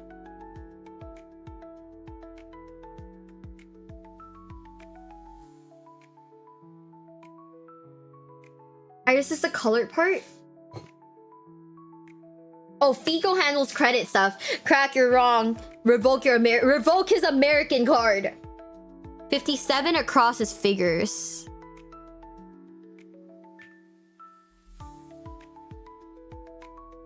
So then this becomes a problem because what is a pip?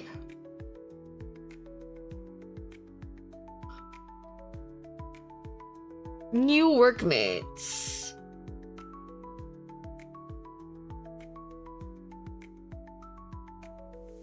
Reset. I'm gonna make fun of you.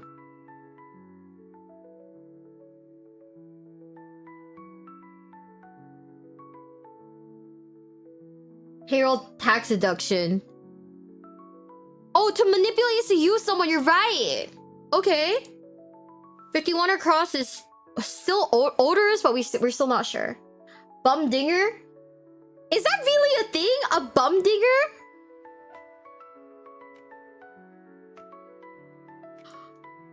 Nincompoops ass. Mmm.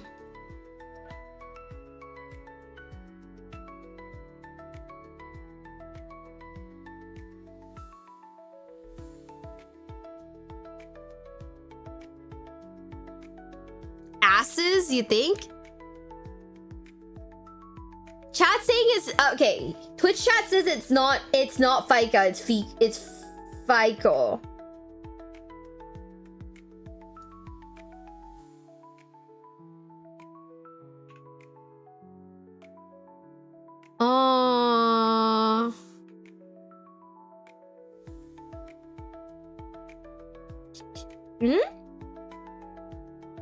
Kara of fame. Who is Kara? FICA is right. Oh no, it's FICA.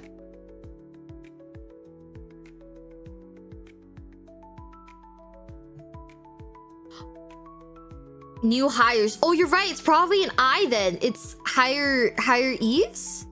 So then that means that this one's wrong.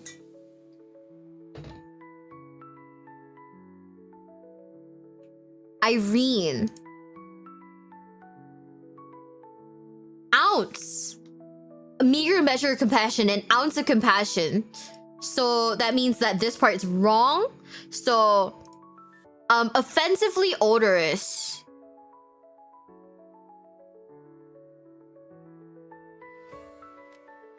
Kara means face.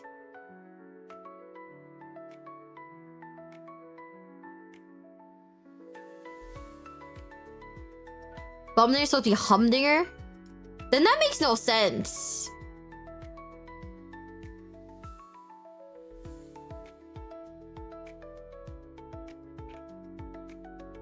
A cos? Cos is like what? Tosser? Wait. Noxious? It's not noxious because it M 53, the last two, it definitely ends with an M and E. So it's not it. Toss?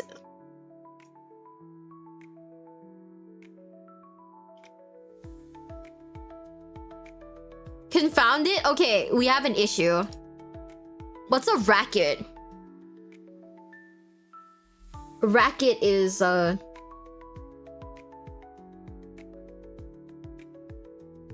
yeah, it's a din. But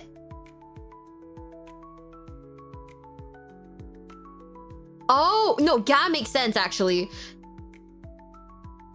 Racket is noise. So you guys think this is correct? How are you feeling about this? Are we feeling good about this? Are we feeling good?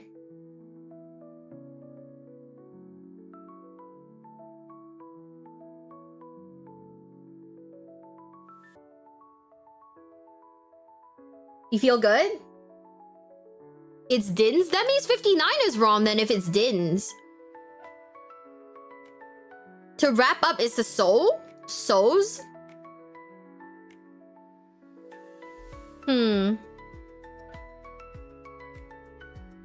Okay, we're gonna reveal the puzzle. How do you check it then? Hello?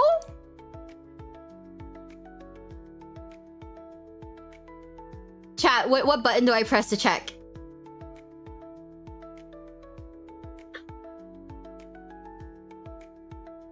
What is rebus?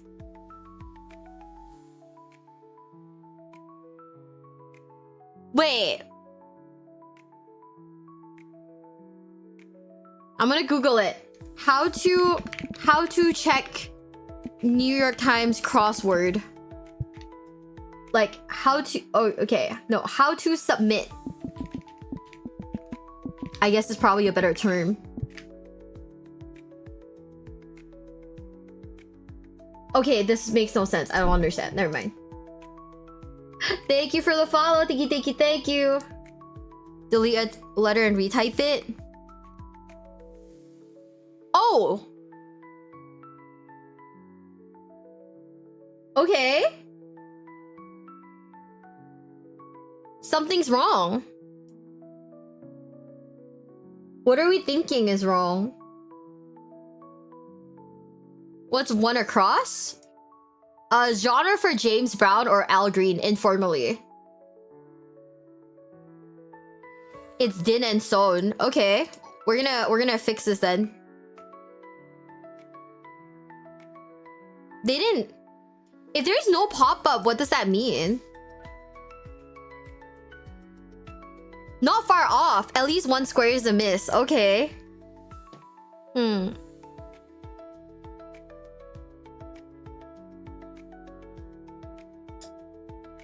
Oh. Okay. I wonder. 3 down. Terse denial. Not I. Yeah, that sounds about right. What's the thing? Small batteries. AAA.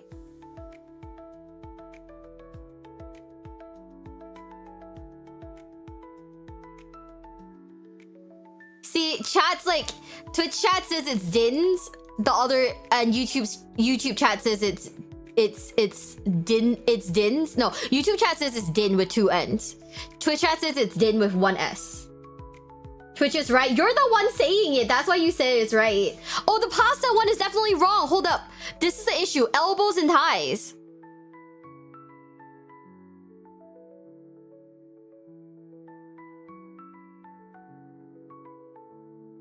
Double A's?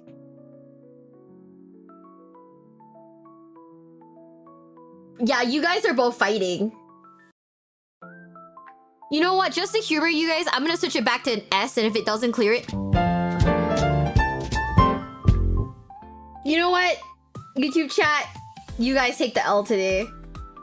You guys take the L today, YouTube. It took us 40 minutes? Oh fuck, we're so old!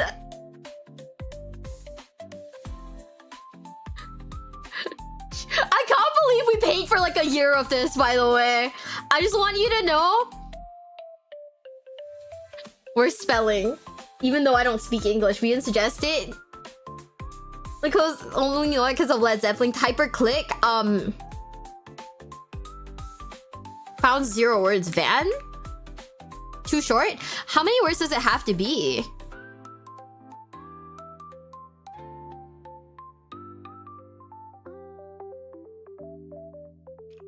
Candor? Okay, wow. Not you being smart. Oh my god. Try as many as I can. Oh fuck. Nova. My wife! I remember. I love her.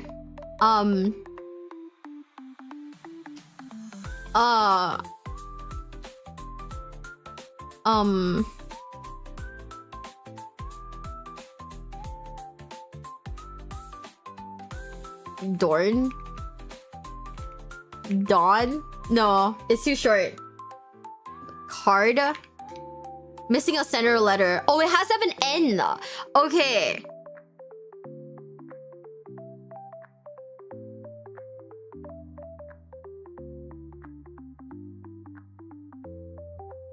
Adorn.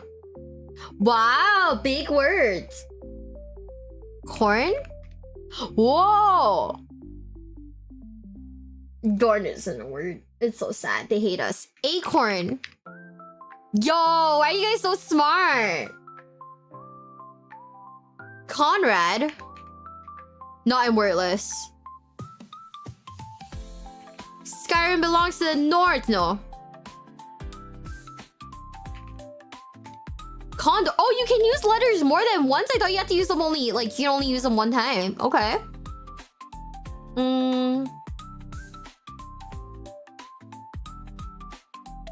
Let's see a proper noun. Donor.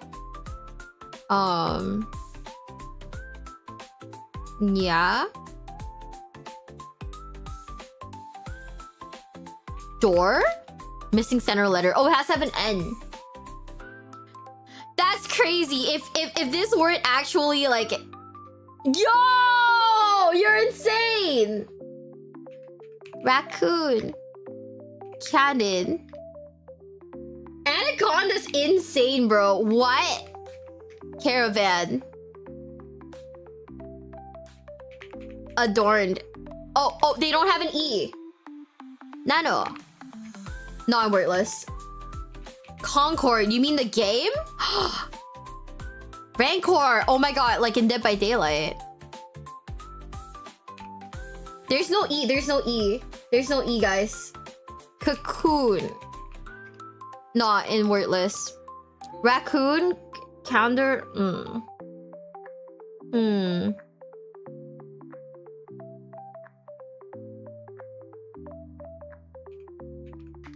Ooh.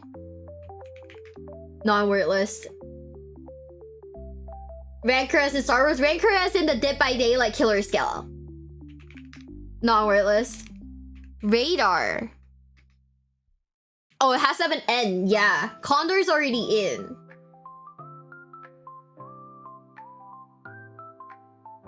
Corona.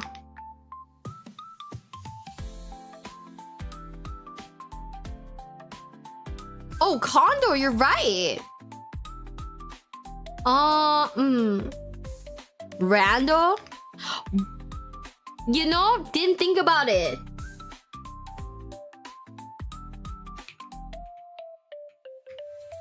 That's crazy that went in. What the fuck is a panogram?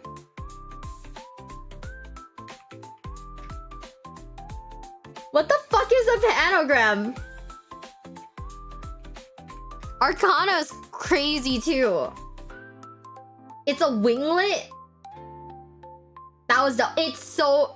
No, not as too short. It has to be like more than 4 letters. Cocoon's already in, right? Wait, is it? How do you spell cocoon?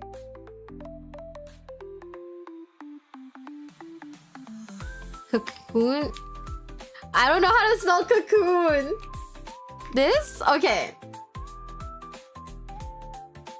Oh my god. No, it's not avocado. There's no N. Noon. Ah. Narco? Oh. Yay! Share my achievement with who? Chat, you guys did it. What the fuck is a pentagram? Are there any other ones that's like pretty fun? We did the crossword, we did spelling bee, we did Wordle, we did connections. You're a genius. Literally, you guys are carrying me.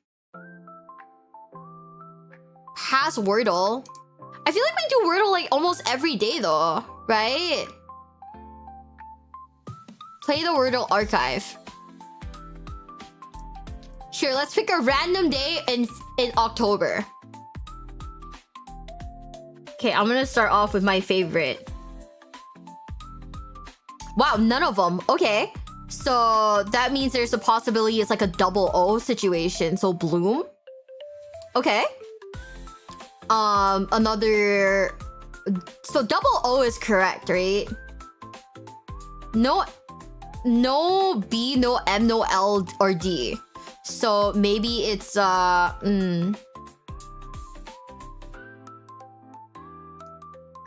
Fruit. Why am I stupid? You know what? Hold on. Scoop. Okay. No T. So S. something. Oh.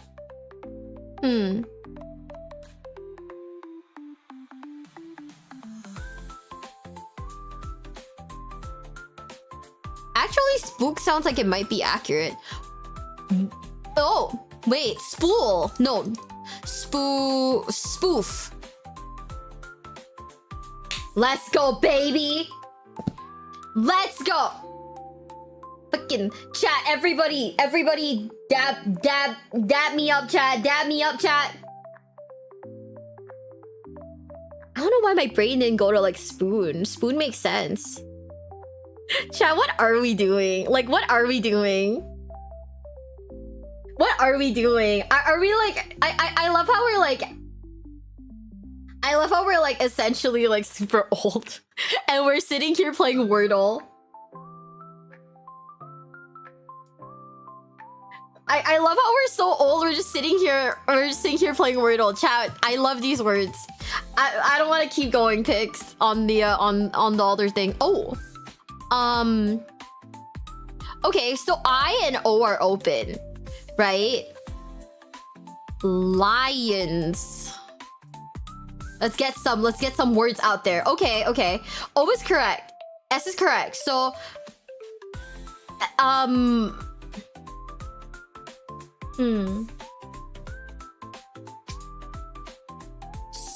Oh, wait, you're right. Spoil is a good one. Fuck! Let's go! Ma'am, I am old. I pulled my back. How do you pull your back making a sandwich? Bestie, are you okay? Wait, that's kind of cracked. It's kind of cracked. Let's do the 8th. Let's do random ass day. Okay. I know you guys are probably wondering why I always use this. Oh, sorry. Let me. Okay. I guess I need to like zoom in like crazy for you guys to see it. I always use this as my starter because this has like 1, 2, 3, 4. This has like 4 vowels. If it's none of them, I know it's a double O. Right? Can type in more. I don't want it.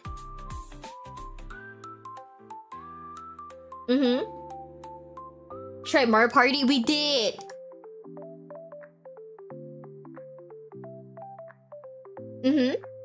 Oh, it's an A. Huh. A is correct. So...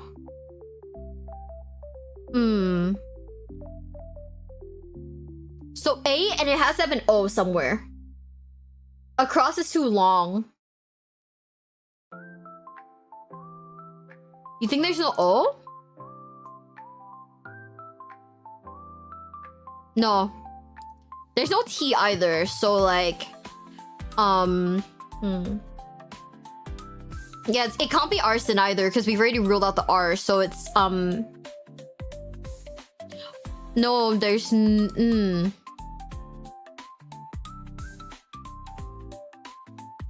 No, I was thinking about, but then that's wrong too. Aloof! Aloof is good! Okay. It can't be arrow. There's no L. Okay, so there's an O. So it's A something something O.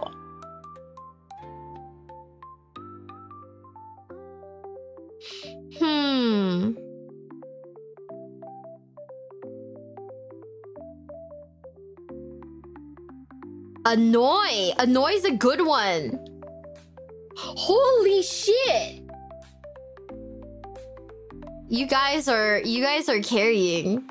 Chat, let's pick a random ass day in June. You guys like the 10th? You guys like the 10th, chat? Once again, my favorite start. Oh, we're back. We're back in this. Okay, we're gonna try, I'm gonna try arrow. Only Ace. Only Ace. 18th of June? Okay, we can go back and do that.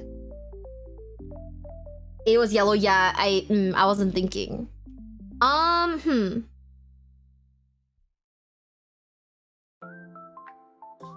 Let me see. What has A? So I'm assuming it's like a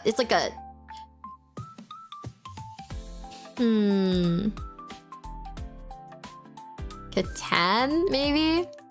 Not in wordless. Okay, fuck. Satan. Satan's not in the wordless? What? Oh, they fucking hate me. There's no, it's not carnal, but I can do canal. Carnal's too long. This is only 5 letters. Only one A. So it's like F, it's like something A.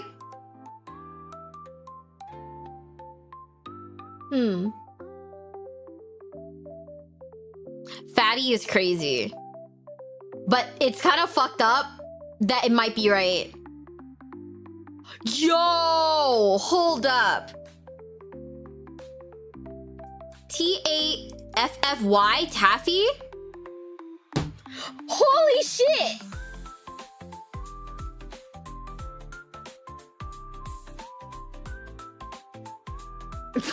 Whoever said fatty, you locked in. Whoever said fatty, you were actually crazy. Pops, I don't. Honestly, Pops was probably a good call. Pops was probably a really good call.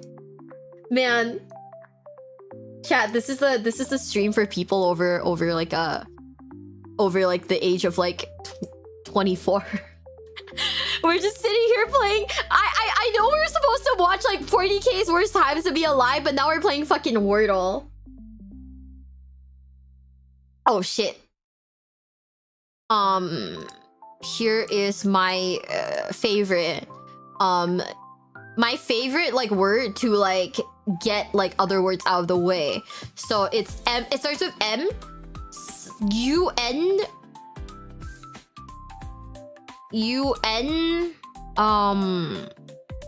Munch.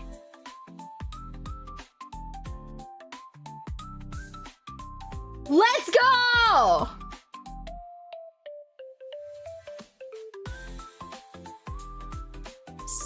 June 6th. Birthday Wordle. None of these have been on my birthday. I'm gonna start like that. Hi Bessie, hi. Oh man. Wyler, I'm timing you out. What the fuck? Oh. Eat it.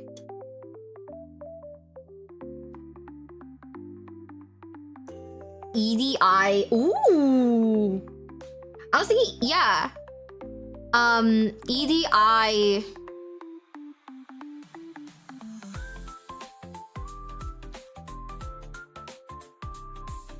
EDI.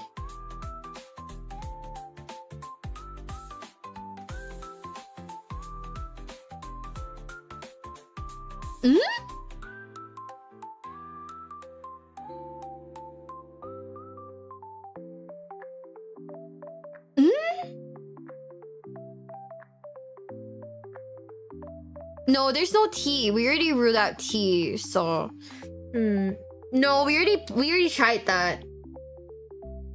Huh.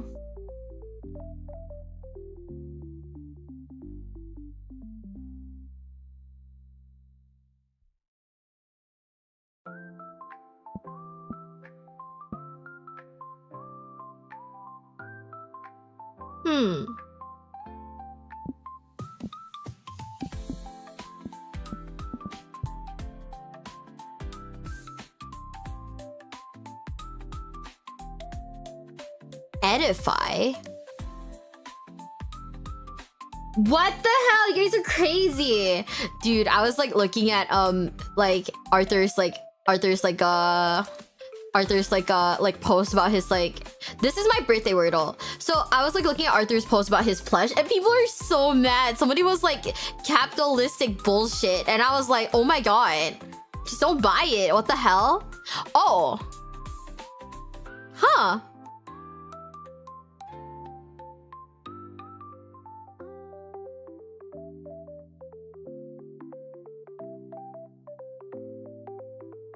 Ideal.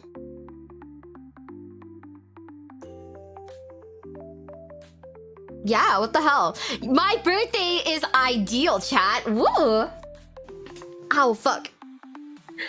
Okay, let me go pee and we'll get back to what we're watching. So you know what I wanted to watch? Insane and Powerful Weapons. Because we were learning about it. Oh my god.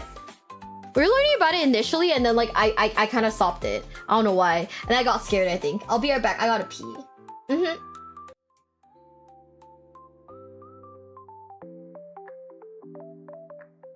Be right back, guys.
I'm back.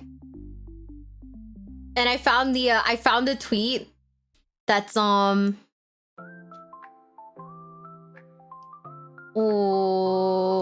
what the heck? And I found the tweet that is the Space Marines mod in what's it called? The Space Marines mod in fuck, why can't I speak English today? In Arknights. Okay. Should wash your hands? I always do. I always wash my hands. What are you saying to me? Yeah. Look at this! God, he's so kawaii. I love him. That's my baby.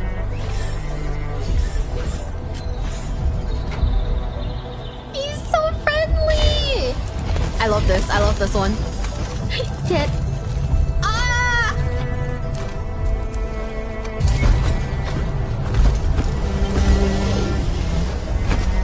Why is he so normal? Yeah? Oh my god. Oh my god. Captain Akaram, what are you doing? No! Not them too! Even the Tyranids? Bro, nobody's escaping this.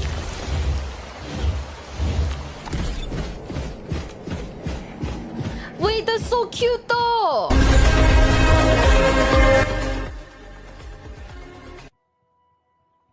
Chat. Is this like a low-key low fire?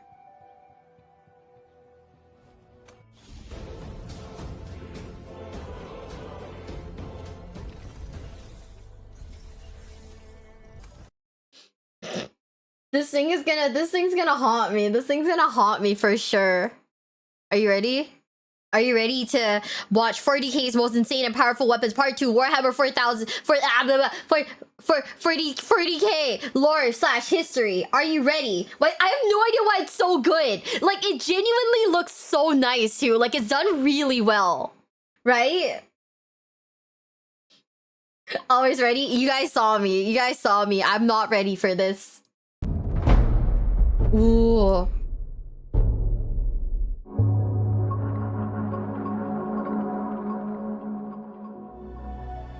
Today's video is brought to you by Audible. There are many reasons why Audible is a great service, but most of all, it can save you a lot on the newest 40k audiobooks. You can get a free audiobook of your choice plus 2 Audible originals using my link. Please be sure to check it out at audible.com/alluding. At the end of the video, I'll cover some audiobook choices that I think you should give a listen to.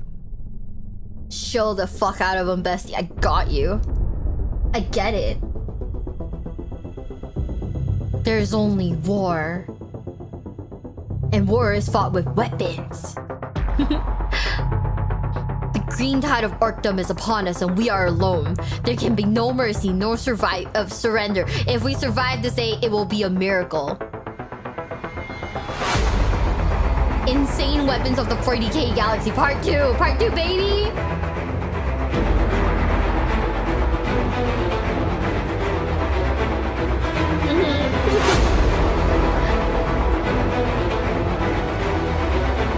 Dude, we're doing our best to watch these videos. I'm just bad at reading, I promise.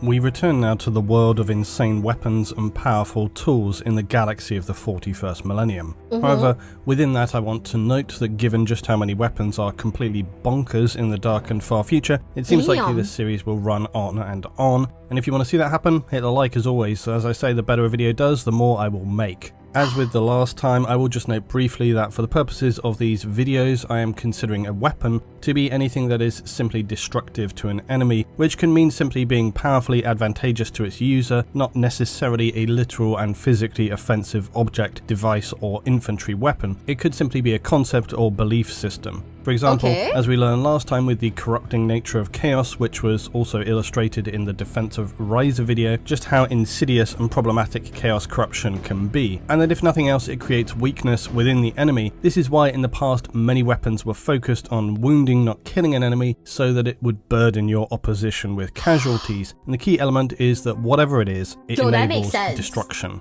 Lastly, I will say that you guys have made plenty of good suggestions last time around for more choices to cover. There is very obviously a huge wealth of weapons and different processes that rise to a level of being insanely powerful, so if it's not featured here, don't worry, I may well already be writing it up for the 3rd installment, but you'll need to join me next time around to find out if it's featured. Damn, he really said, I got you, bro. Firstly today, an Imperial weapon, and within the realms of some of the weapons we've been talking about, this may appear on the face of it to be something of a controversial choice, as I have selected the Astra Militarum's Death Strike missiles. Now you may be saying, what? Just a missile? How is that insane or crazy and powerful? Well, hear me out. I'll admit that Death Strike missiles will probably not stand out immediately as a crazy or a powerful weapon. However, it does have a solid dose of insanity about it, and we'll come to why shortly. The first great thing about Death Strikes is quite crudely that it has a truly epic name. When you're launching Death Strike missiles, you really know what you're going to be getting when you call these guys in. The next reason for me is that the Imperial Guard don't catch many breaks, so for them having some awesome firepower in terms of long-range, very powerful ordnance is no doubt appreciated by those in the trenches. Lastly, and also probably most importantly, the reason I chose the Death Strike missiles is that the weapon is very representative of the upside-down, apathetic attitude towards human losses within the Imperium. The Death Strike is not a complex weapon, it has no temporal black hole firing archaeotech functionality, it's not harbouring some latent AI or able to extinguish stars, it's simply a single huge intercontinental ballistic missile mounted on the body of an Imperial Guard Chimera to use as a mobile launching platform. It's pretty low tech. In fact, it's barely different than what we have now in the 21st century. You don't need a huge team to operate it because it's just a huge missile mounted on a transport. Once it's fired, the operators of said launch vehicles are going to either turn around and hightail it back for rearming or jump out and get into the fight. Either way though, they're going to be very soft targets for your enemy once they've delivered their payload. But considering they're likely to be quite likely out of sight of the action, that's probably a very minor consideration in the grand scheme of things. Regardless, who really cares about Johnny Guardsman driving his tank? We want to know more about Commissar Notley overviewing his gigantic barrage of Death Strike missiles raining down on the waves of heretics and Xenos who dared to invade Imperial territory. Now, you might still be thinking, well, that doesn't seem very insane. On the face of it, I'd agree. However, its functionality and even its lethality is not what I love about the Death Strike. Yes, it can fire over absolutely massive distances, which makes sense as it's basically just a rocket with an immensely powerful warhead, but this is where we need to come to one of my favourite parts of the Imperium, its comically bleak levels of apathetic bureaucracy. Just what I mean by this is that there will generally speaking be minimal attention paid to the thousands of guardsmen being turned into meat paste by alien horrors. There may well be some forms filled out, but that's about it. Yet the Death Strike is considered to be such a powerful weapon that it requires all manner of special authorization from the Militarum to be deployed. And because the administrative process required to make literal craters out of its enemies, leaving little if any remains, is in fact considerable, I always like to imagine an Adeptus Administratum logistics representative asking an officer at some forward base on a besieged planet, "Are you really sure those death strikes are needed, sir? Because I'm going to have to fill out a whole set of new forms for you," plus asking the Mechanicus and Ecclesiarchy to arrange their whole series of ceremonies. The insane part of a Death Strike is less what it does and more the hoops that have to be jumped through just for them to be deployed. Death Strikes can be outfitted with a whole range of payloads, from plasma to biological, even vortex-tipped. So like many powerful weapons in the Imperium, they can end up becoming viewed in many respects as some kind of holy weapon. Consequently, their authorization and deployment is tied up by red tape and weighed down under paperwork and ceremonial process. For something more advanced like a Baneblade or a Titan, you could perhaps forgive such long-form procedures. But for the Death Strike, come on Imperium, to even get Death Strike missiles to a battlefield requires an extensive process before they can be rolled out, which stands in stark contrast to, say, battalions of Imperial Guard, where instead of having to check off all the boxes before moving on to scented oil ceremonies, you're more likely to be asked, "Really, sir? Are you sure you only want 50,000 guardsmen? Because, you know, we can give you another 100,000 men if you really need it. It's not a problem. I don't know why you wouldn't take those extra guardsmen. Yeah, you know, they're just waiting to be thrown against the enemy. So rubber stamp it and you're good to go." The Deathstrike missiles are comically perfect metaphor for much of the Imperium for me, because they sit on this farcical line between being powerful and very pertinent tools for the Imperial Guard, but are also then completely hamstrung by bureaucracy, making them not exactly practical. Meanwhile, thousands of guardsmen are being literally shredded in real time by their enemies, but hey, it's the Imperium, so you can always deploy more guardsmen. A single missile, on the other hand, turned out by Imperial Factorums. Now hold on. That quite obviously needs considerably more scented oils and ecclesiastical readings before we can even get to thinking about rolling them out from the armory. Anything else would just be complete blasphemy. Of course, when the Deathstrike does bring its firepower to the battlefield, it can be truly apocalyptic, razing cities, bunkers, Xenos hordes, traitors, or insurgent encampments. They could be used defensively by Imperials upon besieged worlds, or offensively in supporting an assaulting force launched ahead of infantry to help secure strategic territory and resources. Their range and power is so vast that their targets are likely not even going to be aware an enemy force may be headed their way before they suffer catastrophic casualties as if struck down by the very hand of the Emperor. Judgment rained down upon them in fiery destruction by the Deathstrike missile. Hoping though, of course, that they've managed to even be deployed before the majority of the Imperial forces are obliterated.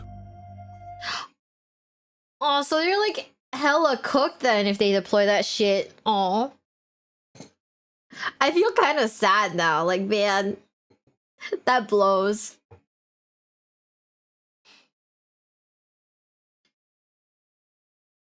You remember what Gilliman said about how much of a mess the Imperium was after he finally woke up? The bureaucracy's arguably worse, right? Nothing gets done. Yeah, it sounds terrible. And like I forgot that like you technically have to like, you know, do all of that like what is it? The like holy the holy stuff, huh? Is the one that can't be fired through red tape. The biggest obstacle in any war is logistics. Yeah, I bet. Cause this sounds like okay, this sounds like some bullshit. I'd be pissed, dude.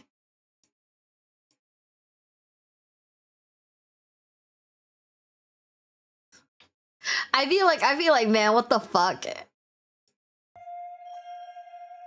Necron But now we return to more diabolical Xenos Necron technology. And comparative to my first choice, this one is genuinely controversial, and that will become clear why. Why? But it also ignites one of my worst fears in the form of yet another attack of the 40k unpronounceables because of their use of the odd AE symbol. I am fairly past the point of caring now when it comes to 40k pronunciations. I'm just done with it because some of the names of characters of things start to feel ever more like being weird just for the sake of it. I'm just going with what appears the easiest, Aeonic. And that's what I'm going with, and that's how I will always say that. The reason being, I did find another use of this in 40k, and it was also to pronounce the word ether. Anyway, what is this strange Necron object and what does it do? Well, first, and I know how you all love this, I have a solid preamble to get through because I need to note fairly importantly that this is a very questionable object in the sense of, is it actually even being a thing or not? So trust me, we do need to know a little bit more about the background of its emergence before I even describe what it is.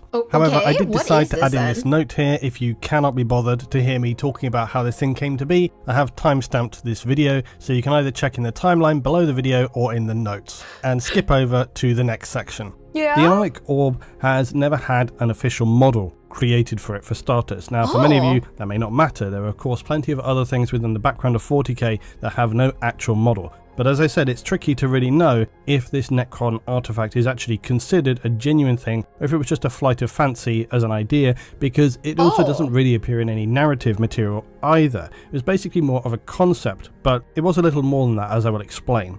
Personally, I enjoy the often very confusing and chaotic nature of 40k. It's something that feels like an unending puzzle with leads chasing off in different directions. It can be very contradictory at times, where all you can do is try to discern your best guess as to just how things really are. It's actually an intentional part of the design of 40k as well. But I actually find this to be quite refreshing. There are a great deal as well of peripheral details, often very vague at the best of times, and as I've said before, my overall view is that how true or untrue something is depends mostly on how collectively well defined it is. It's much more about that than it is somebody simply just stating that a thing occurred or existed. And this is why, despite in some of the newer books, new material, dropping potentially very big revelations, I'm very wary about believing it being set in stone, because you just hear it from one person. And when you're in an entire galaxy and all you have is one person's account, how much do you trust it? What's their motivation? What's their history, their overall goals? What's their faction? My overall methodology is that within 40k, the more discussed and the more documented something is, again, perhaps cross-factionally as well, the more likely you can consider it to be objectively true. But even then, there's a lot of room for doubt. What if something is widely documented in a faction, but its origins were distorted to deliberately sow confusion, thus projecting or distorting events outside of our field of view? So it is a complex and troubling thing, but it is also part of 40k nonetheless. And as much— Wait, so you're telling me that this weapon is a hypothetical thing, but then it's a hypothetical like where though?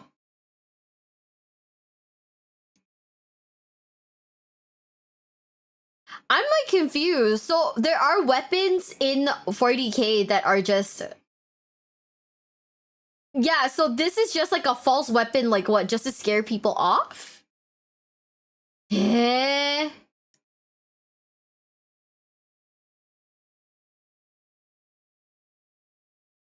He's saying it might not be canon. Yeah. Just don't know about it? What do you— okay. He's not, yeah, no, I know he's not saying much about the weapon. Yeah, I'm just like, wait, so like, there are weapons in 40k that are just hypotheticals and nothing else. God damn. much as we might like things to be very neat and tidy, all squared away with proper labels and dates and above all certainty, it just doesn't work that way in 40k. And I know that bothers some people, but it is simply how it is. Now specifically when it comes to the Aeonic Orb, I want to be absolutely clear. This was never something included in an official 40k book. So you're probably by now already gathering wood to start lighting the inquisitional fires at my feet. But hold on, although it was never included in an official book, the Aeonic Orb was displayed on the Specialist Games site run by Games Workshop. What the hell is that? Well, it doesn't exist anymore, but you see, quite a few years ago, Games Workshop had a lot of its older material for spin-off games like Necromunda, Battlefleet Gothic, and Epic. In fact, I seem to remember that when Necromunda stopped being officially supported, Games Workshop actually had the whole rulebook freely available to download. But this site also had other oddities and sort of house rules to add interest and flavour to these spin-off titles. Even though they weren't being officially supported, they wanted to sort of add something, I guess, for the community back then. So that's really what this Specialist Games site was, and I believe it was most prominently active in the early 2000s up to about 2006, but I'll admit it's not something I paid super close attention to, so maybe somebody can tell differently or I'm just wrong, but that was my understanding. Either way, the Specialist Games site definitely had some sort of connection to what would be considered official material because it was part of Games Workshop's online presence at the time. But I would judge it to be basically anyone's individual call as to whether you would actually consider it being truly a part of what we would ostensibly define as the actual 40k verse. It would of course close when things were steadily revamped. Later, some games like Necromunda of course relaunched as completely refreshed products. However, games like Epic and Battlefleet Gothic continued to not have new tabletop versions of those games released, but it is my fairly confident guesstimation that it is fairly inevitable they will do, but just so far not yet.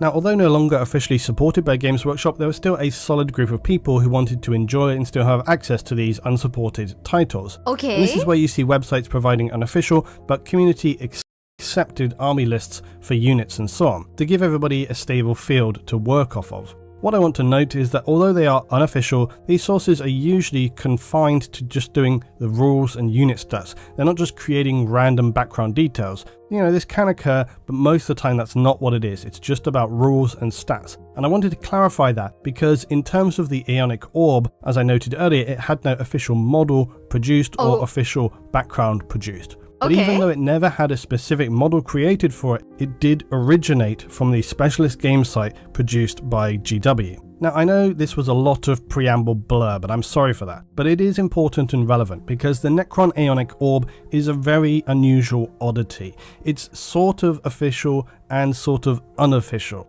it hasn't been officially, and I'll say it, retconned, because it originated from a time when Games Workshop were trying to provide extra detail for specialist game communities. Nothing has since overwritten or superseded it, but if you were to look at the original descriptions of it now, you'd be forgiven for thinking it was a completely unofficial thing. In fact, that's even what I thought when I first was reading about this. Now, I can't imagine we'll see something like this happen again, because it's such a weird, specific oddity happening toward the retirement of one title, and before things were even getting formalized in terms of just what material was provided where, really. It was very scrappy and weird, but this kind of extra game support did set up for supplements that would follow on right through to now where we are, when we're seeing things like Psychic Awakening in 40k providing individual units to accompany the specific narratives.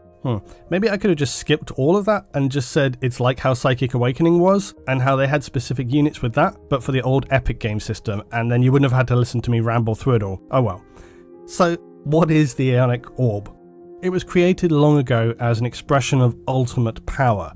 The Aeonic Orb is the epitome of Necron technology and a testament to the might of the Catan. In essence, the orb is a fragment of a star contained within a necrodermis sphere, stabilized by the awesome power of Necron magnetic technology. This containment system gives the orb its primary power source. See, you know what's the thing? I feel like from what I understand, a fuck ton of Necron's weapons are just like insanely like cracked, right? So I mean, I guess even if it was like somewhat like retcon, or it's just been like lost to like history, damn, that's crazy. Yeah, Warhammer for 40k is not the most reliable lore. I'm kind of realizing that, like, as much as I enjoy watching the lore videos, I feel like on a certain level, like most of it's like super inconsistent, right, man? But also, it seems like the Necrons just have non-stop, like, crazy cracked weapons. So, bro, who knows? The orb itself is mounted on a massive skimming platform that gives the orb its mobility. Aeonic orbs were rare even at the zenith of the Necron's empire, and the Aeonic Orb is probably the rarest Necron weapon in the current period of the galaxy. Their rarity is in part due to the fact that they are no longer able to be created by the Necron, because in order to do so, a Catan was required to destroy an entire star to shackle the power of the star for the use by the Necron. Its power is on a scale that would be described as titanic weaponry, because when one is observed by a Necron army, it's almost always to eliminate enemy titans, although it is unlikely an enemy of the Necron have ever actually seen an Aeonic Orb, because they would have no idea of what was about to come their way, and know that if they did see one, immediate and urgent fleeing should be the best course of action. In some respects, the Aeonic Orb is quite simple. It's this star fragment constrained within the necrodermis shielding, unleashing the power of solar flares against its enemy. And this is achieved by adjustment of its containment field surrounding the star fragment. It focuses a concentrated plume of plasma generated by the stellar fragment into a high velocity bolt. It's so powerful that the plasma suffers no loss of heat or velocity, and horrifically, this allows the Necrons to direct a plasma beam of focused solar energy. It's able to cut through virtually any material without resistance. Titans have reported as having suffered catastrophic damage when engaged by Necron Aeonic Orbs. And despite having the most powerful shielding in the Imperium, they were unable to withstand the sheer power of a focused stellar beam.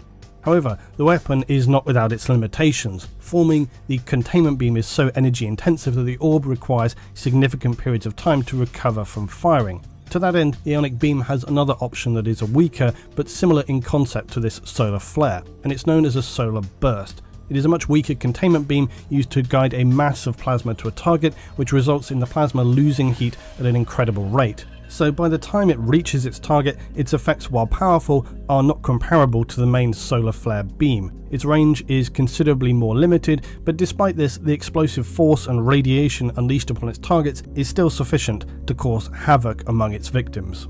The Necron and Eldar have dabbled in some of the most end-of-days weaponry. The Aeonic Orb is no exception. The Necron were able to shatter the Catan, being so powerful that they could literally distort causality, and the Necron in defeating them unleashed all manner of strange effects. It seems in fact that the Necron have a very far and much deeper understanding of the galaxy and the forces at play than many would consider them capable of, or hope they were capable of, and that for their appearance as ghoulish metallic legions of destruction, they are in some respects far more refined and cautious in their curating of the precise forces at work in the galaxy.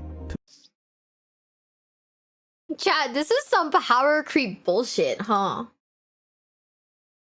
I don't know. It just feels to me like they've made a weapon so OP that they're just kind of like, yeah, okay, we're gonna like walk this back just because like I don't we're not sure how to proceed with this anymore.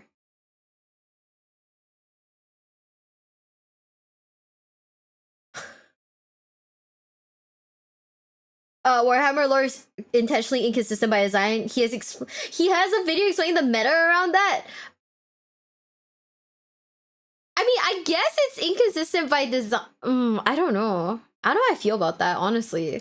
Because I'm like trying to follow the story and I'm like getting confused, you know, and I feel bad that I'm getting confused.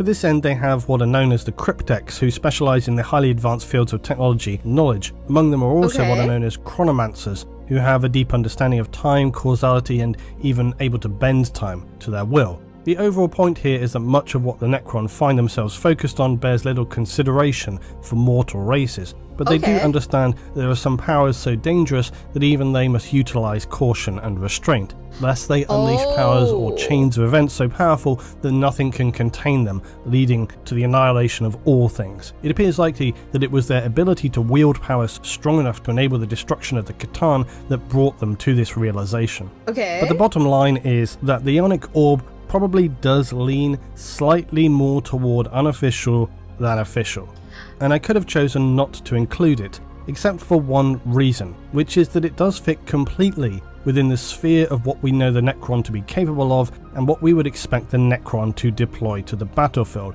It's a very well crafted device in terms of fitting within the background, and in some ways it's actually not even as powerful as some of their other technology. I mean, please do remember that one of the Necron's fully official weapons was basically a Death Star mobile tomb world armed with Gorse weapons that could literally scorch, disintegrate, and turn to sterile ash the surface of any planet it encountered. Those vast platforms also had powerful gravitic wave energy which could tear apart enemy ships, as well as teleportation devices able to transport asteroids and other material inside ships, destroying them from the inside out.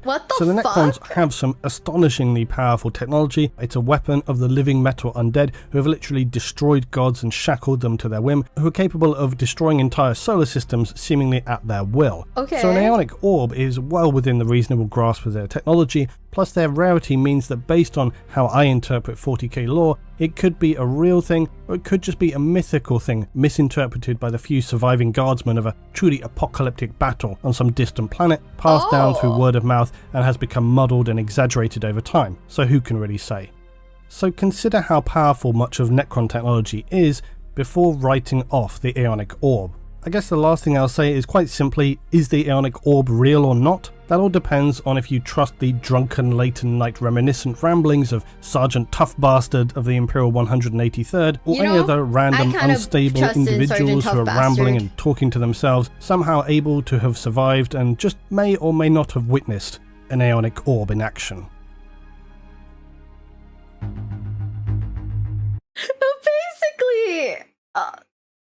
Basically, I feel like at this point, right, Necron weapons are just some bullshit. Tell me I'm wrong.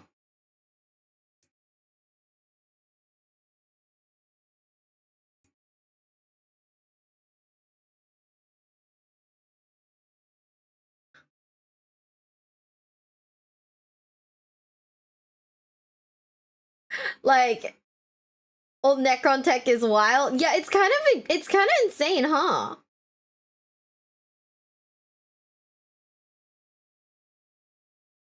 Like,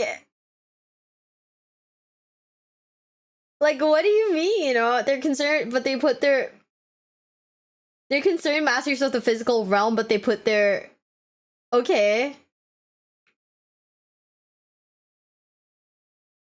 Dude, I'm just sat here like thinking right now, right? And I'm like, Maybe the Necrons are really strong, huh?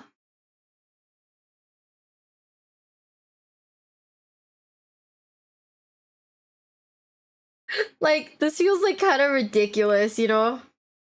And don't get me wrong, you guys know I fucking love 40k. But like, oh man. This is some bullshit, chat.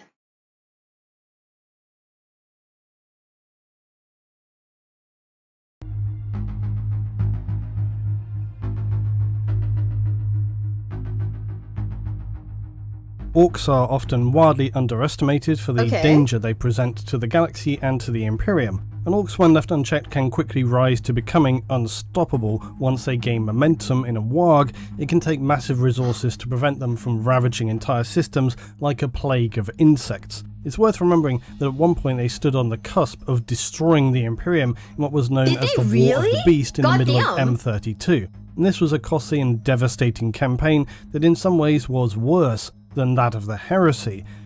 This time was one of the first instances the Imperium would experience what are known as Orc attack moons. During another battle against okay. the Xenos, who are known as the Chromes, Astartes here were noticing a lot of strange gravity changes and disturbing geological events. And as reinforcements were sent to assist, they soon realised that the cause of these disturbances were in fact a strange Orc planetoid that had appeared in orbit around the world, and quickly they would engage and destroy much of the reinforcing Imperials that were there. Stranger though still was it appeared to be phasing in and out of material space.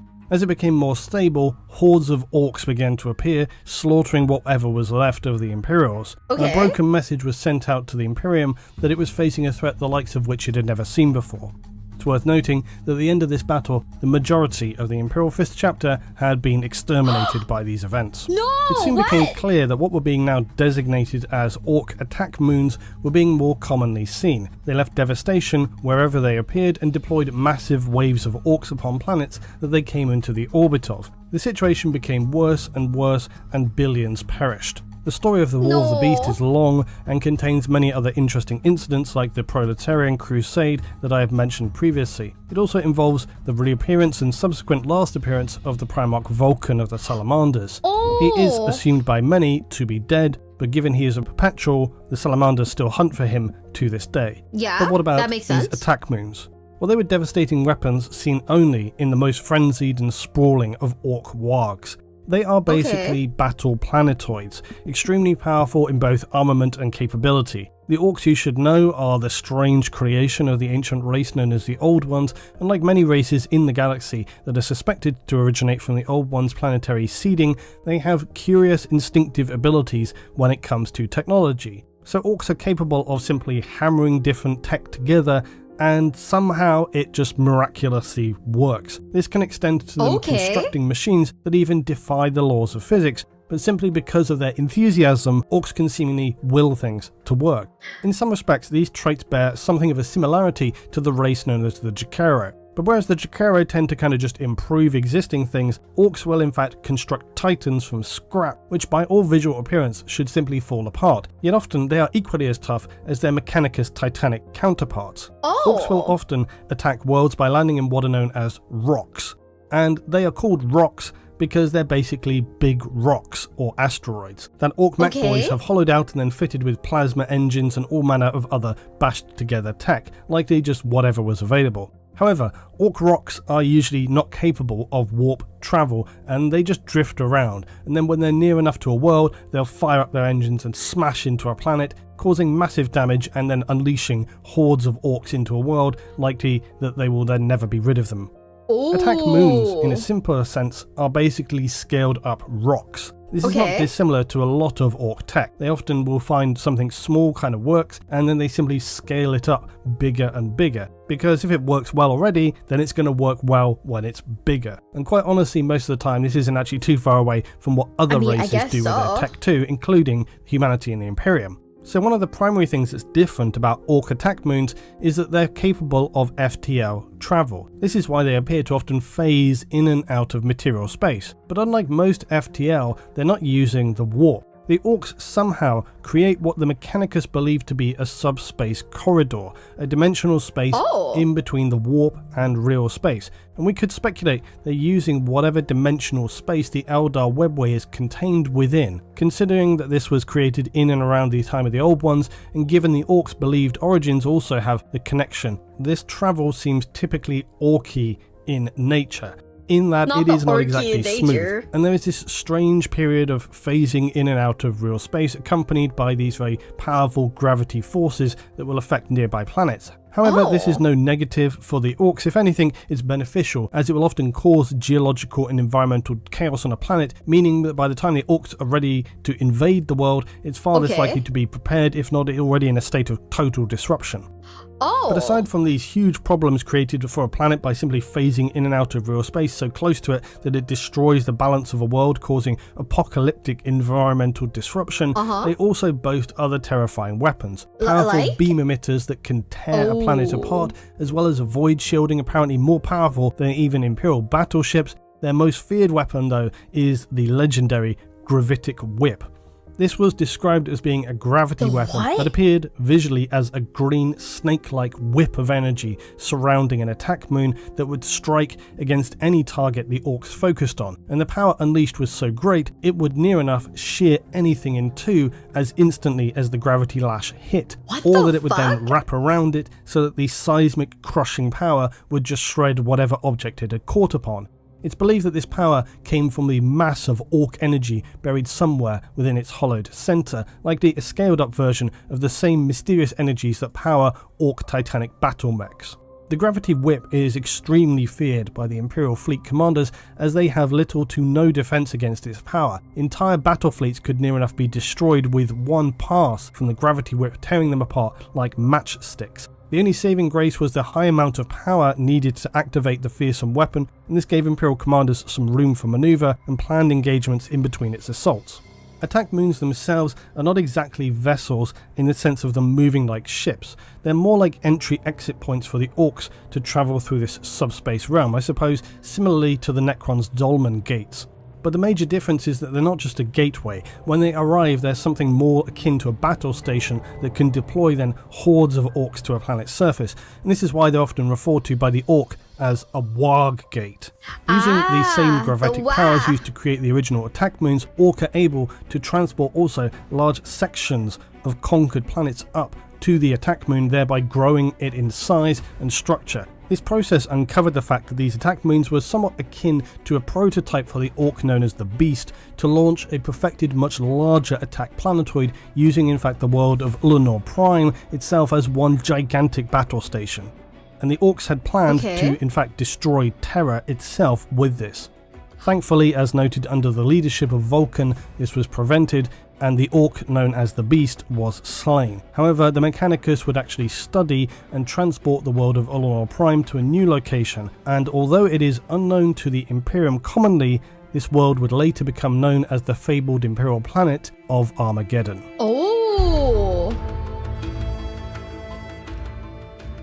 Now, I debated including Exterminatus because it's such an extremely obvious choice. However, the prospect of having years of comments saying why no Exterminatus was too much for me to mentally cope with. So Exterminatus is, as the name suggests, an order requiring the complete eradication of all life on a planet to reduce perhaps once vibrant places of culture, construction, life and beauty to barren, wasted rock. It's certainly no small thing and will not be enacted without usually a very good reason. Exterminatus has been used to cleanse planets rightfully owned by mankind in the face of unrecoverable and planet-wide heresy, mutation or disease that has spread like a wildfire past the point of return to stop warp rifts opening or when they have already become too severe. It is also deployed when Xenos are so entrenched into a planet that it is considered too costly to recover. This is usually not especially common because the disposable manpower the Imperium has available is usually more than enough to recover a world. However, if a planet had little importance, it may be easier to Exterminatus a planet than allow an enemy to use a lost world as a springboard to other worlds in a system. Exterminatus will also be used to obliterate worlds which are lost in other ways. For example, during the period known as the Great Scouring, after the Horus Heresy, where loyalist forces of the Imperium sought to scour the galaxy of traitors and heretics, many worlds of former Astartes legions were subject to Exterminatus to purge the memory of them, erase all trace of them ever having existed forevermore. Not to mention the fact that after the heresy, many worlds were entirely consumed by corruption, as I've discussed a lot recently, and any attempt to recover them would have been impossible if just not prohibitively costly at the time when severe damage had already been dealt to the forces of the Emperor. In essence, they were written off and just destroyed. Okay, I mean, I guess like Exterminatus does make sense, right? As it being like a big fucking weapon. But is Exterminatus necessarily a weapon? I don't know. Also, thank you for the super chat. Is this the Emperor of Man by Lewin? No, it's the 40k's most insane and powerful weapons.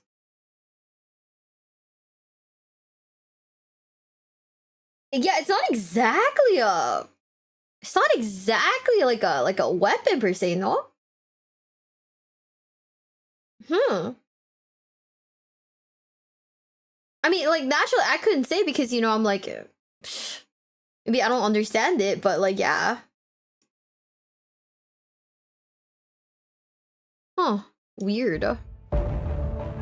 There are several core methods by which the Imperium will deliver Exterminatus to a world. The most standard is orbital bombardment, and this is where Imperial warships will deploy heavy bombardment upon a planet until it is all but a barren wasteland devoid of any population or biological matter. It is also a fairly vague term and could apply to things like atmospheric incineration as well, or dropping many thermonuclear missiles upon a planet with obvious consequences. One of the more dramatic and well-known methods is the aforementioned atmospheric incineration. This is the visually devastating method of Exterminatus, as well as being an incredibly fast method of annihilating a world. A device deploying nucleonic fire, raw plasma, or a bomb of extreme radioactivity is dropped to scour the surface of a world. Whichever of these are deployed, they will be of a scale so powerful that surface rock may be melted into a liquid state, organic matter be completely obliterated, vaporized, or just breaks down into radioactive sludge. Usually this is then accompanied by an atmospheric burn-off, leaving ultimately no living matter on the world. Some worlds may have below-ground facilities or Xenos threats there, and this is where a two-stage system will be deployed to eradicate both the surface and below-ground elements of life. Sometimes these torpedoes can be so powerful that the shockwave can in fact destabilize a planet and break it apart. One of the other most well-known Exterminatus tools is virus bombing. Virus bombs unleash what is known as the Life Eater virus, and this will spread across a world extremely quickly, destroying all organic cellular structures it encounters. Virus bombs will envelop a world, reducing all organic matter to a thick sludge and gaseous state before an inevitable firestorm is triggered by the Imperial forces in orbit, again burning out the atmosphere of a planet. And while devastating, virus bombs are not a method of Exterminatus guaranteed to deliver 100% extermination. Any individuals sealed in high-grade enough underground bunkers or sealed environmental facilities may be protected and able to survive the virus. And once the atmosphere has been burned off by the orbiting ships, the planet will be devoid of life. It would be safe for survivors then to emerge, except of course that the planet will usually no longer then have an atmosphere, so they would need some suits to survive still. The most horrific and perhaps primary reason why virus bomb Exterminatus are deployed is primarily their speed. The virus bomb's virus, when unleashed, can envelop a planet and wipe out the entire population of billions in mere minutes. Oh boy, what the hell? Is one of the most extreme and powerful tools used by the Imperium of Mankind, and it stands as a testament to humanity's resolve and unwavering determination to eradicate any threat to its security and power. Exterminatus will never be deployed lightly despite the rumours that have characterised it, and where it has been misused, the penalties are usually severe. Yet humanity and the Imperium will never flinch, never hesitate to deploy their ultimate weapon where necessary. It is the last line of defence against the Xenos and the darkness, and as regrettable as it may be, few ordinary citizens within the Imperium are likely even aware of the existence of Exterminatus. But even if they did, they would surely understand it to be a necessary sacrifice in order to safeguard the wider Imperium and human civilization. Is that the case? God damn. And then as my final choice in this episode, we have the Spirit of mankind. Mhm. Now, I know, I can hear already everybody screaming the spirit of man, Luton. Boo. Okay, fine. I can appreciate on the face of it this seems like a weird non-choice. How can the spirit of man be a weapon? Or be insane for that matter? Well, listen on and I'll tell you. Firstly, when I say consider the spirit of man to be one of, if not the most powerful weapons held by humanity, because it is this spirit which enables many of those insane things that happen within the Imperium, both against its enemies but also against itself, and that without this indomitable spirit of man, I would say it were debatable as to whether the Imperium could function well or if in fact at all. I should say that of course within philosophy and religion there can be many different interpretations of what we might mean when talking about the human spirit. It can be seen as a tangibly positive or far more ambiguous thing. Either way, I'm no philosopher, but really what I'm thinking about when talking about the human spirit or the spirit of mankind is not some invisible element that makes us all individual or some ethereal sense of our personal selves, also our unique elements. I'm talking about the spirit of humanity as being far more impersonal and universal, a collective indestructible sense of determination which encompasses all. Essentially, the spirit of mankind being a binding force that is renewed and forever embedded by simple daily actions, be it imperial dogma of a religious nature or just plain devotion to the Imperium, as well as associated visual stimuli which surround citizens of the Imperium everywhere.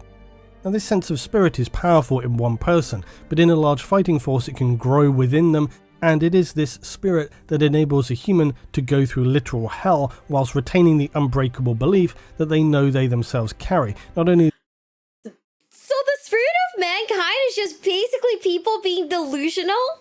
Like you're carrying the Imperium by being the Lulu with like the power of good vibes. Okay. Plot armor. I guess we have the spirit of mankind too, chat. The power of like, I don't know, like never quit, never give up, you know, like John Cena. The Lulu is the soul Lulu. Apparently so. Wait, I kind of fuck with how much like 40k is just vibe space now. What? This is actually kind of funny. Like I didn't expect it. I didn't expect this, I'm not gonna lie, but like bet, you know? Like shit. Oh man. The strength of the God Emperor within them, but that they may well be only one small individual, but serve a greater purpose in humanity in defense of the Imperium of mankind. In some respects, you may even liken this collective driving force to be not again entirely dissimilar to traits of the orcs, and it is much more than simply determination or a sense of duty. Those may be how people might frame it to themselves, but deeper down, it is this spirit of humanity that all within the Imperium feel compelled to do whatever is necessary for the whole. It is this sense of spirit which also goes toward the core of 40k, that the Imperium is a bleak and dark parody. The clothes are everywhere. For example, at the beginning of many source material books, for decades now it states on page 1, quote, "To be a man in such times is to be one amongst untold billions. It is to live in the cruelest and most bloody regime imaginable." Goes on to state that this is a dark and terrible era where you will find little comfort or hope, forget the power of technology and science, forget the promise of progress and advancement, forget any notion of common humanity or compassion. Yikes. Now, the complete long statement to which that quote is a part of should never be removed from the first pages of the source books, because it is this which reflects what the Imperium truly is. Not the appalling horror seen in its wars, and not the nightmarish actions of its Inquisition or horrifying apathy of its bureaucratic administration. The Imperium as it stands is in many ways showcasing the worst of humanity, but also some of its best attributes. The darkest part lies in the fact that it need not actually be so. The Imperium in the 41st millennium had decayed so greatly as an empire that until very recently it could see no forward light and was only being kept functional by unrelenting and punishing brutality coupled with a vast anonymous bureaucracy. Now, if you were to look around the galaxy of the Imperium, it's true that you will find some areas which are not as brutal and harrowing as others. In fact, some systems are actually fairly stable and even enable citizens to live a degree of normality. Now what this illustrates for Oh. us is the tragic parody that is the Imperium of mankind. In fact, this hopefully is a message that many people should have long realised, that when we talk about the bureaucracy and the horror within the Imperium, these sound very vague and impersonal, but that the underlying inescapable fact is that it is humanity that makes things in the Imperium so bad for itself.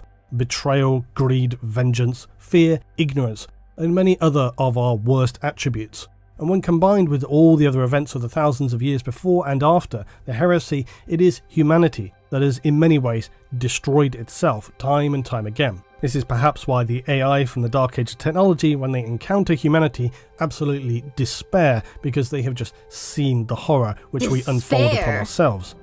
Yet somehow we never manage to destroy ourselves completely. There is always this sense of resistance and human spirit that cannot be extinguished even amid all the horror, which leaves us grappling and dragging and hanging on by our fingernails. Okay. And this is the ongoing theme within 40k. But also, if for example you look at Chaos and the Warp is a very literal reflection of the worst aspects of humanity. And this explanation of the Warp is hardly subtle. In fact, it's glaringly obvious that humanity's greatest enemy in the galaxy, above all the Xenos threats, is in fact itself. Yeah. Within the overall narrative of 40k, it's certainly no accident that within the Warp, the darkest parts of human psyche are given form and power to reach out and trigger a self-perpetuating downward spiral. The message is built in alphabet bricks that humanity is its own worst enemy, and it continually undermines its own positive steps forward. Hardly a groundbreaking realization, but seemed important to note.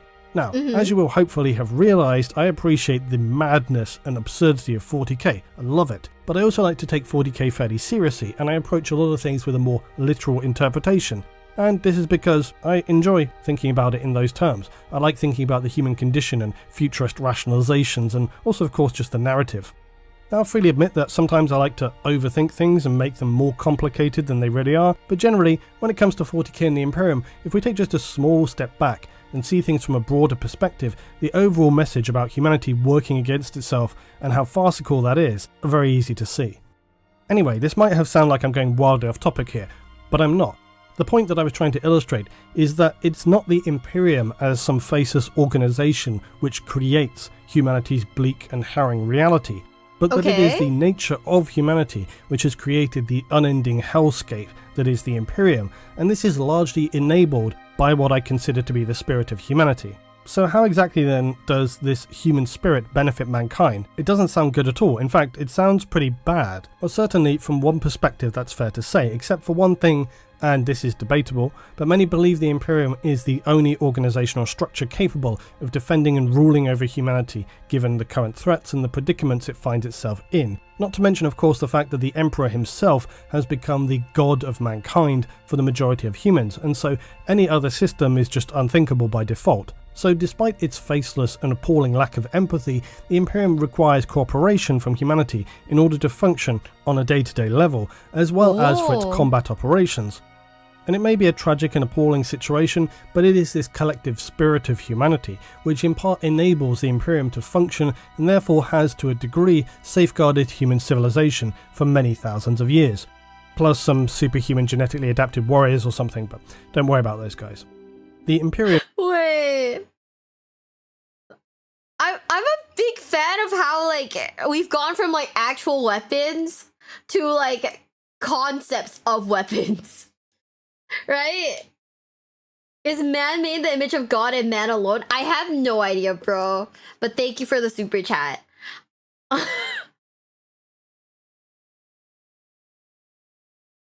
Yeah, a few times Air from Darky interacted more in 40k and basically weeped at how low humanity's fallen due to its own actions. Yeah. No, I mean like we've actually gone from like this is like this gun shoots really insane and that's fucking cool to like yes, basically humanity, you guys have fucked up, you have done this yourselves. Get wrecked. I feel like that's basically where we've gone, you know? From like, you know, yo, this shit is like kind of gas to like you guys fucked up.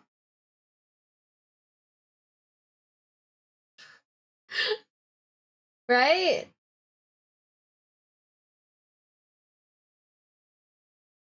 Best example of the weapons from the series of is the Chaos Gods. I mean, I guess, but like, I don't know. I just think it's kind of funny, you know? Uses this impersonal but collective spirit which exists within all humans and further instills its citizens with the suffocating ideological perspectives of the Imperium of Man, as well as its other subsidiary organizations like the Ecclesiarchy, who continually and aggressively demand absolute devotion to the God Emperor. And this has formed, for all practical purposes, a near enough unbreakable belief within ordinary humans that their required actions are at the behest of what is basically an all-powerful God who watches over them. Also worth noting that compounding these views are the miraculous events and feats of legend which continue to occur within the Imperium. Okay. Additionally, given what we know of the emergence of psychers and the power of faith within the Imperium, it is questionable if you could relate on an even footing humans of the 41st millennium to those in our current age, even in simple terms of what it means to be a human and what stage of development they are at. And this is really a whole other topic, but to make it a simple aside, what I'm thinking about here is my belief that humans in the time of the Imperium are in some respects more advanced and developed than we are now. In others, they are horribly regressive, and that's all before we talk about their slowly emerging psychic powers. Human development in the age of the Imperium is one other factor that I consider in making this sense of human spirit such a powerful thing. Another aspect is that when it comes to miraculous events, these will rarely be questioned or doubted. The vast majority of citizens are going to receive information about almost anything rarely at a first-hand level, and certainly not in a visual format. It will more likely be passed on to them through dictated dogma and likely word of mouth. Perhaps they'll have some very limited printed word, or on advanced worlds maybe display screens throughout a hive city, but most people are going to live dirty, hard, monotonous lives. So when they may catch a glimpse or a story that helps illustrate to them the fleeting remains of glory within the Imperium, it must seem inspirational and spiritually uplifting for many ordinary citizens. So no wonder that they have such entrenched beliefs in the spiritual nature of things. And there have of course been numerous incidents where human guardsmen survived encounters that no mortal should have been capable of, or who held their nerve and strength of will beyond that of even an Astartes, who for whatever reason have in fact shown themselves to be not nearly as unbreakable as we would so often be led to believe, whereas regular guardsmen time and time again demonstrate a sense of human spirit and character that demonstrates this unbreakable grit and determination. And how is this possible? How can such fragile mortal citizens become so dedicated, so determined and mentally unbreakable? Well, one might equally answer, how does an ordinary human become an Astartes, a Grey Knight, or a member of the Inquisition? And this is what I've been driving to get to. The Imperium's military forces are all that stands between humanity and complete extermination. And how were we able to create those that are able to endure and have such willpower even before the Imperium really existed? Physical strength will only ever carry you so far. It's well known that much human endurance is achieved in the mind, and this is no different for those who serve the Imperium or aspire to join the ranks of its most powerful warriors. It is the human spirit that enables this, and to my mind, this is how the spirit of humanity is both something that can be quite insane and also one of our most powerful weapons. And I've often considered how some, and I want to emphasize only some, Astartes with their near immortal nature, even knowing they're destined to die in battle, can develop something akin to a fear of their inevitable end, and this may be where you see some turn to becoming renegade marines. Yet Astartes who lead near enough immortal lives comparative to those ordinary humans who live and breathe their mortal nature, who understand their time is fleeting, but know collectively the human spirit endures, that even when they leave, something remains which cannot be extinguished as a part of the whole. Human citizens of the Imperium are seemingly more accepting of their mortality than perhaps Astartes, who we also know can be prone via their ascension to become somewhat detached from their humanity and even their view of ordinary humans. Some chapters of Astartes will be very considerate and protective of ordinary humans, but others may actually become apathetic to a point where they are actually walking a very fine line between treachery and loyalty. Despite all of the factional infighting and devastating problems that the Imperium continues to bear, this sense of human spirit remains a defining characteristic of humanity, ever present yet also intangible, something that cultivates a sense of necessary sacrifice essential for the Imperium to function, a strength and understanding that drives forward humanity with unrelenting determination, even when its forces face the most forlorn of battles upon those ruined worlds that are little more than ashen wastes. Yet for as much as it can be a powerful positive, it also enables some of the worst aspects of humanity, especially within the Imperium. The scale of losses and the insane disregard for human life only made possible because of the enduring spirit and loyalty. It is one of humanity's most passive traits, but also one which allows the forces of mankind to be so proactively aggressive that it has embedded this sense of necessary sacrifice in its culture. All Imperial citizens know that mankind can never be completely defeated, that no matter the odds or the enemy, they know to their core humanity shall always rise above, break free from, and ultimately destroy its enemies. Should it require 100,000, 10 million, 100 million, 10 billion human lives, so be it. The Imperium of mankind and the Emperor cannot be defeated, they cannot fall, or all will be lost. The Imperium wields powerful, world-ending weaponry, has achieved superhuman genetic advances, deploys titanic machines of war that shake the ground like an earthquake, and fire weapons that can break planets themselves. Well, yeah, but like half of the weapons of like from the spirit of mankind also include, I don't know, like, hey, can I do this? I don't know, let me pray over it. So like, yeah, fuck, dude, mankind's kind of shit the bed on itself. What the hell? Bro, I love the Imperium. Never change. Actually, please change, but also never change. You guys are a mess. I mean, yeah, shit, like they did make powerful weapons. They really did, but then they're also like, hey, let me do a little ceremony, you know, make sure it's all like good and shit. Bro, I don't know. I love the Imperium. Like I get the whole like spirit of mankind being like powerful and whatnot, but goddamn.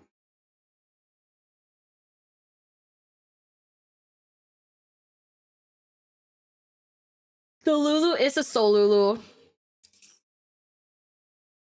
Don't ask me why I start yawning. I have no idea either. Yeah, literally like literally yeah, the Lulu is a Solulu, huh?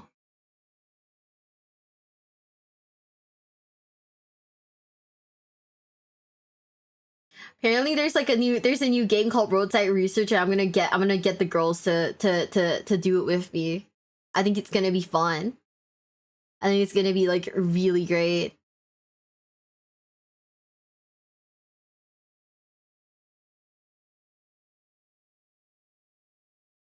Dude, I'm excited to okay, I really hope that they come out with a new Space Marines game soon, cuz like Space Marines 2 was so fucking good. Like I'm itching to play more of that shit, you know what I mean? You know what I mean? Bruh. I'm going crazy. Like I want a new shooter game so bad. That's like really fun.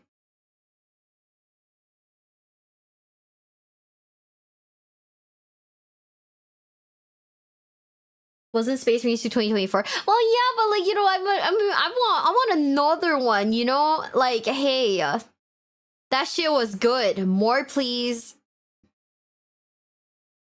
Can someone remind me after this to take my vitamins? Thanks. I will forget. There is a new class for Space Marines 2 in a week. Yeah, I probably should play it, huh? I thought about playing it, but then like the last time I played it, like off stream by myself, somebody like yelled at me, and I was like, and I was like, I love this game. I wish people weren't cringe. I heard it work at Space Marines 3. I know. Are they making a John Wick? Oh, I did see that they were making a John Wick game. Bro, that's fire. I love that. Just mute then. Well, yeah, but like, man. Or about people you know? I don't want to. Do you guys ever have those vibes where you just want to like sit and play games by yourself? Like, look a little like, you know, it's just like the vibes where it's like, I want to play this like it's a solo player game. Yeah. Don't forget about Ball Gun 2. Fuck, you're right, yeah. So I'm like, I get in those moods sometimes, and I'm like, oh yeah, let me play a little like and I always pick the worst games to play. I'm like, oh yeah, let me play a little like Space Marine 2, let me play a little like Marvel Rivals, because I'm bored as shit. And then I get yelled at, and I'm like, fuck, dude, nope, not again. First Pancreas to play and mute him. Do you know what he says to me? He's like, I'm gonna put you on a shelf. The whole gang, they're like, I'm gonna put you on a shelf and walk away. Get wrecked. And I'm like, bro, fuck you. Man. Like all of you bitches, you're all getting like, I will literally punch all of you in the faces. Chat, expect the twit longer from them. I'm gonna come back from Adepticon and see that there's like a Google Doc written by like Pancreas No Work, like co-authored by like Mr. Bones 40k, and it's just this bitch punched me in the face.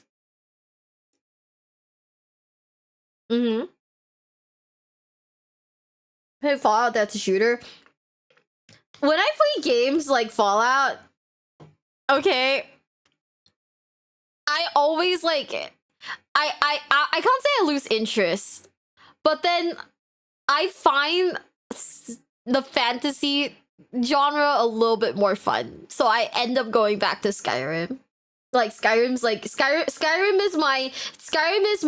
my toxic ex that I keep going back to.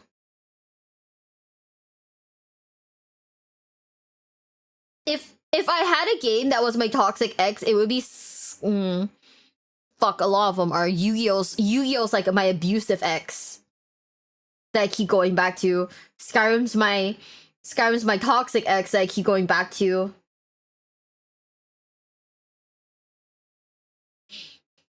I hope you have a lot of mods. Oh yeah, no. I have a mod that replaced the moon with like Todd Howard's face. Skyrim's everyone's toxic ex. Chat, can you imagine not having a... Okay, what is your toxic ex game?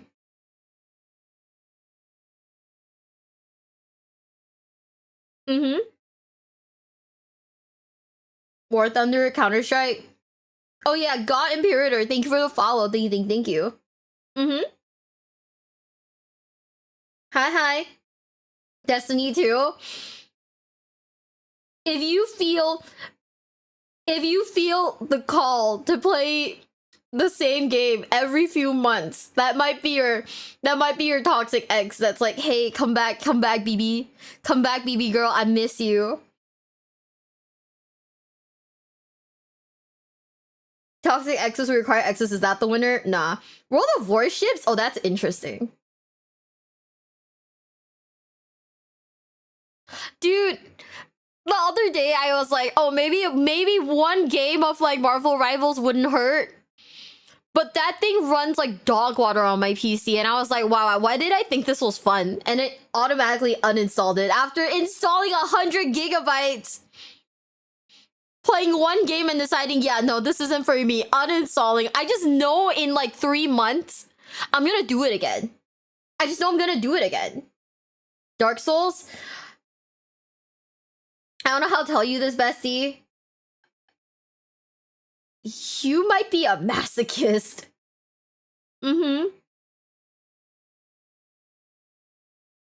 Crusader Kings? Oh. I want to play Crusader Kings at some point. I'm scared. I want to do the Neo 3 down, like the Neo 3 like demo on stream so bad, but I also know that once I find Neo 3 like really fun, I am not going to be a person for like a while. I will be a machine that farms nonstop like crazy. I will be playing Neo 3 in my sleep. You know? I'm not looking forward to it. What's the next Sniper Elite game? The problem with Sniper Elite is that I feel like I'm on cooldown. Because as much as I like Sniper Elite, you have to run it, like, it will not run in game capture. It has to be desktop capture. So I have to make really sure that I don't accidentally dox myself, right? When I'm playing Sniper Elite. How is Halo as a shooter for you? I fucking love Halo. Like I'm waiting for my friends. I'm like sitting here like waiting for Joel or anyone else to come and message me and be like, hey, you wanna play more Halo? You wanna know something crazy? Bricky actually invited me to play Halo, but it was while I was in Japan, so I was like, fuck, I'm sorry, brother, I can't do it. I was so sad. I really want to play Halo.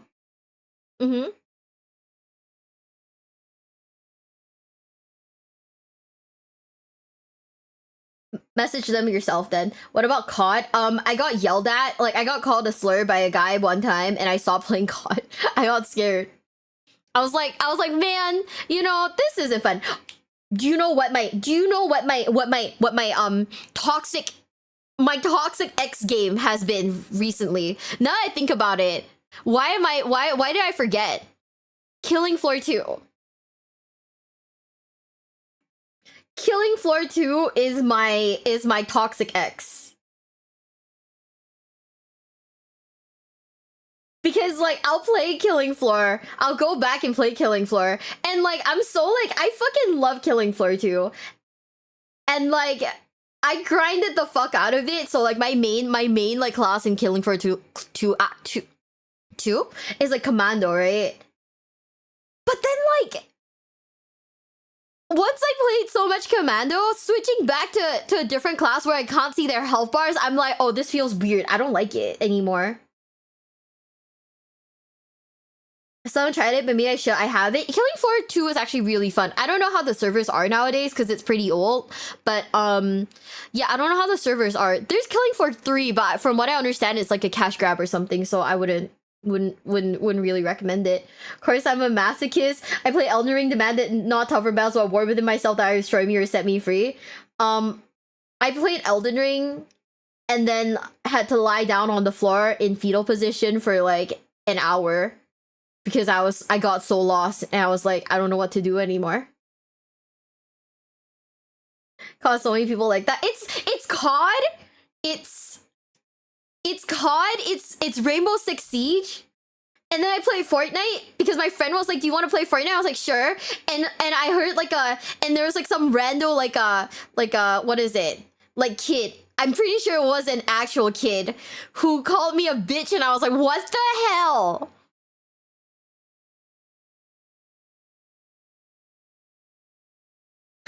Yeah. It was like an actual child. And he called me a bitch. He was like, shut the fuck up, bitch. And I was like, oh my god, you're like 12.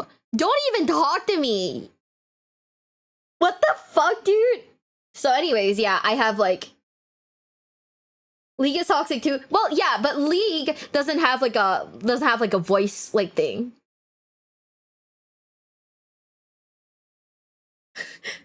You know? Thank you for the follow, Radak.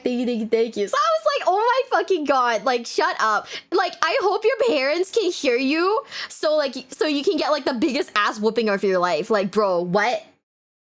Call it were so much more worse. It was like, okay, so like I've been playing like League and like Dota since like forever, right? But then I don't know why, as I've grown older, before I was like, oh, I'm so like competitive, I'm super toxic, I'm super competitive. I'm like, oh yeah, no. You know, fuck you, eat a bag of dicks, you know? Type of like behavior, right? Now as an adult, when I hear somebody yell shit at me like that, I'm like, okay, yeah, I'm gonna go play Stardew Valley. Did you murder that kid in Fortnite? I did.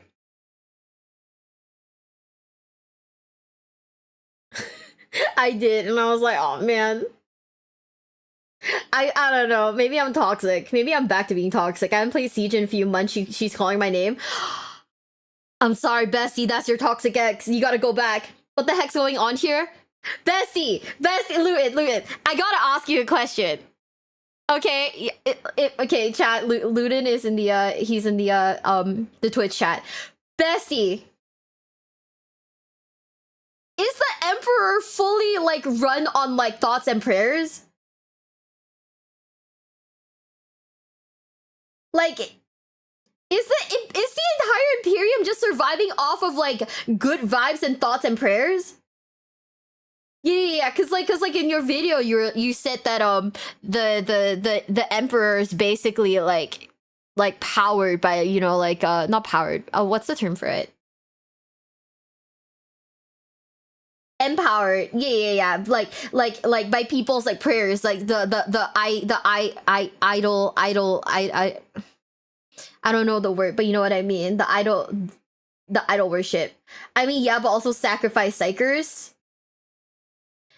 Thoughts, prayers, and human sacrifice. You know, just the good vibes, right? The idolization. Yeah. Okay. I mean, you know, shit. Powerful beef jerky on a chair is cracked, I guess. Prayers and less good vibes.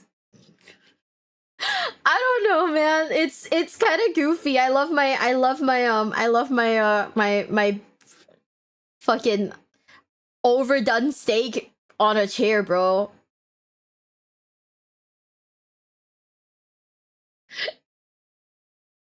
Sorry, that's heresy. Sorry, if anybody wants to like call me out for my heresy, you can go for it. There's a great part in the books where they're finishing Golden Throne and her sister says these innocent humans being loaded onto the throne, and she's like, wait, so we're going to keep doing this? And she realizes how insanely fucked the situation is. It is so fucked. I'm like genuinely baffled by how like casual human sacrifice is. But then again, I mean, I guess like it does make sense, but also like, man, Games Workshop was really like, damn, how could we make this situation edgier? And they were like, hear me out, Jeff. Human sacrifice.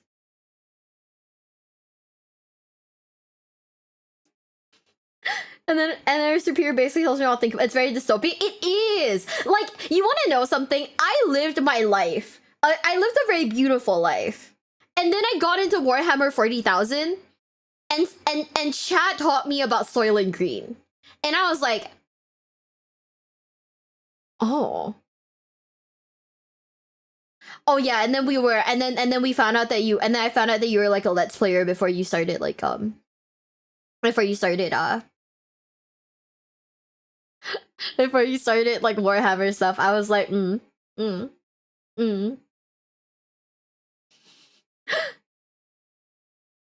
yeah. Wow. I mean, I'm thinking about it, but I don't know yet. Maybe I'll play like COD Zombies, but I'm not sure. I mean, that's a retcon Beastman in Warhammer Fantasy only by whoa. No. Oh, no. Oh, man. Okay, Warhammer writers are on some bullshit. I love that for them, but they are on some bullshit. Holy shit.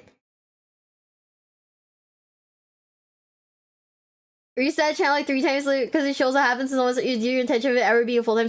No, I get that. I mean, I completely get that, bro.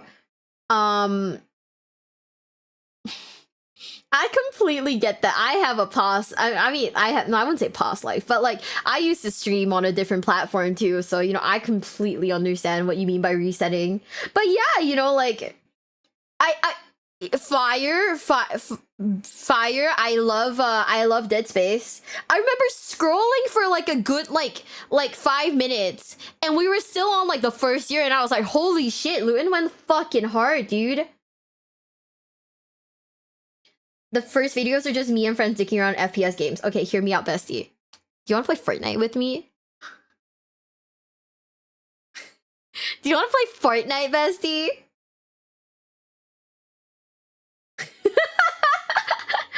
I got yelled at by a 12-year-old, okay? I don't know. What's a good game that's not Fortnite? Fucking, I don't know.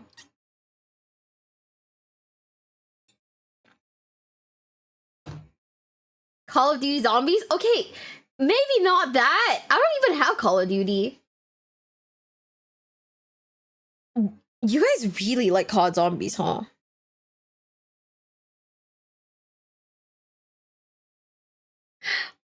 Wait, I just realized. Wait, we should play like Vermintide. Halo, I love Halo, but the multiplayer on the Master Chief Collection is janky as fuck, dude. Helldivers has like an issue though, right? I remember like streaming Helldivers. Streaming Helldivers had like an issue where people were like, no, it wasn't just people. It was what was it? The frame rate drops were insane if you were live streaming it. Mm-hmm. Yeah. I like Helldivers, but that's something I can only play off stream because if I run that shit with like OBS, my PC will spiritually turn it. Okay, let's just say my PC is run on thoughts and prayers too, just like the Emperor. And if I were to play Helldivers live stream it, I think it'd nuke itself. I think it'd nuke itself. As Generational's Halo. It's not that. It's more like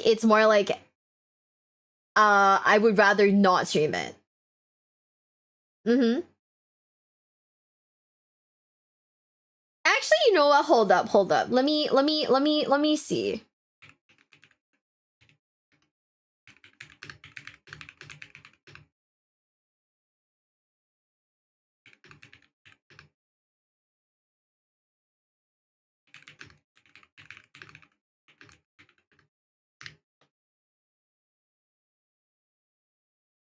To keep the PC running? Okay, we can't sacrifice a Psyker to keep my PC running. Like, I pay my electricity bill. That should be good enough, right? That should be good enough. What the heck? Oh shit, you know what? We should watch the end of this. We're basically at the end. By the way, Luton, I want you to know we spent 6 hours watching 2 of your videos. One of those hours was spent doing a crossword. We're not great at timekeeping.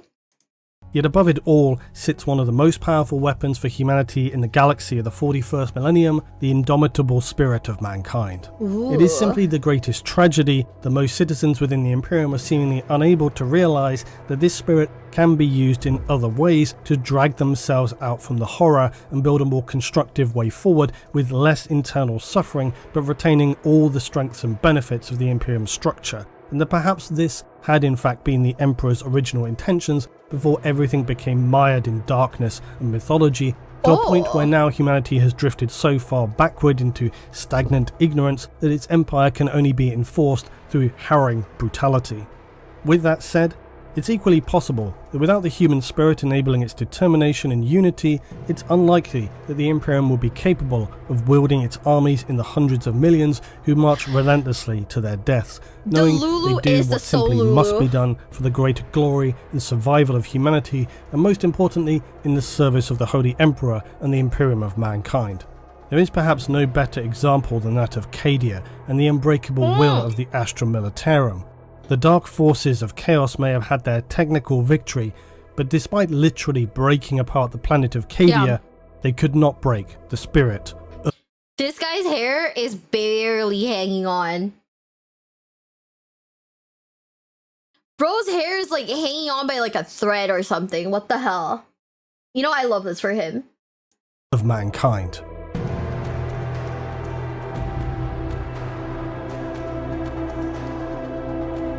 There are no miracles, there's only mankind. That reminds me, I bought the Fall Acadia. I should read it at some point, but I'm still getting through like the Horus Heresy. So now I just want to talk briefly about Audible and why I think it is an excellent service for you to use. Many of you guys continue to tell me that you use this service and why it is so good, and I've included your comments as I always do here on the screen so you can see for yourself why it is a great service. You can start today with a 30-day Audible trial, 1 free audiobook and unlimited monthly Audible originals. Just be sure please to use my link above, audible.com/Luton, or for those of you in the US, text Luton to 500 500. Damn! So far, I have been recommending singular titles for you to choose from on Audible, but today I'm suggesting you listen to the 5 audiobooks in the Siege of Terror series. Now, as I've said before, I personally feel that you can start anywhere when it comes to 40k. So whether this is your first step into the world of Warhammer and the Heresy, or you have simply not yet had a chance to hear about the final days of the Heresy, this is a great series that I have finished recently and greatly enjoyed. The Siege of Terror is the culmination of the Horus Heresy series and fleshes out this final confrontation leading up to the Battle of Terror itself. The series also allows us some tantalizing insights via new characters into the background of the Emperor himself, not to mention describing the immense ground battles where billions fight for the very survival of humanity. Beyond this, I don't actually know if this code still like lasts. It's still happening because it's 5 years ago. I hope it does. But also, man, I wish I were in the UK or like the US. the characters and events give additional context and even may make you question some fundamental aspects of not simply the reasoning for the heresy, but for myself in some respects it may even make you rethink everything we know about the Imperium, as well as something I've talked about many times before, which is just how much can you trust what you see and hear from those living in the 40k verse. I think the important thing that I want to underscore is that this series is best viewed as just that, a series. Individually, some are perhaps not as strong as another, dependent on your preferences. There are those which are more battle-heavy, but as a whole, they tell a truly epic story about the last and most desperate days, the last stand of humanity against the traitors and heretics. It's a great choice if you're looking for tens of hours of listening, so this is my pick for this Audible.com outing. Once you're a member with Audible, you get a credit good for any audiobook regardless of the price, and any unused credits will roll over for your next month. Members will save 30% off regularly priced audiobooks, which gives you a significant saving on any titles that you pick up. Remember, you can start a free 30-day Audible trial today. You can choose one audiobook, you get unlimited downloads. Please just be sure to use the link above, audible.com/Luton. Or again, for those in the US, you can text Luton to 500 500 to get started today. So as always, I'll just say a big thanks to all of you guys for the massive support here on the channel. It's hugely appreciated. Loads more stuff is coming up very, very soon. And I hope you enjoy the free audiobook that you can get from this offer. I'll see you in the next one. Dude. It's kind of filler. Yeah, they added Nicki Minaj to COD like ages ago. It's kind of cool. I would say kind of cool, but it's kind of like, oh my god, like what are you doing in here type of like, you know, type of mood, you know what I mean? It's like, bro, Nicki Minaj in my Call of Duty's game is insane. Nicki Minaj isn't even that. Okay, so they've got Nicki Minaj in there. They've got WWE wrestlers in there. But then they also had like a bunch of like, I don't know. I feel like COD has taken that direction where it's become more like Fortnite.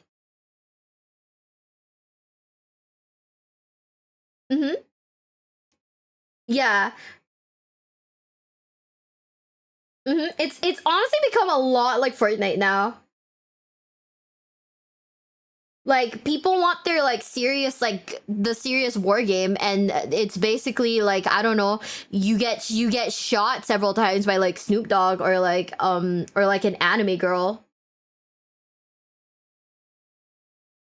Become less self-aware Fortnite for reals. I don't know why they switched their market. I mean, I kind of get it, because, like, it's basically a more serious Fortnite, but at the same time, it's like if people want that you know, that experience, they, I don't know, play like Fortnite, right? Get laser at by a Space Marine Scout, yeah. Money, I mean, yeah, money's definitely a big factor in it, bro. I can tell you guys, oh man, if I made like, if I ever like did like full-time like Fortnite or like League of Legends content, you know, I like the expectation is to buy like almost every skin. I'd be so poor. Thank God I play like I like Warhammer. Like we get like something like maybe once in a blue moon. Thank God for that. I don't know why they do the collaborations. Very specifically, it's because they hate us. Oh shit. My headphones are fucked. You know, like your headphone wire? Is it like the wires are poking out? That's bad, right? Oh man. I gotta get new ones. Now you're pouring out something for yourself. True. Now I'm poor. And like, I want to do something a little toxic. To be honest with you guys, like, I want to start building again.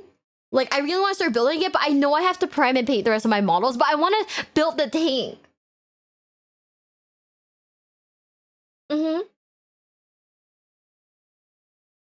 My Hello Kitty headphones are wireless. I couldn't get the wireless part to work out. So I was like, fuck, dude, I don't know.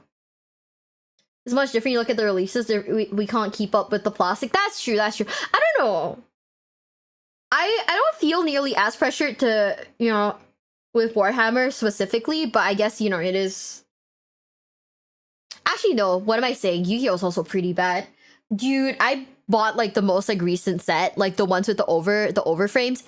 It's so rare. I only managed to get like 2 boxes. And it's like one of each set, which is it's still really nice. You know, it's still really nice, but god damn, it's so hard to get.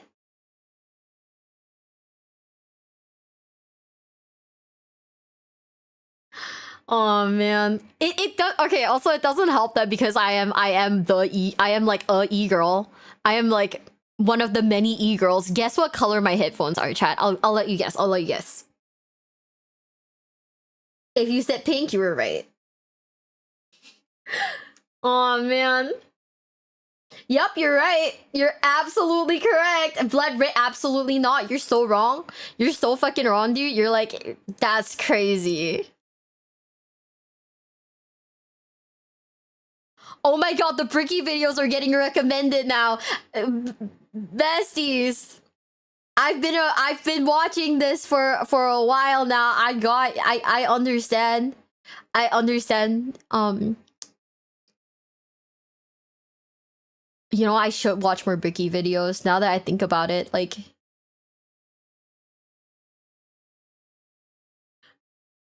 I don't think I've seen his Space Marines 2 video. Ultra Heresy Edition, is that one any good? I can't say is that one any good. I literally just DM'd the man to be like, hey, do you want to play a game? I literally just like DM'd the man to be like, hey, do you want to play a game? And now I'm sitting here like looking at his videos going, is this one any good? I mean, there's like only like 924k views. I'm pretty sure that's pretty good, right?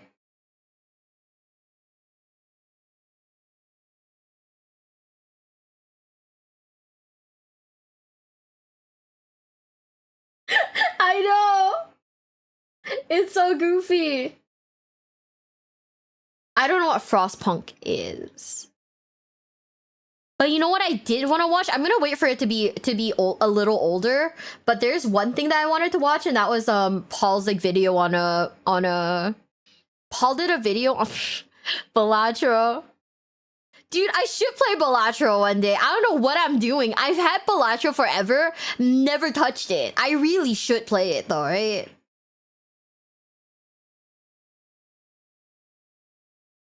Look at this. Guess who watched this? Me. I watched it ages ago.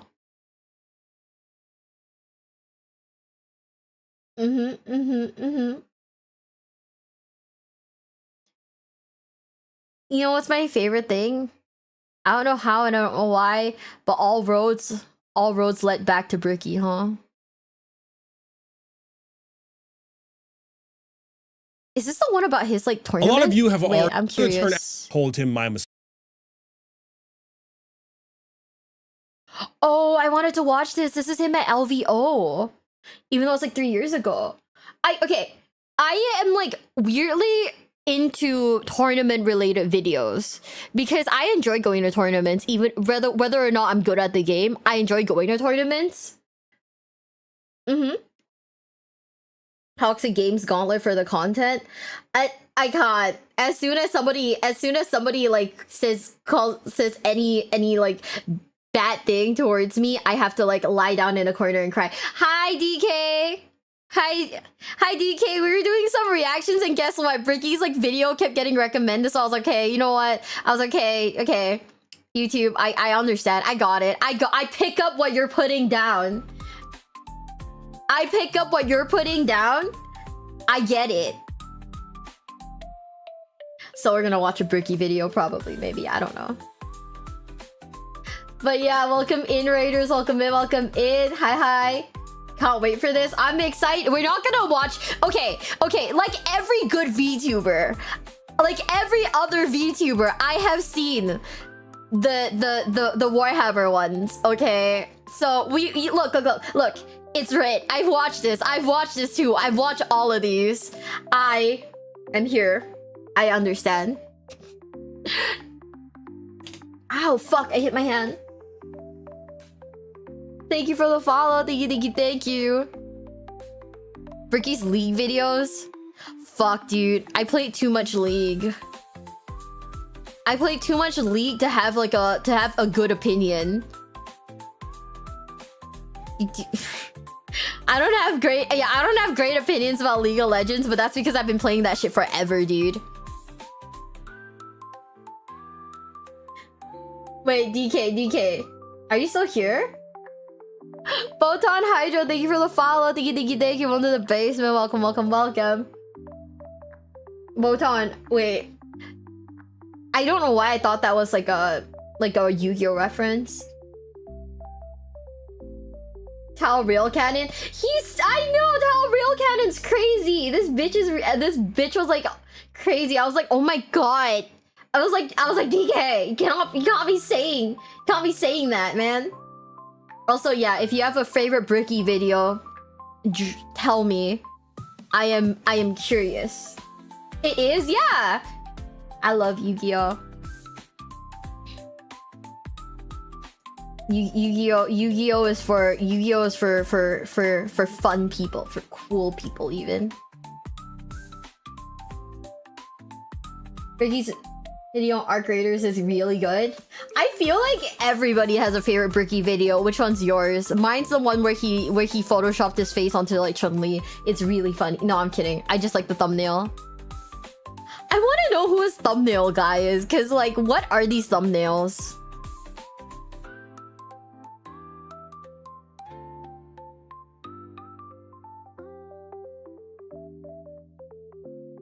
Where he talks about Mass Effect. I need to play Mass Effect. Shit, somebody remind me to put down the schedule. I did say I was gonna play Mass Effect, and I did buy Mass Effect.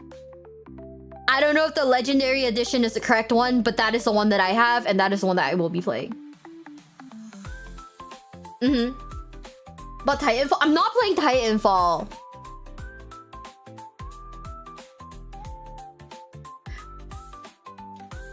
I'm not playing Titanfall. What do you mean, why not? I played Titanfall one time. And then my ex decided he wanted to go play with other girls on Titanfall. So, did I take my vitamins today?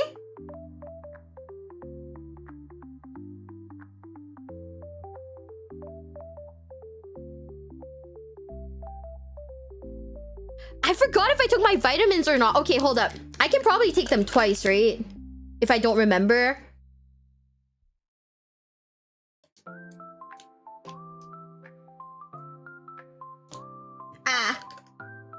Hi.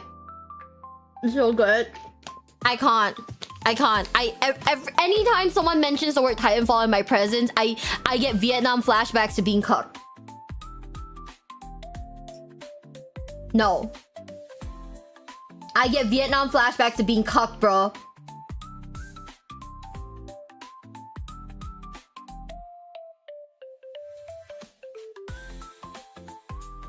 Take twice daily, you should be fine.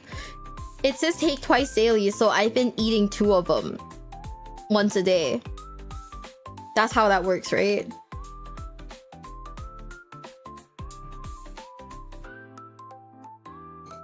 I never pray, but I'll pray for you. I'm sorry. It's okay. The getting cucked arc will never stop.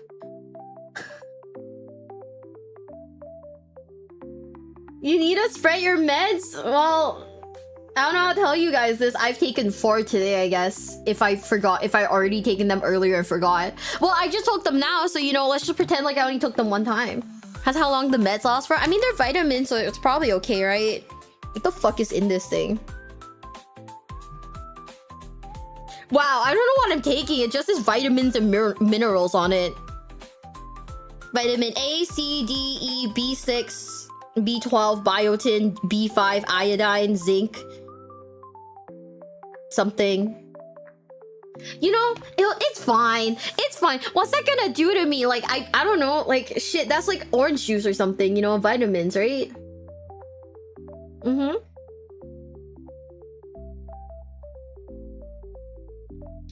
Mm-hmm, mm-hmm.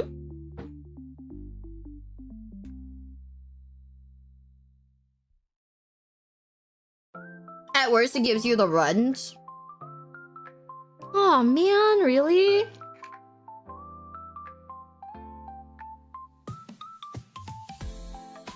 You know, now that I'm reading this bottle, I'm kind of scared. I'm reading the bottle and it says innovative nutritional science. Promotes healthy nails and healthy skin. Vitamins and minerals. What the fuck am I taking? Oh my god. You know, it's fine. It's fine. You know, it's fine. I don't want to think about it. It's okay. Please, you took an extra dose of health for healthy skin. Oh yeah? Oh yeah, do the Night Lords want to skin me? Well, too late. Too late, fuckos.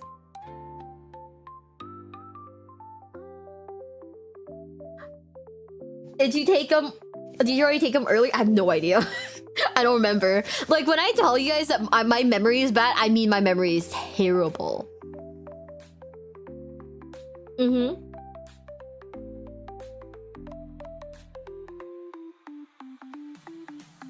Dude.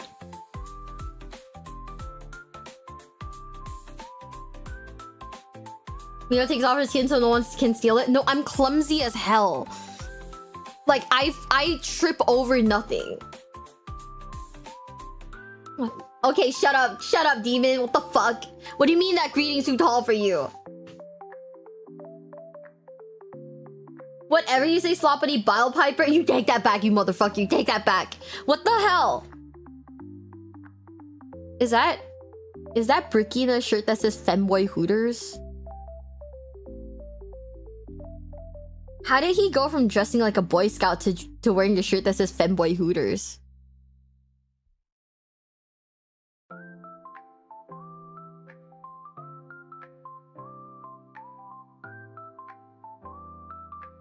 Okay. VTubers probably. Should I get a shirt that says Femboy Hooters? So I too can be a good VTuber? Rainy says Tiger's in a maid outfit. I feel like I've seen that picture once before. No, I saw the stream where he was in like full goth girl makeup. I was like, I was in the chat. I went, and I was like, damn girl. Like, damn girl. Dude. I want to do like a goth girl like makeover one day just to see if it like if it will look funny. I think that'd be really fun. One day. One day.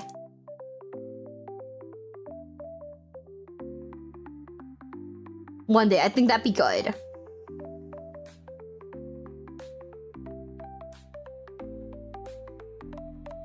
Better than being forced into a banana costume and dancing peanut butter jelly.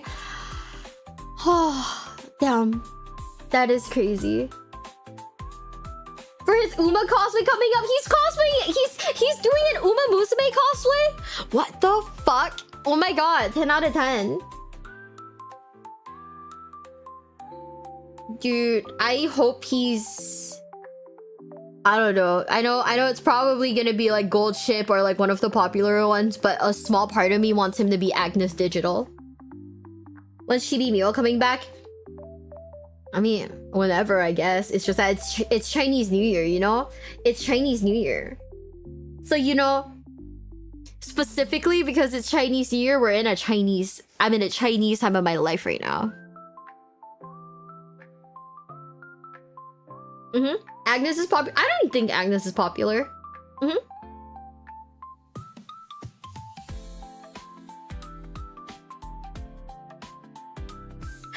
Way to get Bricky to do anything, pay him. Okay, I'm gonna DM him. I'm gonna be like, hey, for $5, do you wanna play a game with me? For like 5 whole smackaroos.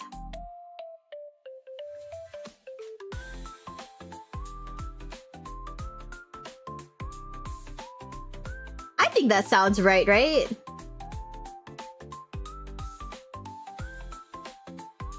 Is Agnes Tachyon? No, Agnes Digital. Generational wealth right there. I know. Like that's my whole lunch money, bro. Like that is my whole ass lunch money. I am but a wealthy girl, chat. Don't worry. I got you guys. You can buy them at $2.50.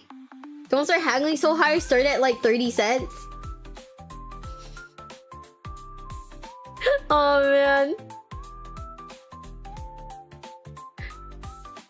Mia gets $5 for lunch. I get $5 on a good day, and on other days, I eat. You want to know something crazy? For a while, because it was convenient and it was efficient, I was eating like... Don't be mad at me. Don't be mad at me, okay? I was eating Nature Valley bars for like lunch. And if I didn't have the energy to, dinner.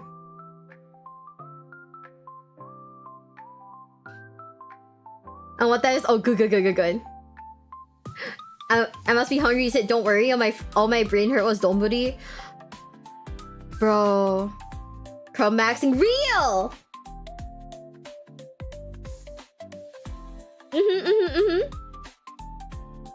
Eat real food. It's something. Can play Waifu Tactics Force. Hold up. Let me see how much gratuitous ass is in that game. Waifu Tactical Force.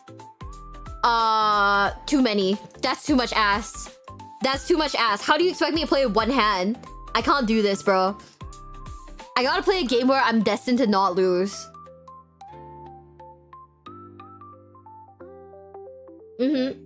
Still better than Snickers bar and a beer. Yep. I mean, I don't drink beer on the daily, so... Yeah, you heard what I said. Too much ass, chat. Okay.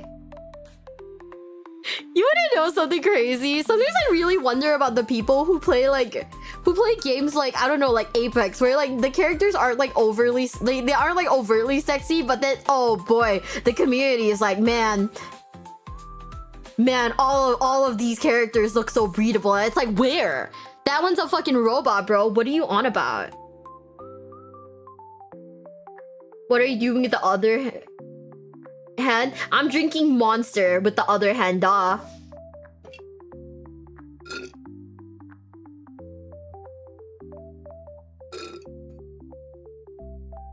Oh, I'm done with my Monster. Says a dinosaur girl. I'm not saying I wanna fuck a dinosaur. I'm saying I wanna be in the dinosaur love hotel room, okay? Wait, DK, look at this real quick and tell me this isn't sick as fuck. Or have I already shown it to you?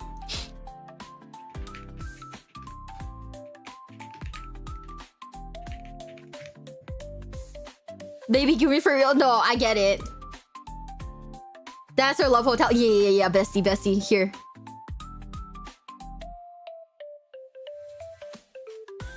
You don't understand? This shit looks sick as fuck, dude. Look at this shit.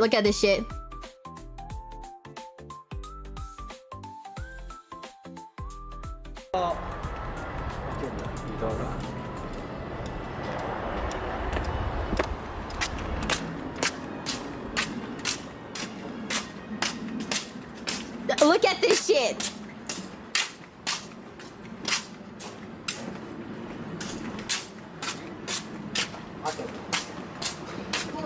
Stop calling it the. Okay, yeah, it's yeah, but your loaders don't. Shut up.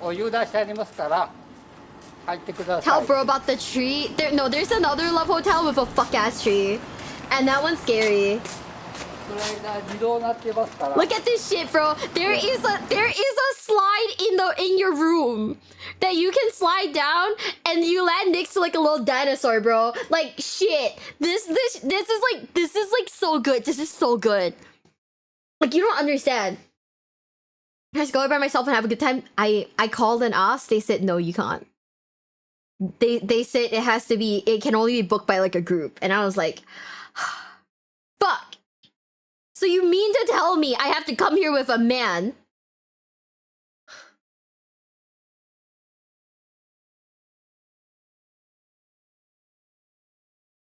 Like, I think that's fucked up. Doesn't have to be a man. They can sometimes turn you away if it's two girls. Group activity in a love hotel, bro. You want to know something? My friends offered to take me here. I have a friend. Her and her boyfriend were like, yeah, we can go hang out. And I was like, no, I feel like 3 people booking a room in a love hotel would have weird implications. Let's not do that.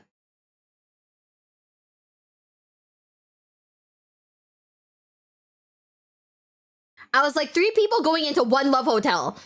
They're gonna think your boyfriend is very, very, very, very lucky.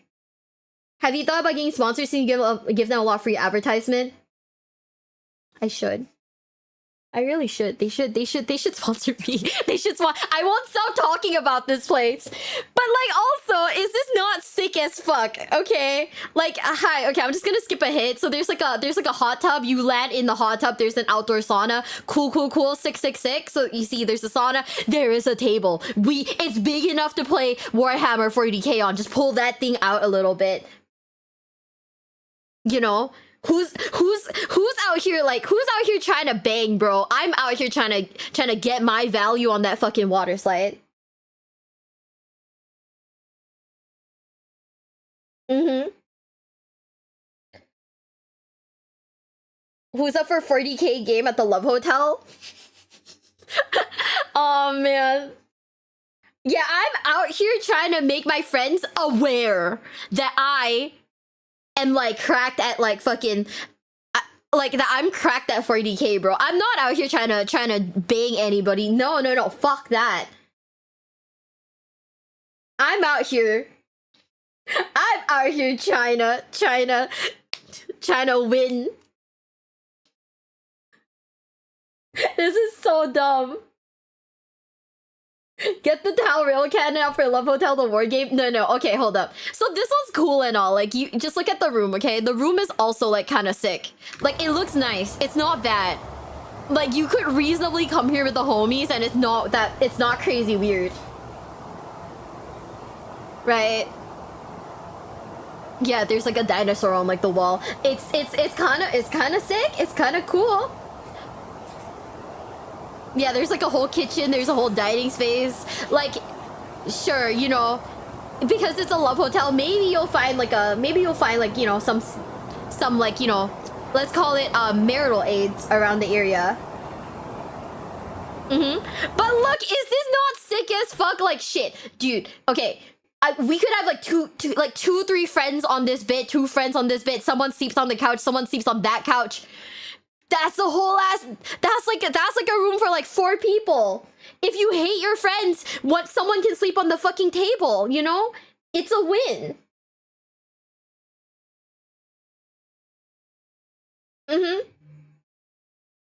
Yeah, unfortunately, I don't think there's a ton of like, I don't know. I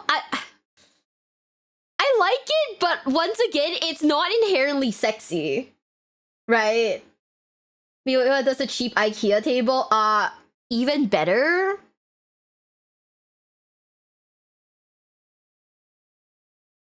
You know? I mean, how kinky do you have to be like, oh yeah, babe, you know what turns me on? That one fossil by the fucking window. Like that's a 10 for me. Like a theme hotel? I don't know. Japan's kind of weird like that.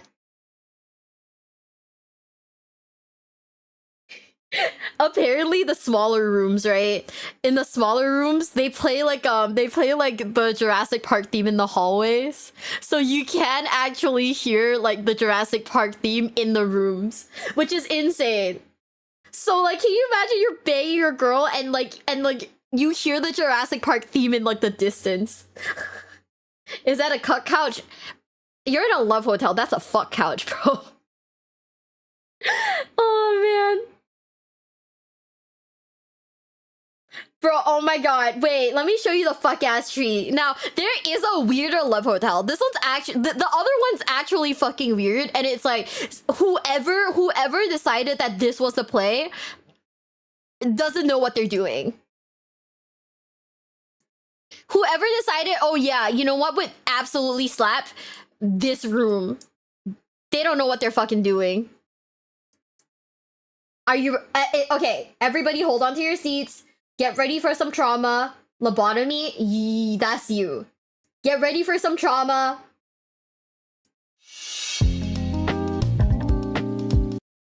Oh, I need to go back. Oh boy. Wait.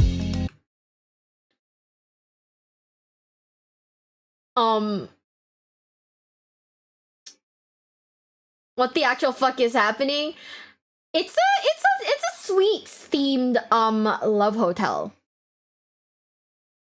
So that means that you're in here and there is this fuck ass tree looking at you. And you might be like, oh, maybe that's like not that bad, right? Here, let me skip a hit for you guys so you guys can see. Here. There's a fucking merry-go-round in this room. Hi, Bessie. Why?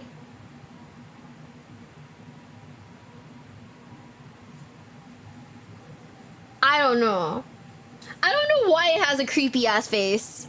I wouldn't touch that if I were you, lady. I wouldn't touch anything in this room. I think everything in this room's low-key toxic. Ah!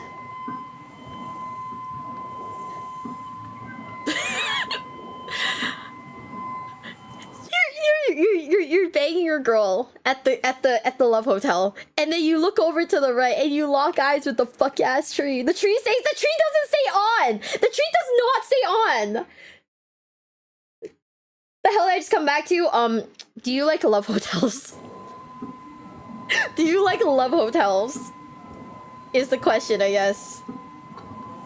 If you do, then this is a banger. There's a fucking merry-go-round.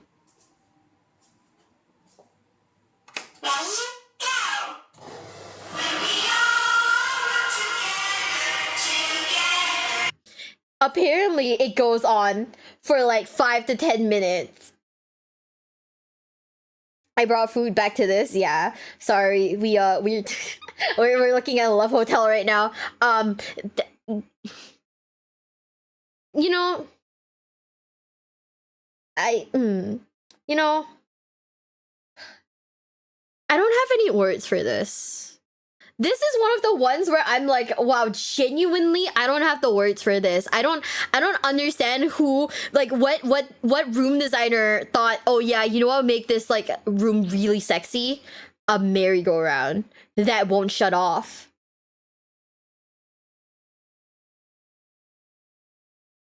Yeah, like I could. Yeah, who needs a boy ring on that tree? There's another one that's like kind of like it's not nearly as bad, but there's another one, right? That kind of slaps. Okay, here. This is another different one. It's pirate ship themed. Okay, it's basically nautical themed, right? Okay. Now, gang. you and your girlfriend, you're like really in the mood, you know, you're really in the mood, things are going really great, and you're like, let's go to this love hotel, they have a vacancy. I'm gonna book the expensive room so I can treat you good, okay? The most expensive one, I'm gonna pay for us to go. They give you the room, and this is how you get to your room. It's really cool, right? This is the only way to get to the room. There's no other way for you to get to the room.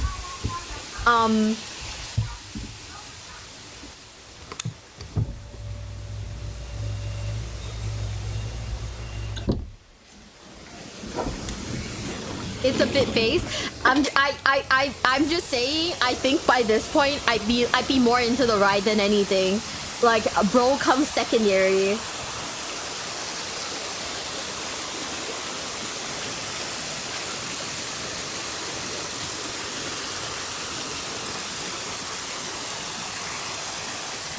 Welcome in, guys. Welcome in.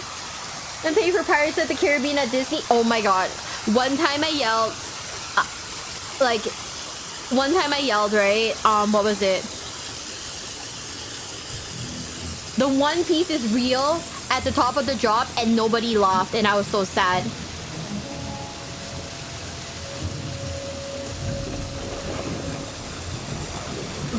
Chat, I'm just saying that shark would have gotten me dry as fuck.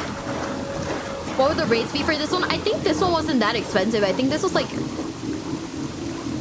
I think she paid like overnight. It was like $100 or something, which adjusted to today's current rate, it's probably about $90 for a night here, which isn't bad.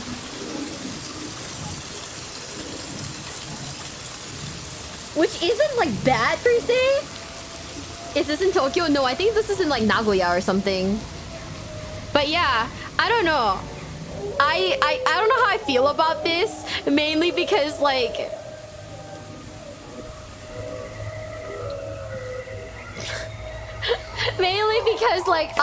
bro, I don't know. I think at this point I'm more excited about the ride.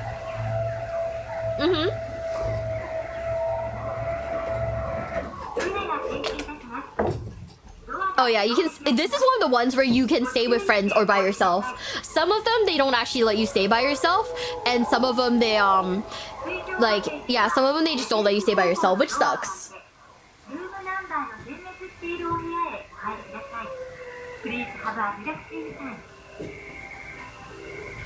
The little like rabbits, bunnies on the way to the room is like so insane. Like I don't know what it's themed after, but the room itself is like pretty basic. Like the room itself, it's not crazy. It's not big, it's not crazy. There is like an aquarium like floor, you know, where you can watch fish swimming in the sea. This lady, she runs over it to make sure that, you know, to show you guys that you're not gonna fall in, you know. No, don't worry. She ran over it a bunch of times so you know you're not gonna fall in. There's a hot tub out in the open where you can like watch the theme park happening. So, you know.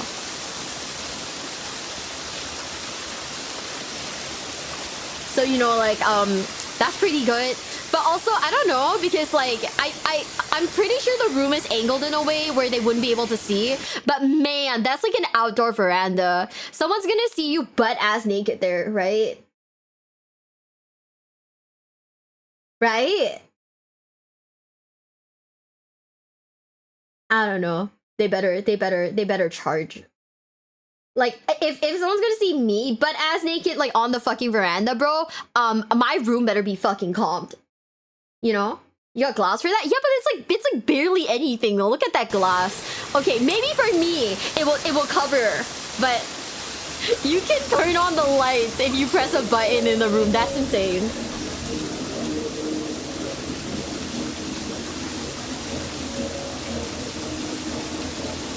Okay, everyone who says I'll fit in the tub, no issues, get banned, idiots. What the fuck? I'm really tall. Shut up. It's one my glass. I have no idea. This Warhammer stream looks so different. We got off topic a little bit. Just a little bit off topic. We started watching like a love hotels in Japan. But yeah, the room's kind of basic compared to the dinosaur one. By the way, for reference, the dinosaur love hotel was like 120 a night. But yeah, like I said, I can't get back into the mood after you know, after seeing that like stupid little like after seeing that like little what is it? The little like jaws popping up to be like, "Hey yo, BB girl, what's up?" I can't get in the mood. This is my favorite Lewin video. Oh, thank you. Oh fuck, you're right.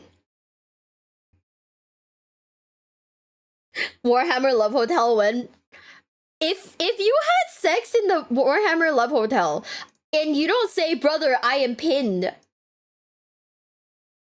that's a crime, in my opinion. Like, you have to, like, legally, you have to say it. "Brother, I am pinned." You know? "Brother, I am coming."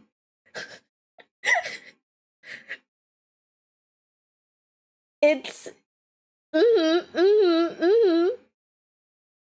See, I'm convinced, right, that the Japanese are having fewer and fewer babies, and that's because of these fuck-ass love hotels.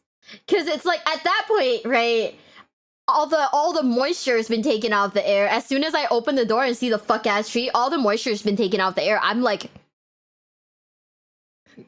wow, I don't know how to tell you this, bro, but like, don't touch me. You know?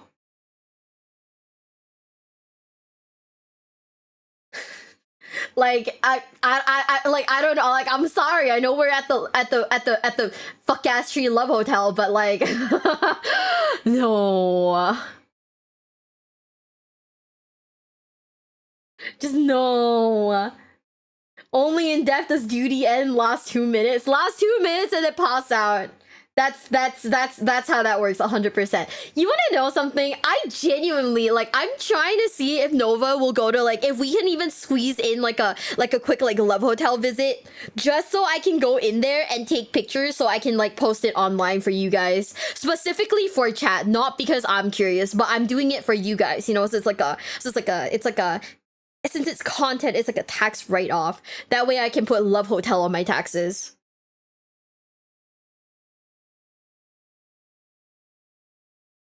I'm not gonna lie, Bestie. If a man referred to his you know what as Gene seat, you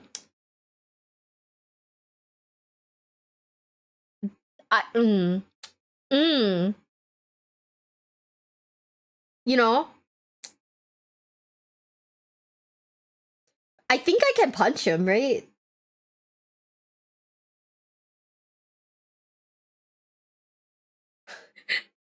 Can I punch him? Is it based or unbased if I were to punch a man for calling it Gene Seed? What if it looks like Gadriel?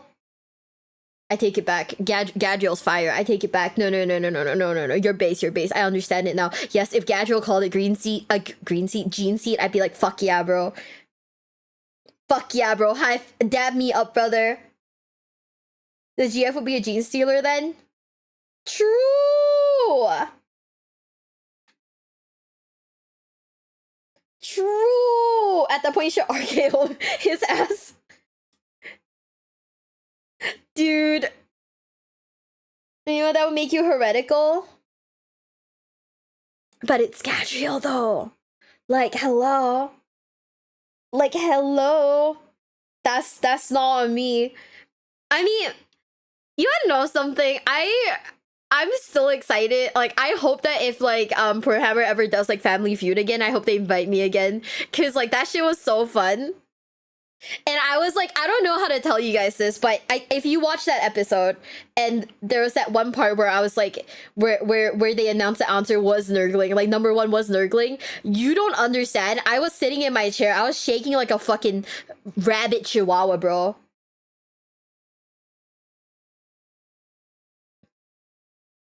Like, I was shaking like a fucking rabbit chihuahua. I was like, oh my god, let me answer. Cause like nurgling is one of the ones where if my boyfriend were to call me that, if I ever had a boyfriend that called me that, I'd punch him, but I'd still be okay with it. But I'd be like, man, are you calling me stinky? Cause like that's fucked up. You know, but nurgling is cute.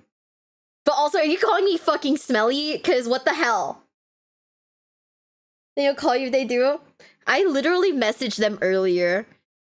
Not because I wanted to like collab or anything, but I messaged them earlier to ask, let me see. Gang, is the Emperor basically powered by thoughts and prayers? And Brad said, yes, thanks, I hate it. And I'm like, I'm happy for them. They're powered by good vibes. Great Unclean One is crazy. Like, on fucking God, right? I'm sorry to the Warhammer fans that watched that answered the surveys. If you called your girlfriend the Great Unclean One, you deserve to be chokeslammed by her. Like, you deserve to be chokeslammed, bro. Like, I'm sorry. But you like Sloppity Bile Piper, Great Unclean One. If she makes you sleep on the couch for calling her that, you kind of deserve it at that point. Tau Rail Cannon is a good one. Yeah, but like, you know, when you be calling your boyfriend like one pump, 3 seconds, one pump, you know, I think that'd be kind of sad, right? I don't know, chat. Wait, can someone do a poll for me? Would you like to be called Tau Rail Cannon? Mm-hmm. Mm-hmm. But if one pump sends you into orbit, I don't know, man. Aren't the Tau like biologically tiny though? Are they? I would say so. Dude. Oh my god, wait. I forgot that I have free memberships. Chat, YouTube chat, congrats on the free membership, besties. You're called what? Tau Rail Cannon. Congrats on the free memberships, besties. I still have 5 more, so you know what? I'm just gonna give it out. I forgot. Someone probably needs to remind me, but every month, YouTube gives you 10 free memberships to give out. And I frequently forget. Which, you know, kind of sucks for me. Here, bestie. Tau Rail Cannon. I know there's a way for you to do polls on YouTube. I don't know how to do it. I need to ask like Nova. Oh wait. Here, start a poll. Do you want your girlfriend to call you Tau Rail Cannon?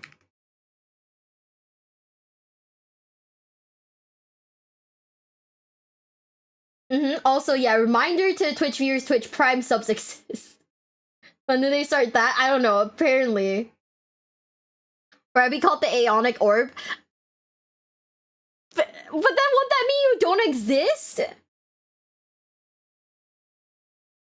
Wouldn't that mean that you don't exist, though? And be one pump before a long cooldown? Exactly! You want to be one pump before a long cooldown, chat? I don't know, not me. What the hell? Chat, what the fuck? League of Legends just started booting up. That's crazy. I actually did not touch it. I don't know why, but League of Legends just booted up. This is a crime. I didn't touch it. Wait, there's a Fox Village. Oh my god. Chat, do you want to watch something wholesome after talking about love hotels and being fucking like, and being a Tau Rail Cannon? I didn't touch it! What?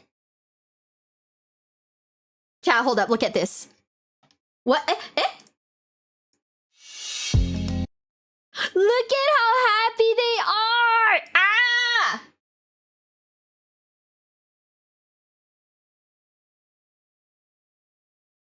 I'm sorry. Okay, the grim dark sadness and Emperor beef jerky being powered by people's like thoughts and prayers. Like, bro's literally a live, laugh, love sign. Kind of made me a little sad. Okay, I wanna look at something cute, and unfortunately, the tree like kind of further traumatized me again. Like, seeing that tree was like a Vietnam flashback. Stinky foxes. Do they stink? I don't know. If you really loved your boyfriend, you call him the Celestial Orrery. Why? Why? Why though? Okay, so YouTube chat says it's 5644. Twitch chat doesn't want to be called How Real Canon. Damn, I thought that like even with like DK's like viewers in here, people want to be called How Real Canon. You guys are like, man, not that shit. It's the most powerful weapon. You know what's the thing? Calling your junk a powerful weapon builds expectations. Are you sure that is what you want? Are you sure that is what you want though, chat? Do you really want to be like building expectations like that? Yeah? Oh man, I'm not brave like you guys. I'm not brave like you guys, bro. Good marketing is half the battle. Is that really the case? Thank you, Django, by the way. Thank you. Good. You gonna call it a heavy bolter? Bro, that's insane. Okay, Twitch chat says no. YouTube chat's like, yeah, call me Tower Real Canon, baby. Bro, what is with your attack? What do you mean? Should we try to give them really underwhelming names to temper expectations? You know? Actually, I don't know. Call her Kadia because she's not standing after that. Oh my god. Oh my god. That's crazy. That's crazy. You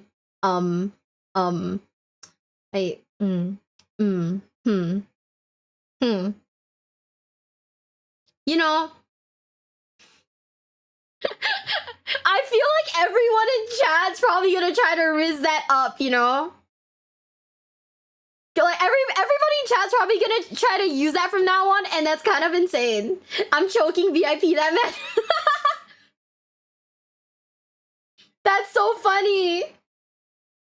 You know what? I'm gonna use that on a man. Let me know how that works. No, I'll let you guys know how that works. I'll go try it on a man, okay? But if he actually wants anything to do with me, I'll run. Use it on someone at depth. God, no, that involves talking to people. I don't want to talk to people. I'm scared. Have you forgotten that I am basically can't say it, but I'm scared. You gotta find a man first. I'm not trying. To be honest, I've stopped trying. But you know, it's fine. It's fine. But Kadia broke for the guard did. Well then, call my Kadia then. Cause I'm gonna break. Fucking. Why are we like this? Why are we like this? Like, there's something in the fucking like, I don't know. Maybe this is like too much like fucking Tamiya extra thin, bro. Let's just watch the foxes. Look, he's happy. I want to be happy too. You know? God, he's so happy. It's nature. Oh god, chat. Sorry. Trigger warning. We are out in nature. Wait, Tokyo Station? That's not that far. What the hell?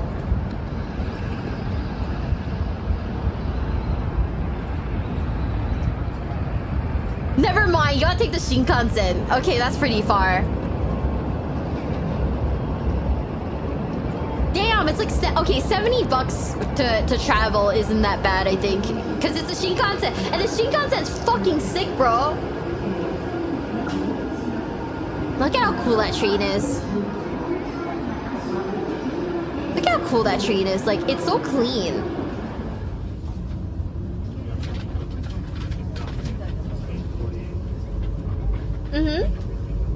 Back in like half an hour. Hell yeah.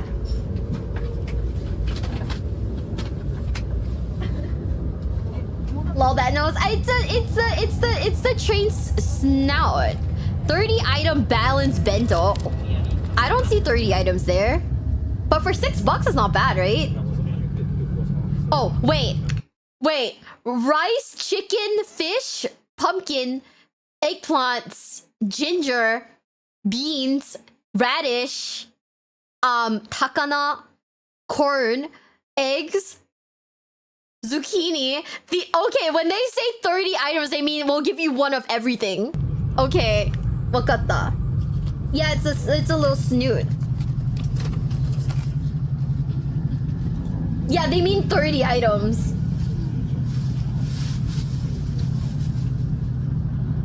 Dude, to be honest, some of the boxes are done so nicely, I feel bad. Like, I feel bad, you know, like eating. Is this bouncing bacon? No, this is it's time to travel. Tabisuru jikan.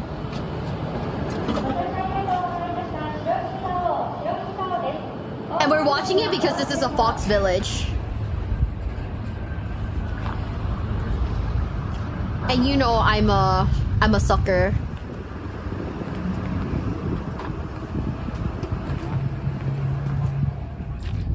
Damn, I can't imagine how expensive the taxi must be. Cause she said it's far, right? Oh, wait, 20 minutes by car? I guess, oh. Yeah, no, that's quite a distance, huh?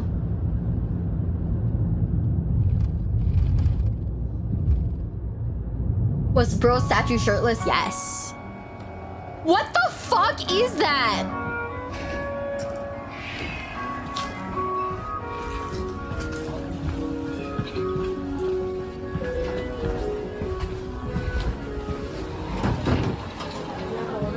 Yeah, like $50 for a taxi. I mean, I guess, you know, you can't really be helped, but what the fuck?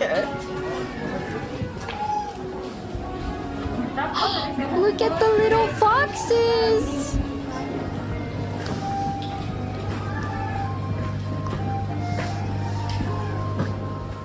Oh my god!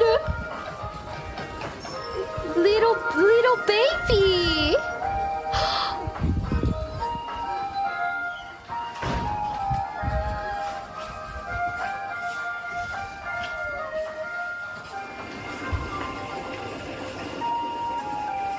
Can you pet them? Mm-hmm. Feels like a ripoff. It's $6. Just skip your daily Starbucks to go look at foxes, bro.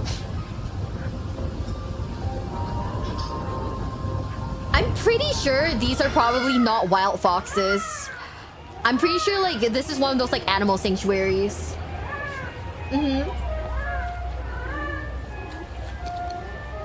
No, I didn't know they came like... I didn't know they came in black and white. Oh, babies.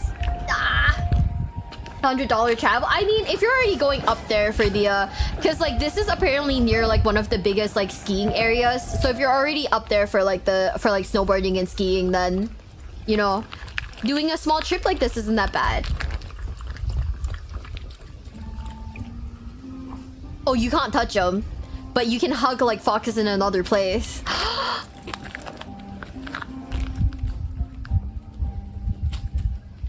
Look at this little... That's a shiny.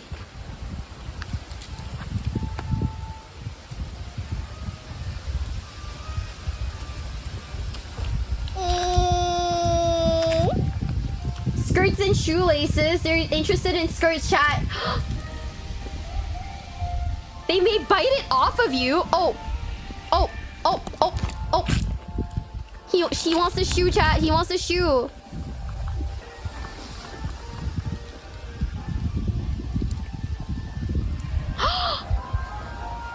I'll let him bite whatever he wants.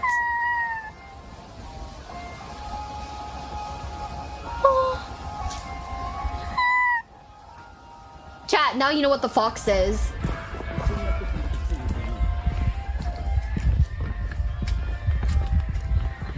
They fight? Oh, the captions say that they fight. Hold up. I'm gonna move this up for you guys. Okay, that's too high. Hold up.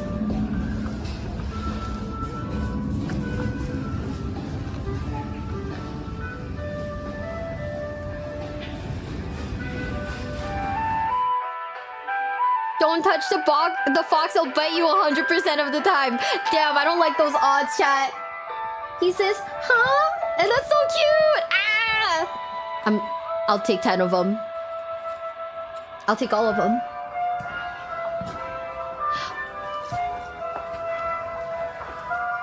Look at their little paws.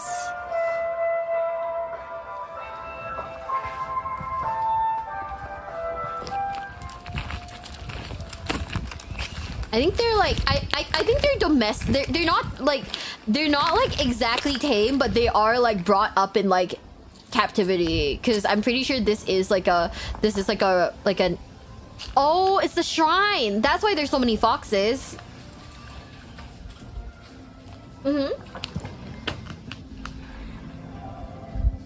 Dude, you gotta pray. There's so many foxes here. I'm not taking those odds. I'm gonna pray, dude.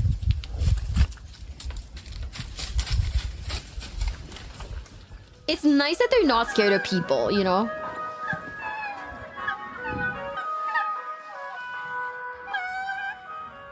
Aww. Yeah?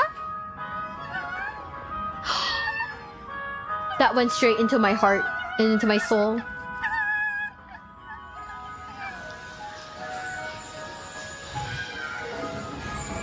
We're getting mocked, chat, by a fox. We're getting absolutely fucking mocked right now. Shit.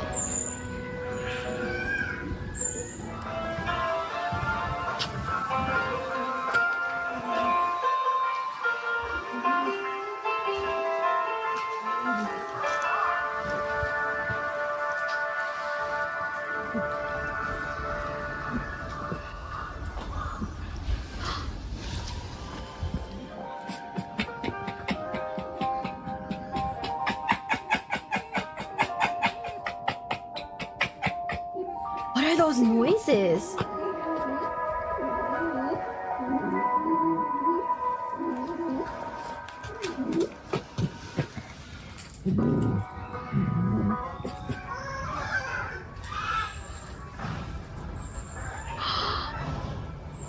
They're about to get it. Oh.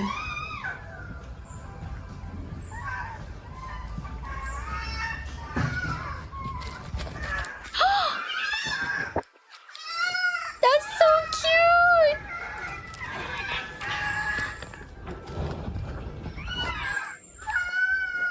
You can feed them.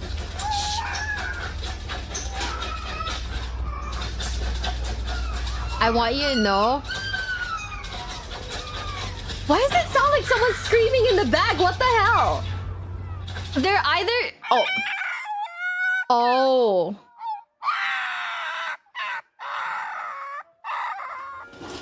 Oh, they're actually getting it on. Oh. Oh, they're actually getting it on. That's how they talk? You're so baby. Look at his little... Oh my god, he's so cute. He's just waiting patiently. What a good boy or girl. No! He's so mean. What the hell? That's fucked up, bro. That's fucked up. It has a strong beastly odor. Okay, so it stinks. It smells like an animal enclosure.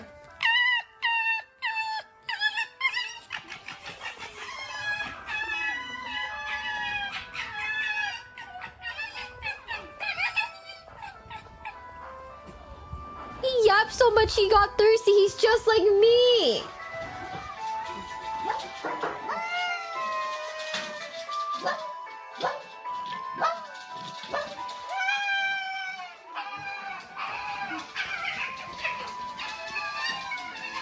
Sometimes you forget that they're actually feral animals, huh? Why are you so mean? What the hell?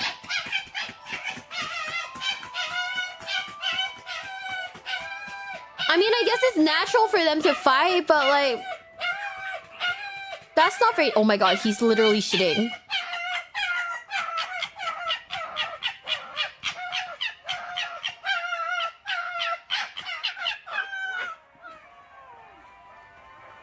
He's literally shitting, bro. What the fuck?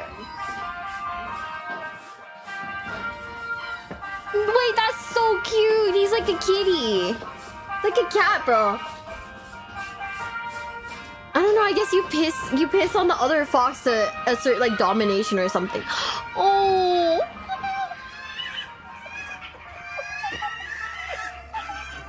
Are they fighting or are they about to nap? I can't even tell.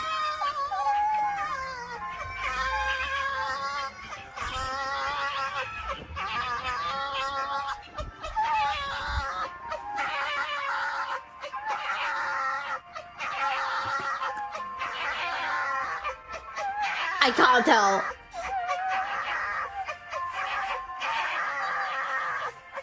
That one was like, I've had enough. Oh, never mind. They're back. They're back.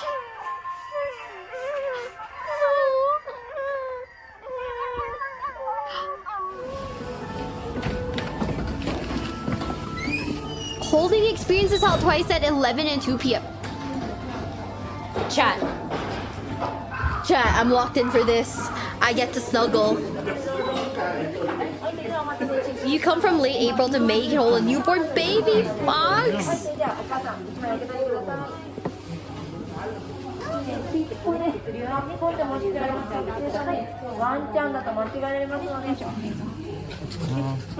You get to hold one each. I thought we were gonna pass them around, but good baby. Hi Bestie. We got traumatized by Warhammer, so now we're watching a video about Fox Village.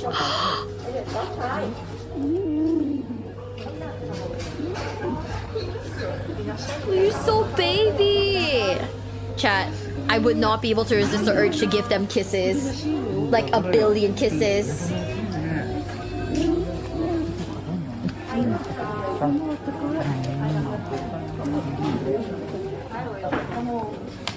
Oh no, not again. Oh yeah. Arctic fox? Excuse me? I mean, there's little bunny rabbits. That's cute.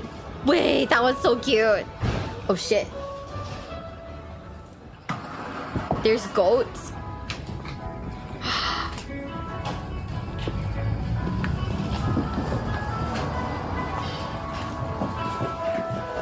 This is my new favorite Luton video. Thanks. I'll tell Luton. Little ponies! This is my favorite part of the Imperium. The petting zoos.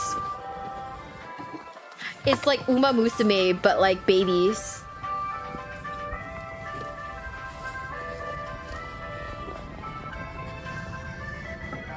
Why are they assholes? They're just babies. Yeah, it's like it's like if you're a goat, Uma. Oh my god, it's actually a goat. Yeah. Chat. Did we get over our Imperium trauma? And we're still doing, yeah. Except we got traumatized by like the Imperium again. So we watched like an animal video to like, you know, get over it. The Robot Love Hotel. Do you guys actually want to watch a robot hotel? I don't think it's a love hotel necessarily. And funny, people go or see petting zoos here. I'm living in actual farm petting animals. That's so cool. Okay, I live in a country that's basically a big city. We don't have a ton. The only like real like animals that we have are like in the zoo, and it's like I don't know if I want to pet like a polar bear or something. I think like I die. You know. Want to learn Japanese? Is it hard? Yes. If you're not used to like Asian characters, yes, 100%. No squirrels? Like you see squirrels on occasion. You know what?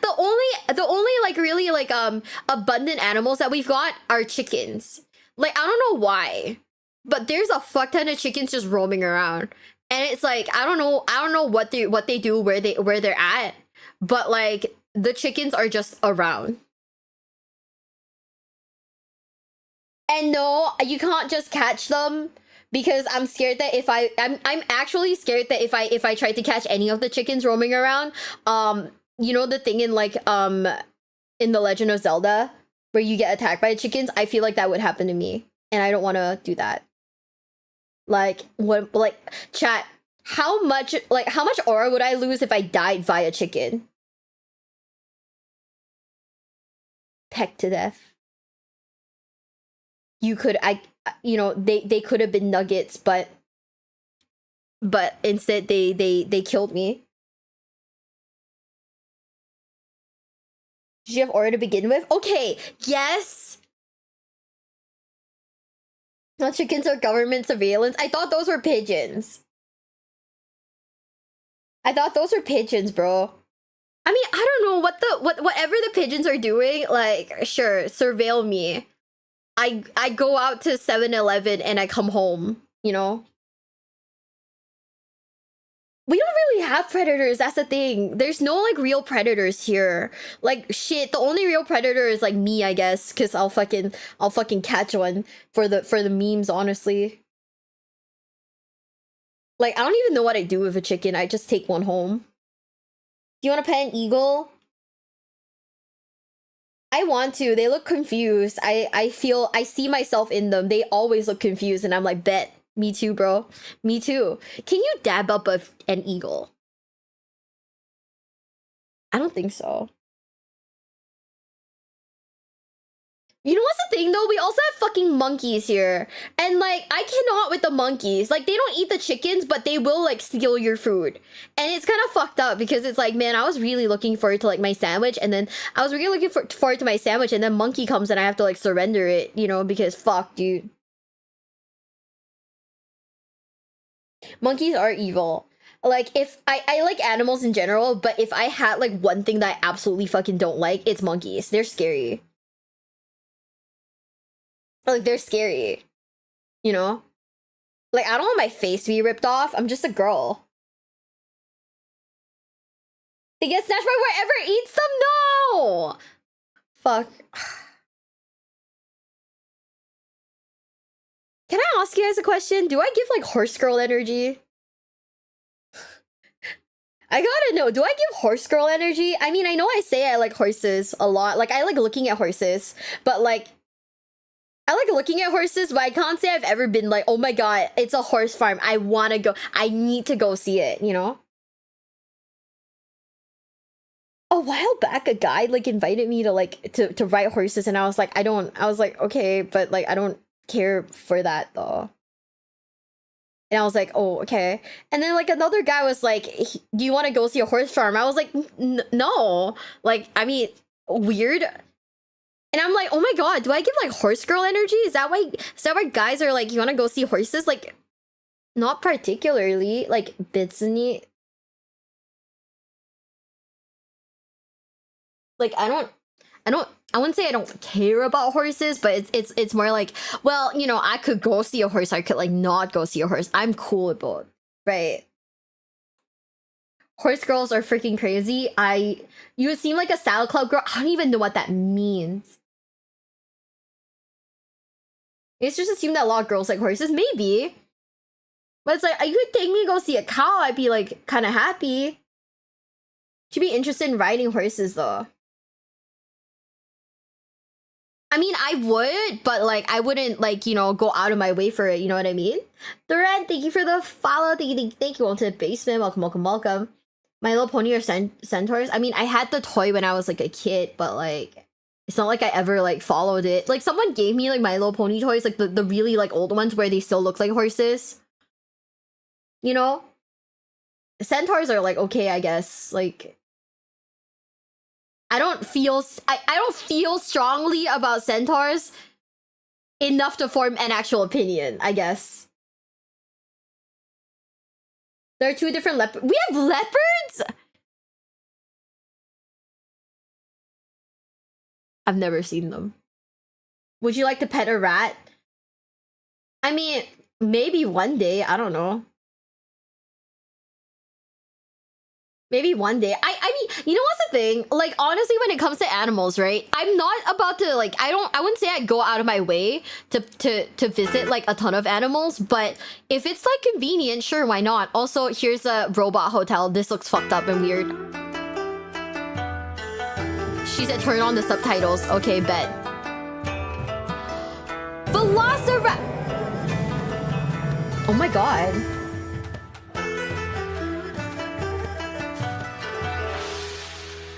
I feel so Asian.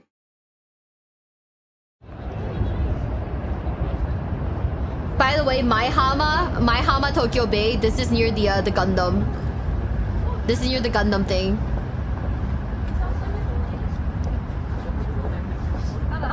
The hotel is staffed by robots.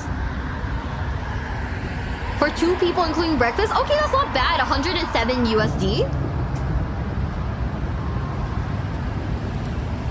You have to take a shuttle bus. Okay, well, damn, that's crazy.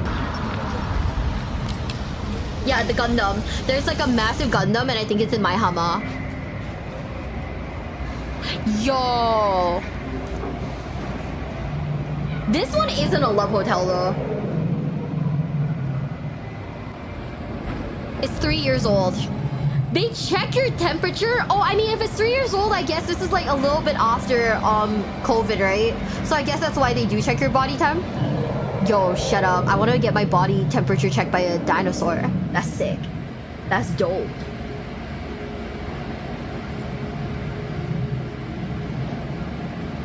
Velociraptors. Oh my god, they're bowing. They're so polite. Oh my god.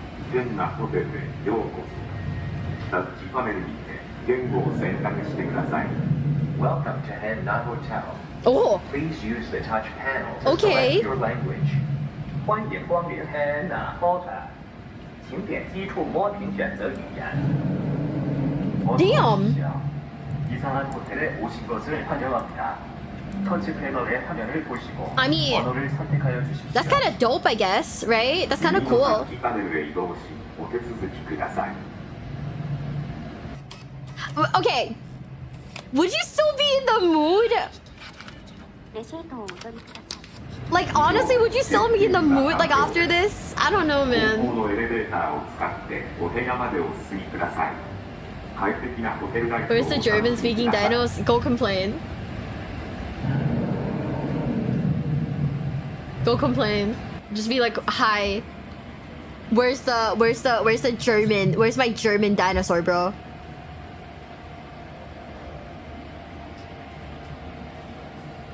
Metal vending machine. If it doesn't have a dinosaur on it, I don't want it. Shit. Wait, Odious, thanks for gifting a sub to DK. Keep out dinosaur area.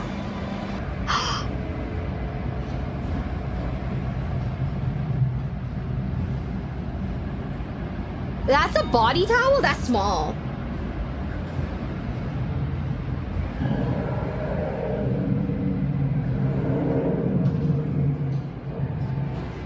Chat, would you still be in the mood after having to check in with the dinosaur like front desk? Would you still be in the mood to do anything?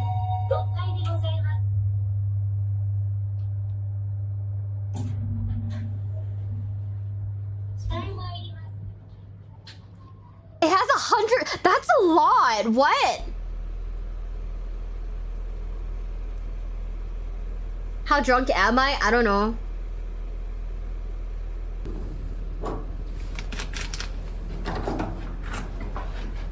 I hope it's a cool room. I don't know. Maybe it's like it's very normal. Never mind.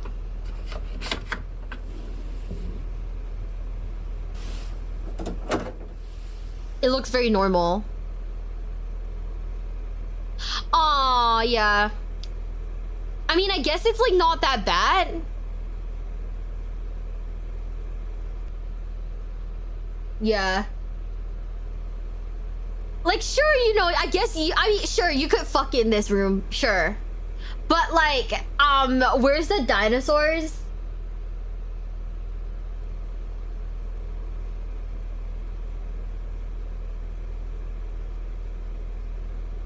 Like, where are the dinosaurs? Are we gonna react? We already watched the Terminus Decree. You kind of missed it. But yeah, we watched it. I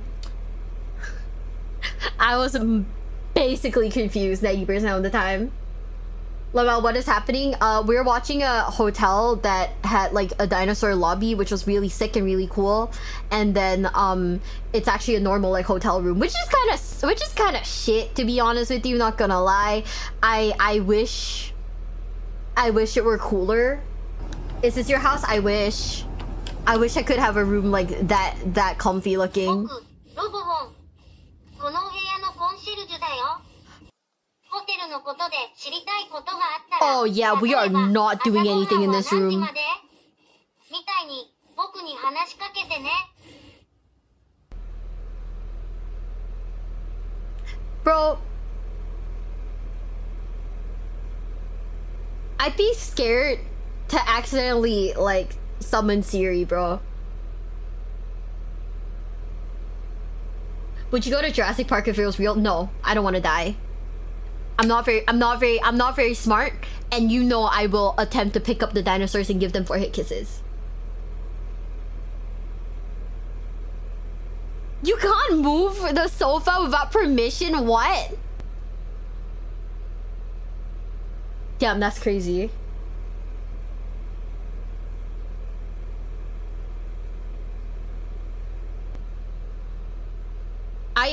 I love how Big E is just basically like Grandpa sit down. Like the entire Terminus decree is just Grandpa get back to bed. I'll get you your pudding. You know, go back to bed.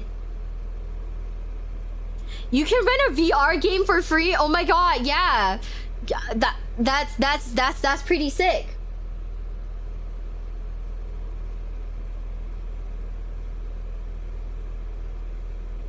I guess I don't know, I can play like fucking Cooking Mama with my like boyfriend at this room, I guess. If I could get one. But you know, when a girl can dream, right?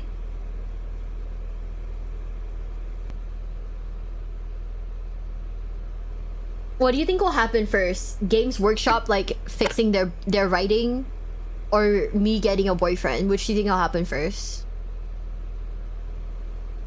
Have some faith in me, chat.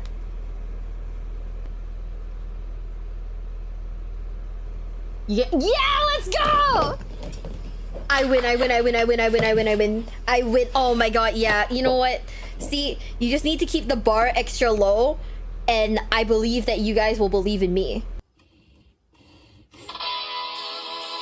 What the fuck is this?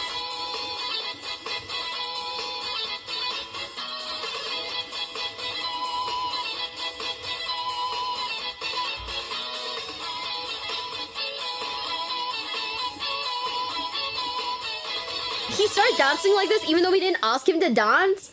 Bro, if that thing like just randomly activates, I'd be pissed, dude.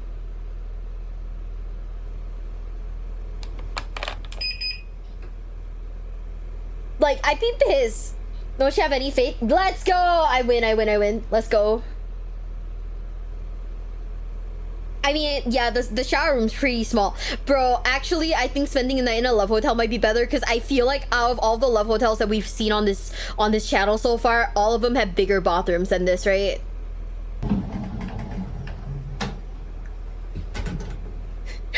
Real Rumby, thank you for the follow. Thank you. On to the basement. Welcome. Right? Actually, the robot ruined the mood. You can see Disneyland from there. Oh man, is this like budget Disneyland? Cause it's a normal hotel. Don't ask me that.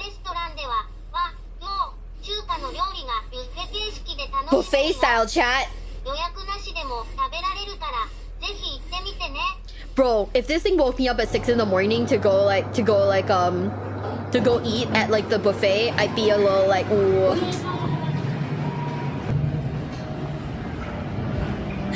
Like, look at the lobby. Look how sick the lobby is, and the rooms being like a beige. I mean, it's like a beige. You gotta leave the hotel for breakfast. Oh.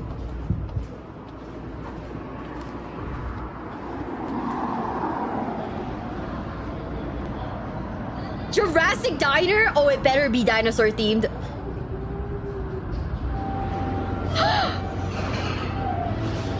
Can I not just eat there? Like, you know...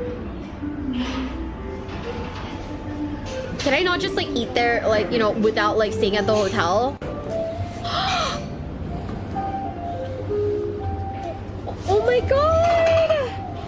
If they don't serve dino nuggies, that's a crime, right? Dessert and drinks? Okay, that's like ice cream. Chat, I want you to know, not a lot gets me excited, but dinosaur nuggets do.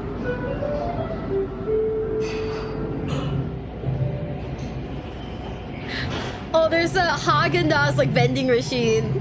Yo, it's kind of sick though. Haagen-Dazs is so cheap in Japan. It's kind of insane. もう帰っちゃうんだね。僕、このお部屋のコンシェルジュとして、ちゃんと役に立てたかな。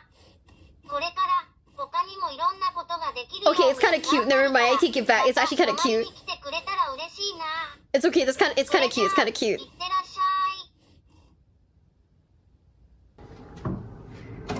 Chat, he was doing his best, okay?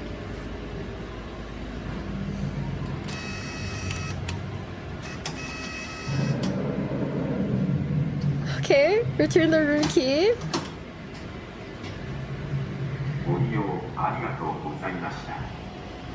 Okay, so this the person who owns this like channel is this one lady, right? And she goes to all of these like weird places with her husband. Like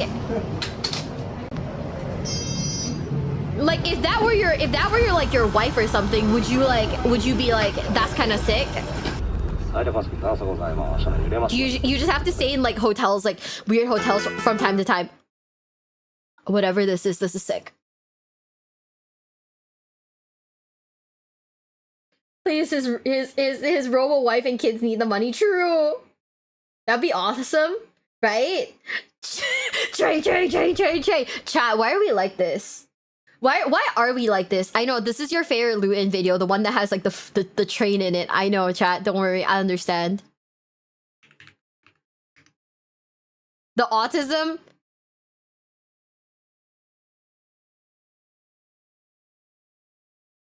Do you guys want to watch the train one? Like actually,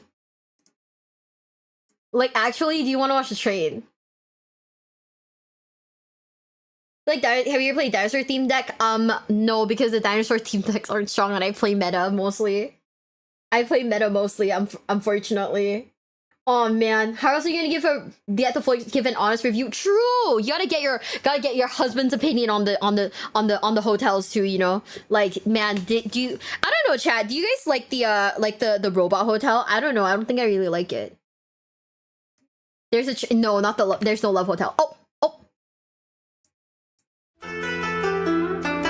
Okay, SL Paleo Express.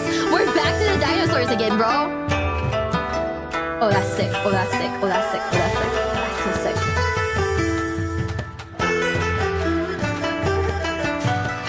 Good night, besties. We're going to bed. Good night. In Saitama. Okay. It's an hour from Tokyo. Hold up.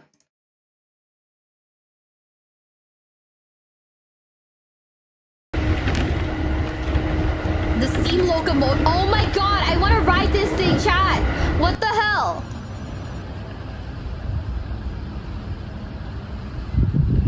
Chat, wake up. Your autism's been triggered. It's a rugby town. Oh.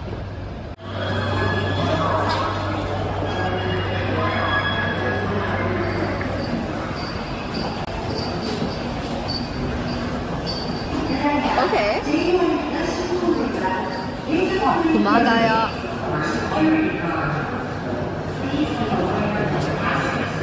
Only runs from March to December. Okay. So like if you want to go, you'd have to like be very like good about it then. One day unlimited ride is okay, $13. But how much is it to reserve? Wait, it's only like wait. So it's only like $21 to ride the train then. I'm pretty sure this is for local tourists, like if you're a big like train fan.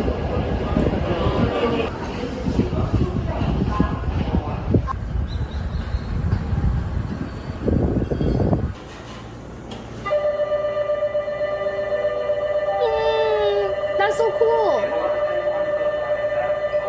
Only for a day? Yeah. I don't think this is like a this is just a train. What the hell are those mascots? Wait, the one in the front with the little train hat says patio. So I think that's the name of the train. What is that off-brand looking ass like Power Ranger, bro? Never mind. He gives you free tissues, chat. Be grateful. That one's actually kind of cute. Shit.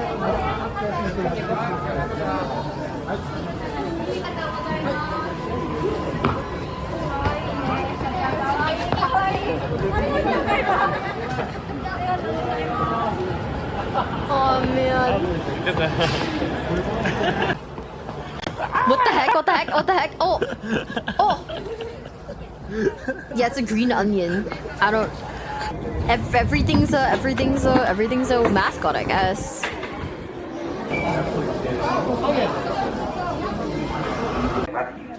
5番線ご注意ください。5番線にまもなく SL パレオエクスプレス号が参ります。 Okay, but what is that mask? Oh my god! It was retired in 1972. They brought it back? Oh, that's fun!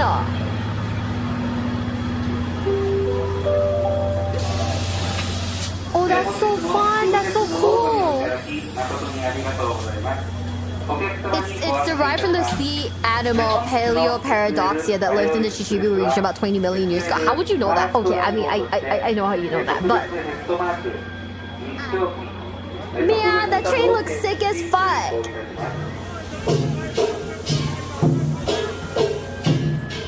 It's the first run today. Bro, you know that the people on this fucking train, they are all train otakus. You know that the people on this track are all train nerds.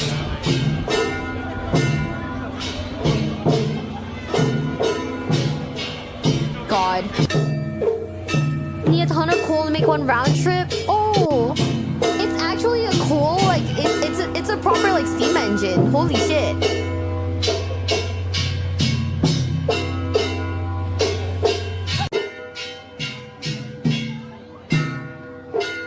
Not the off-brand Power Rangers! Don't you like how, like, it's actually like a festival, bro? Like, they actually, like, do something special for stuff like this. Whoa! That's so cool!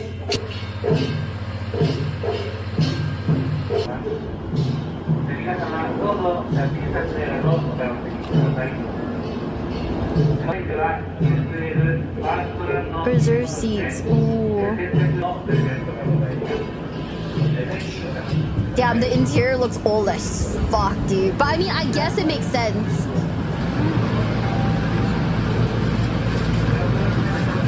They have gelato on the train. Oh, that's so nice.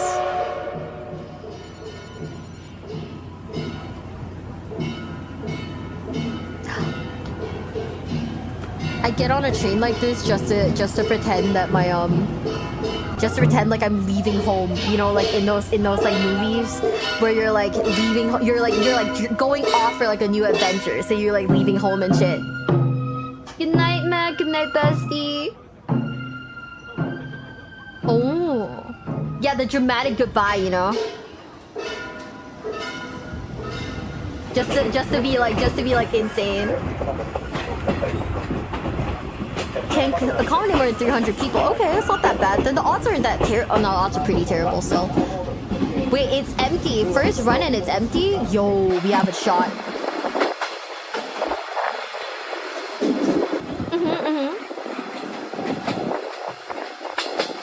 People are actually set up to take like videos and photos of the train. Like, what? Like on like...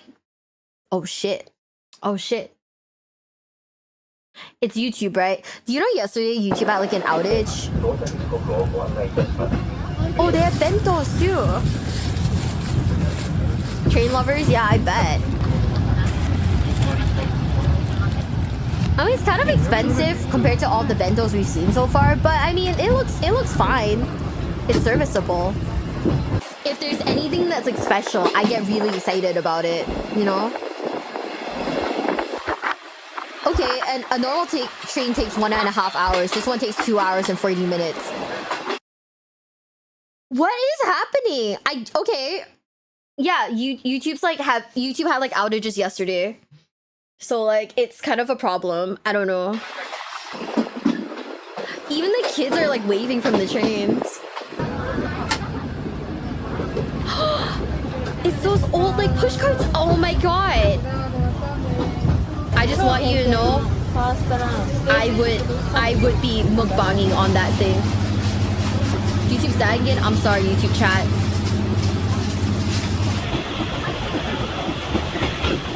Homepage crash. Yeah, it was kind of weird. Oh, okay. Okay, well, F in the chat then. Shit. F in the chat. The video's not cooperating.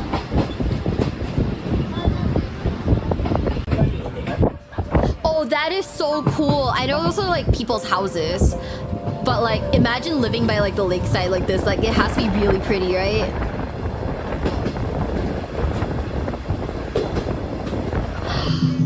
Nagatoro.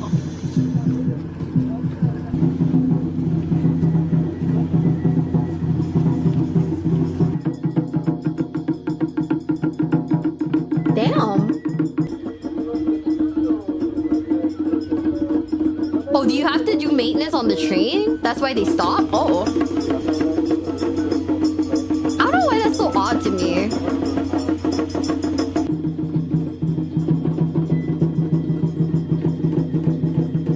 It's good vibes though. I'm a big fan of this. I'm a big fan of whatever this is.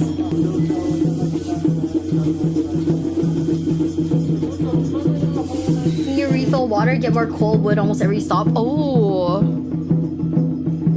Maybe that's why it's a limited time run.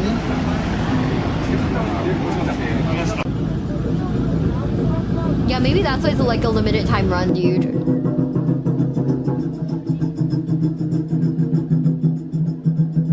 Think there'd be like a 7-Eleven in the area.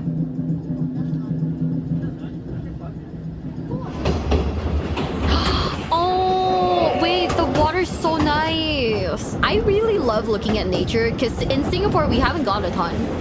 So whenever I'm in America and my friends are like, do you want to go hiking? I'm like, yeah, let's go.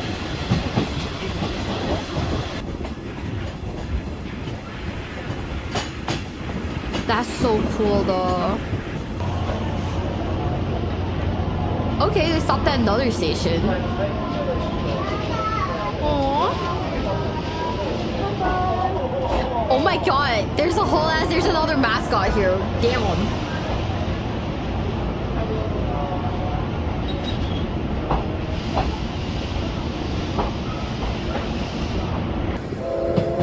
Train ride from Italy to Swiss across Alps to Germany. One day, I mean that's like a bucket list thing. Maybe one day. I'll make the Pokemon bucks and then I'll take a train ride from Europe. That'd be fun. Aww.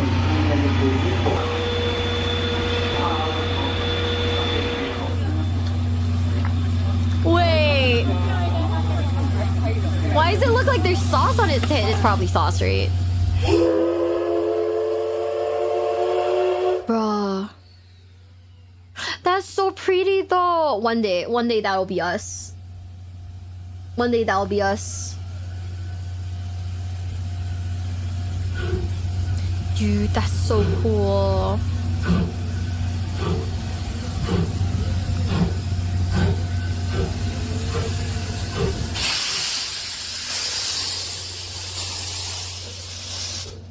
Aren't too expensive? Yeah, but like my currency is weaker than like the euro. So traveling to Europe and stuff like that's gonna be quite a bit.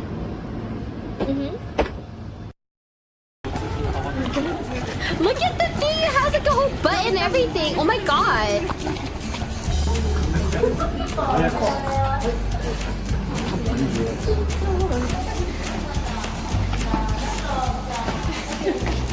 Wait, are those like holes by its ass?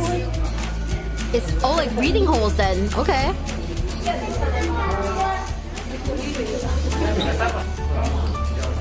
It's so cute though. This one's actually kind of cute.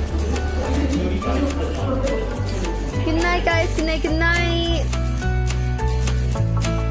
Yeah, so many mascots look a little funny, but that one looked really cute actually. Good night, guys. If you guys are going to bed, good night. Good night. I might just end the stream here too because I think YouTube's dying tonight. So I don't think there's a point in like I don't know if there's a point in continuing the stream, I suppose. So now we have choices, okay? We have Leah, who is playing Mugenics. We have Mochi, who is on her donathon, or we have Maple on her lab tour. What are we thinking?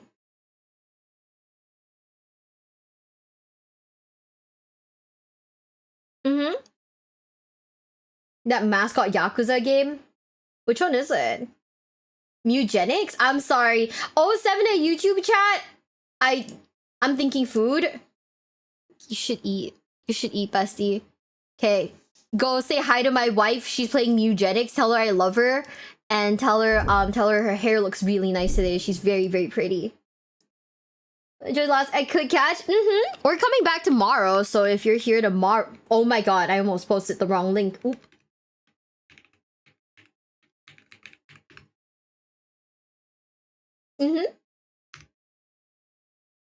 We're gonna rate Leah because she's playing Mugenics, and I think she knows more about that than I do. Good night, guys. Food stream when? Like watching food? Oh my god, I would do that in like a heartbeat because I like eating. But then if I watch like food stuff, then I'm gonna get hungry, and it becomes like a toxic cycle of me just being hungry. You know? Have a good one, chat. Me will try to be tall. I'll do my best, but no promises on the being tall part. Okay? Like, I'll do my best, bro, but like, you know, being tall is like not a choice, right?